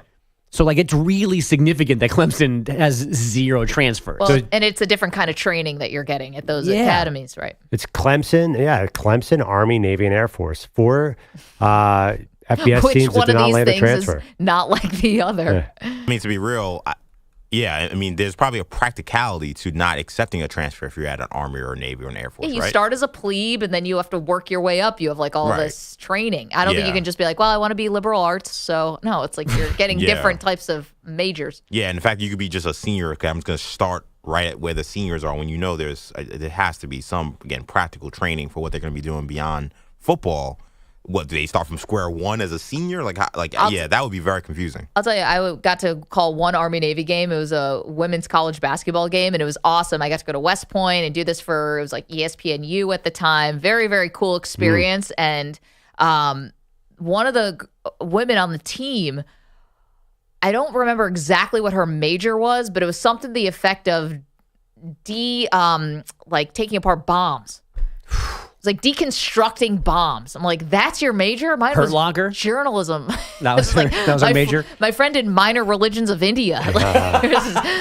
Taking our bombs. Like, whoa, she was good too. That's funny. I'm Ice looking. cold. This idea of no transfers for Clemson. Like, all the Heisman finalists were transfers last year. Like, this is nuts. It's nuts. It's the dumbest thing ever. It is so backwards. It is so counterproductive. And for him to have the gall to go, most of those kids aren't good enough to play here when they lost 5 times last year, he's out of his mind. And the thing is, he's setting himself up for so much criticism. I give Dabo credit. That dude does not waver off being Dabo. As a Miami Hurricane fan, please, Dabo, keep doing what you're doing. So more players That's what I'm saying. They could have gotten Cam ACC. Ward. Yeah, no, we'll take Cam Ward. We'll take any of those kids that can't quote unquote play at Clemson. Miami will take you. All right, EJ, this isn't some kind of Miami Hurricanes booster event.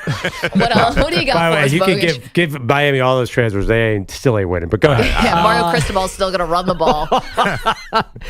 The Edmonton Oilers did their best Indiana Pacers impersonation, winning Game 6 at home, then Game 7 on the road to survive round 2. 5 seconds, Rodick blasted. It was tipped into the far corner, and Edmonton has won Game 7, 3-2. The Oilers advance to the Western Conference Final. They'll play Dallas Thursday night. This series is over. Did Jack Michaels also coach the Fever last night? Oilers head coach Chris Knobloch had to survive that last flurry after leading 3-0 midway through the third. We would have preferred it to be less stressful and kind of cruise to the end of the game. And, for the most part, I think for 60 minutes in Edmonton and about 50 minutes here, we played a pretty good game. Can those two sound bites be any different? One guy is like too hyped to even be calling WWE matches, and the other one is the coach is like no-dos. No, I'm sorry. The other thing, what puts you to sleep? NyQuil? Yes, thank you. Game 1 with the Stars is on Thursday night. Caitlin Clark survived a twisted left ankle and foul trouble, putting up 17 points and 5 assists. But she and the Fever remain winless, now 0-4 after last night's 88-84 home loss to the Sun. The Liberty took care of the Storm, 74-63, improving to 4-0 for the first time since 2007. It is one of my least favorite sounds, Kawhi Leonard's non-human laugh. That's a real person you making don't that like noise. That Curdles, like it's awful. No, thank you.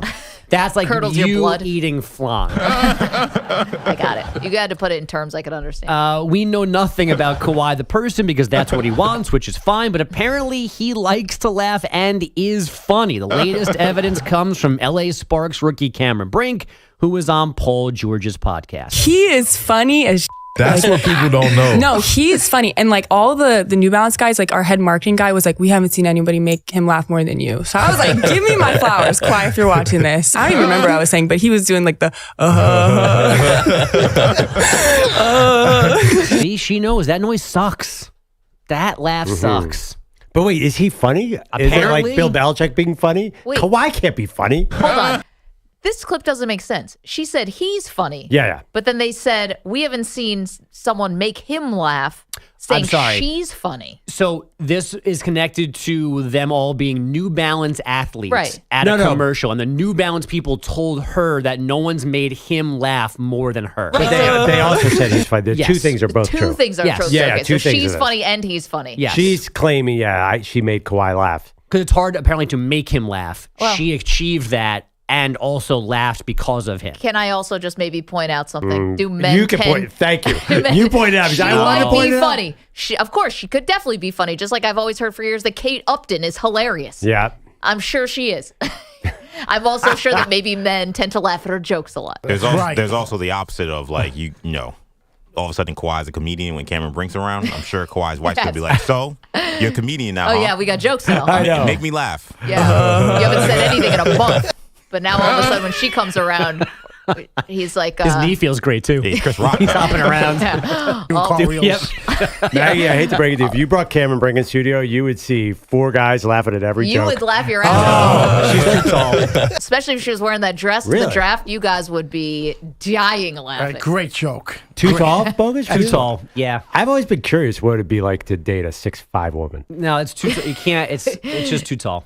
That's interesting. You never dated someone really tall? 6'5". I've never met a 6'5" woman. The Dartmouth basketball team didn't have any.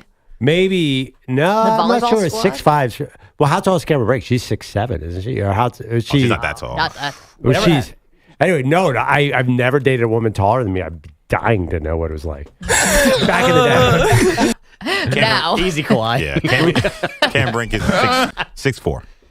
Oh, that's not that big. But if you told me 8 feet, I would believe you. She seems She seems taller very than tall. listed. It's the way I she know. dresses. Maybe I don't know. Yeah. I don't know. And she's a basketball player.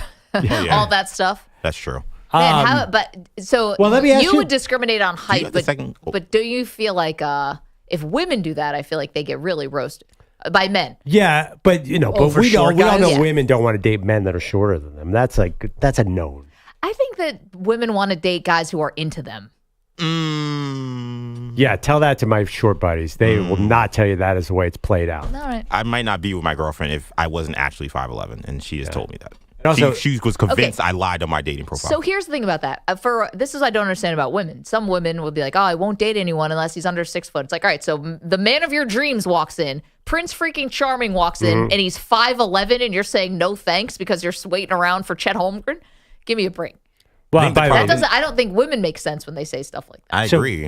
I'm just saying. I think That's it's a what, I think reality. women want someone who's going to treat them well. Maggie, you're crazy. You say that the key thing that women want is men are into them. Yeah. Trust me, I was into a lot of ladies Well, early not on in you. my life. Yeah. No, I'm just kidding. And I saw every single one of them date the one guy who was not into them. Like that is Well- there's nothing like cat. I mean, it's this famous book, The Game. There's Yeah. nothing to men and women that is more attractive than someone not liking them. It is That's- like the draw. It's literally a George Costanza quote. Yeah, no. And I read The Game too. I think that's probably in your 20s. And then women, there's something also, for some women, not all, I'm not going to speak for everybody. There is something biological that sometimes kicks in. Again, sometimes, not all the time. And you settle for the good guy? No, you don't settle. For the average height. That's what happened. How'd you have a good time with all the bad guys? Then you're like, ah, crap, I guess I got to settle down. You start reevaluating your priorities, is what I was going to say. Listen, Right, so good looks, personality go out Yeah. the window, just security. Good-looking guys working at the gas station. I just want someone who's not going to lose it when Cameron Brink walks in and start treating her like she's freaking Seinfeld. I mean, you got Bilotti, Bogus, and me in the room. We all know the deal. We all had to wait. We had to wait till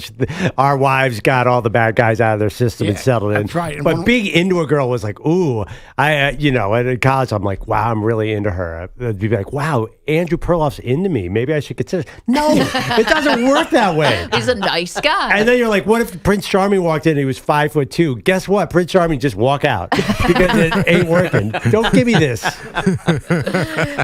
All right. And well, I'm just trying to tell you how it is. You're telling us how it isn't, how it should be. I just think I don't think a woman would. I think when push comes to shove, I don't think that height is the end all be all, is what I'm saying. Will you at least give me that some women are My attracted husband's 6 to foot, quote unquote bad boys? What's that? Will you at least give me women tend to be attracted to quote unquote bad boys? Yeah, and some women grow out of that and some of them don't. And you all know in your personal lives the women who grow out of it and the women who don't grow out of it. That's right. And you tell by the husbands that they end up with. I met your husband. Lifestyles. Your husband, I don't know. Which one is he? I don't know. Bad apple. A lot of comment with Scotty Scheffler, but only from last week. When I met him and he pulled a switchblade on me, I was like, dude. A little much. He had teardrop under his eyebrow. Yeah. Tattooed teardrop. Yeah. He's done more than stretching in a jail cell. Yeah. This is what attracted me to him. This is bad boy attitude. He stayed in jail for more than 90 minutes. Did you say teardrop tattoo? He's making bathtub wine. Yeah.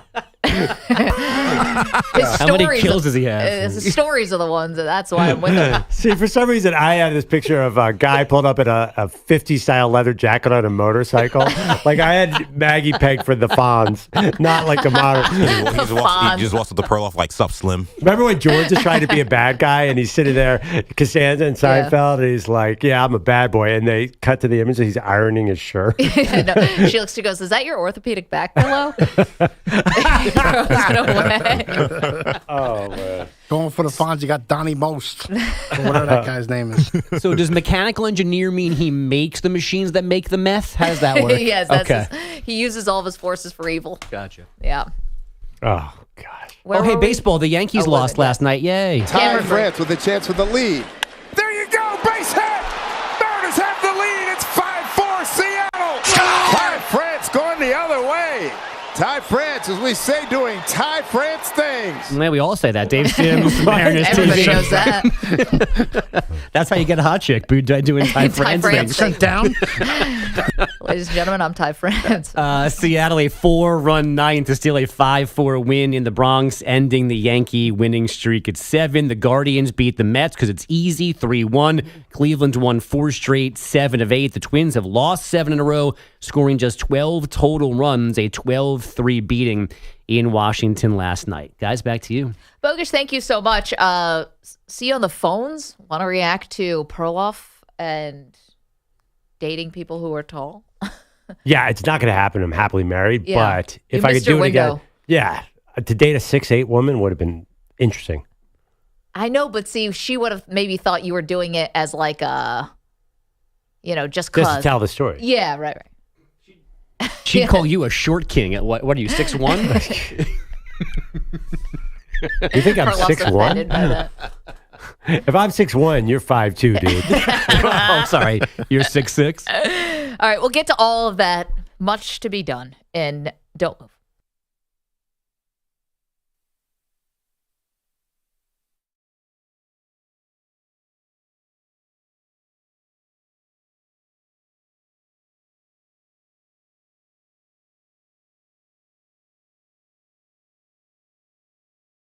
Big friendly convolution show where the beats big bumping, it's a new euphoria. Turn up the volume, let the speakers blow, breaking it down with lyrics, here we go. Jamming to the Maggie Perloff show, Infinity Sports Radio. Let's go, tune in, turn up, we about to make some noise. Big friendlies in the house, bringing them joys. Loves the YouTube chat where the fans unite, dropping comments, spreading love day and night, giving shout outs to the friends across the globe. In this digital world, we're all in the same mode.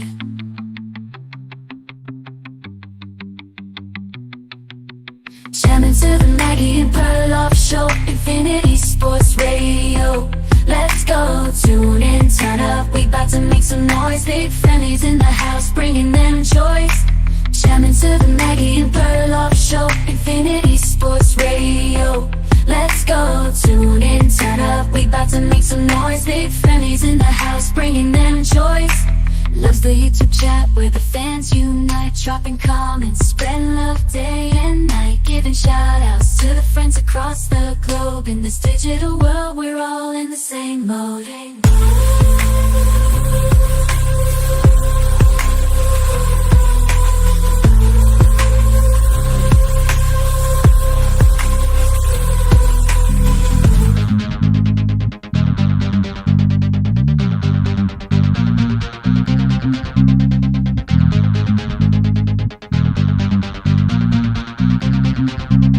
3 minutes remaining.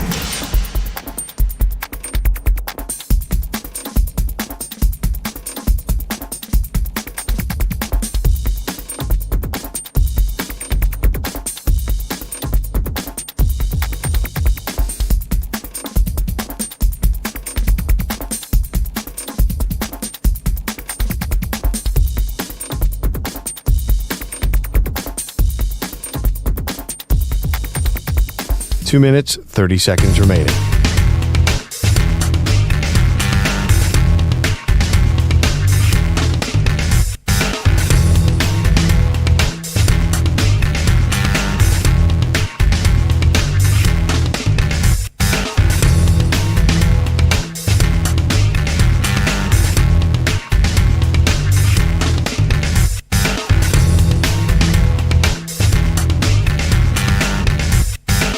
Two minutes remaining.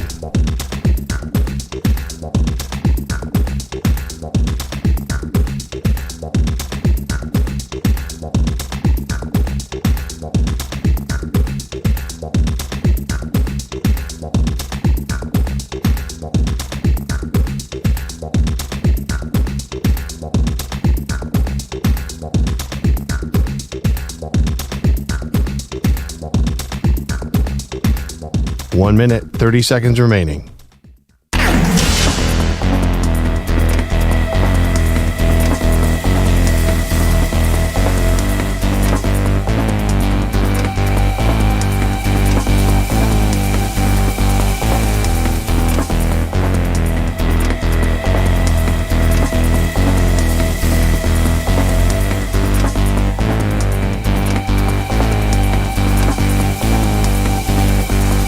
One minute remaining.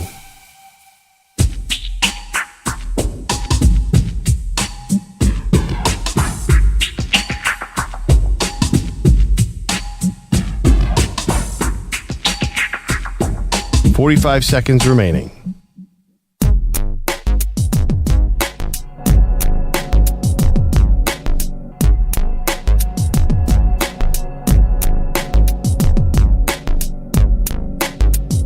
.30 seconds remaining.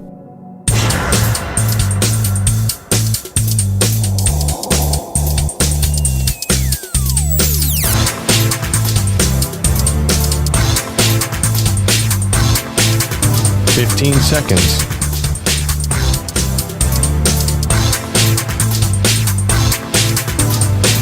Break ends in 5 seconds.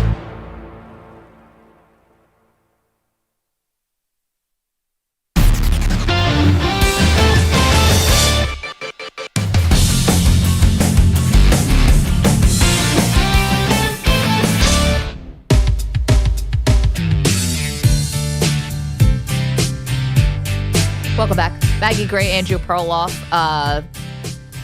We have an update for you on the Lakers coaching front. No, they have not made a hire yet, but they have completed interviews with Sam Cassell, Borrego, and J.J. Redick. So Redick did get his interview. And he was calling the Eastern Conference Finals, right? Well, he was at the semifinals. Yeah, he called a lot of those Knicks games. Yep. It was him, Burke, and, of course, Mike Breen. And I'm assuming he'll be on the Eastern Conference Finals? Yes. ESPN have ESPN has it, so he'll be on the Eastern Conference Finals throughout. And TNT's got the Western Conference. And they'll be on the NBA Finals, of course. Yep. So there you go. There's still more coaches that they want to interview. So not sure if we're going to get an announcement before these series. Real quickly, just a little note in this article that was from Shams Charania and Jovan Buha of The Athletic. League-wide, J.J. Redick, former player and media analyst, has garnered buzz for the position. The Lakers are, quote, infatuated with Reddick's potential, according to league sources, viewing him as a Pat Riley-like coaching prospect who could both help the franchise in the short term and lead it for the future. Oh, come on. Wow. Come on. It's Pat Riley. While Reddick, Lakers star LeBron James hosts the podcast, James has made it known that he is staying out of the team coaching search. Again, with this silly narrative of LeBron staying out of it. Why must they tell us these lies? And go hire the guy the guy he hated in Cleveland. What was his name? David Blatt? David Blatt. You Go have to hire be him more then. specific. He got many coaches fired. He didn't like Mike Brown. He didn't like a lot of guys. Paul Silas. It's ridiculous. That's a ridiculous statement. Pat Riley. Pat Riley. This is what it's like when we compare guys who have never played a down in the NFL to Patrick Mahomes. Like, this is the coaching equivalent to that. Well, what if they don't hire him, though? And Then they would be the third team not to hire him. well, I feel like it reminds me a little bit. Wasn't there a team that loved former quarterback Josh McCown? Mhm. I would It was Texans. Houston. Yeah, and then they didn't hire him.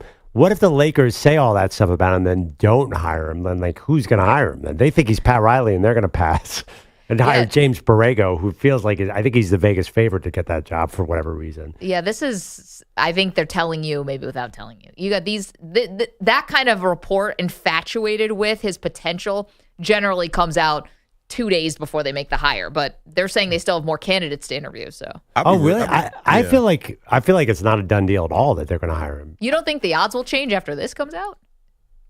This is not like a rumor. This is like the Lakers beat reporter. Well, somebody Shams. yeah, but I think Jovan Bua was saying that Anthony Davis and James Borrego are super tight, and that could be Anthony Davis's choice, and Anthony Davis is the future. They're getting this narrative out there to distance LeBron that this is all about Anthony Davis. Anthony Davis is going to be there for 5 to 10 years. LeBron is He's not, because once LeBron's gone, and if who knows who knows what's going to happen after. Yeah, but why would Anthony Davis leave L.A.?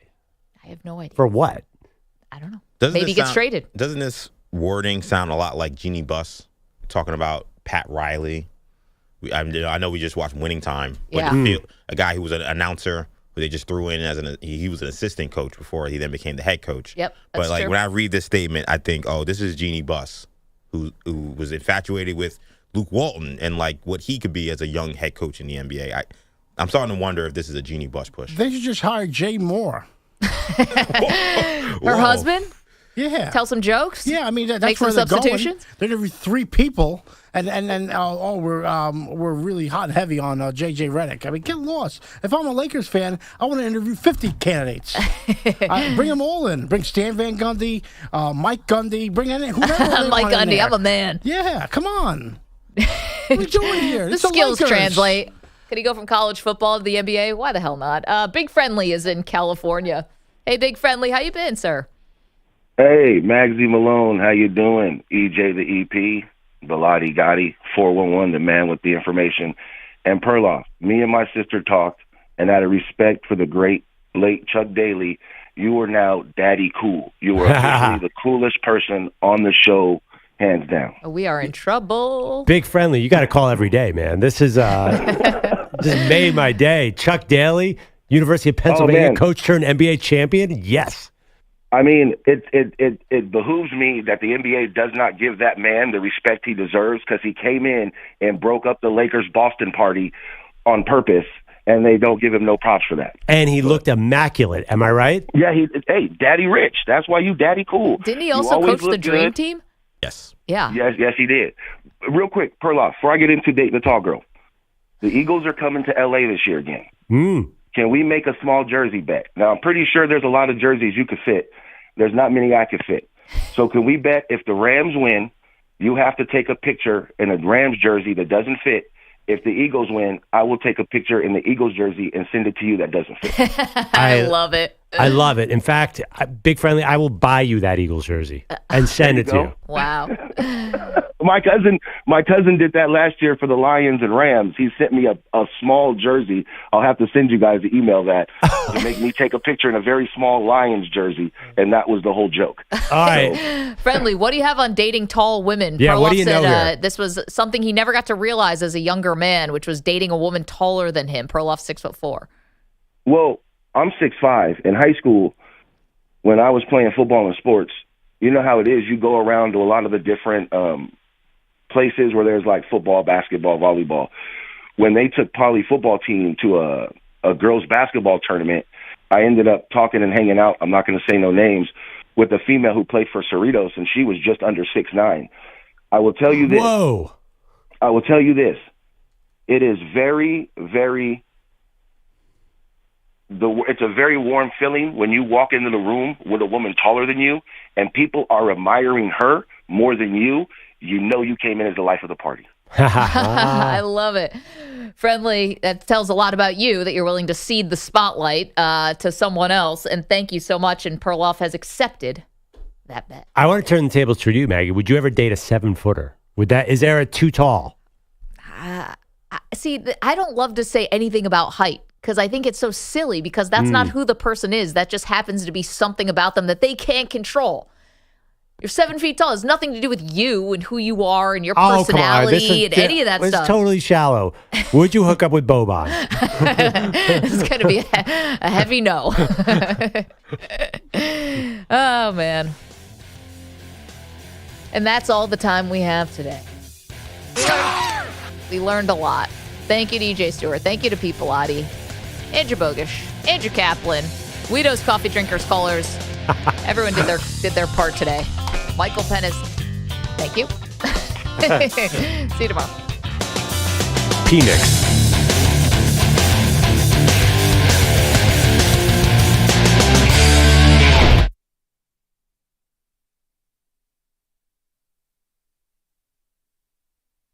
You're in a 5-minute break.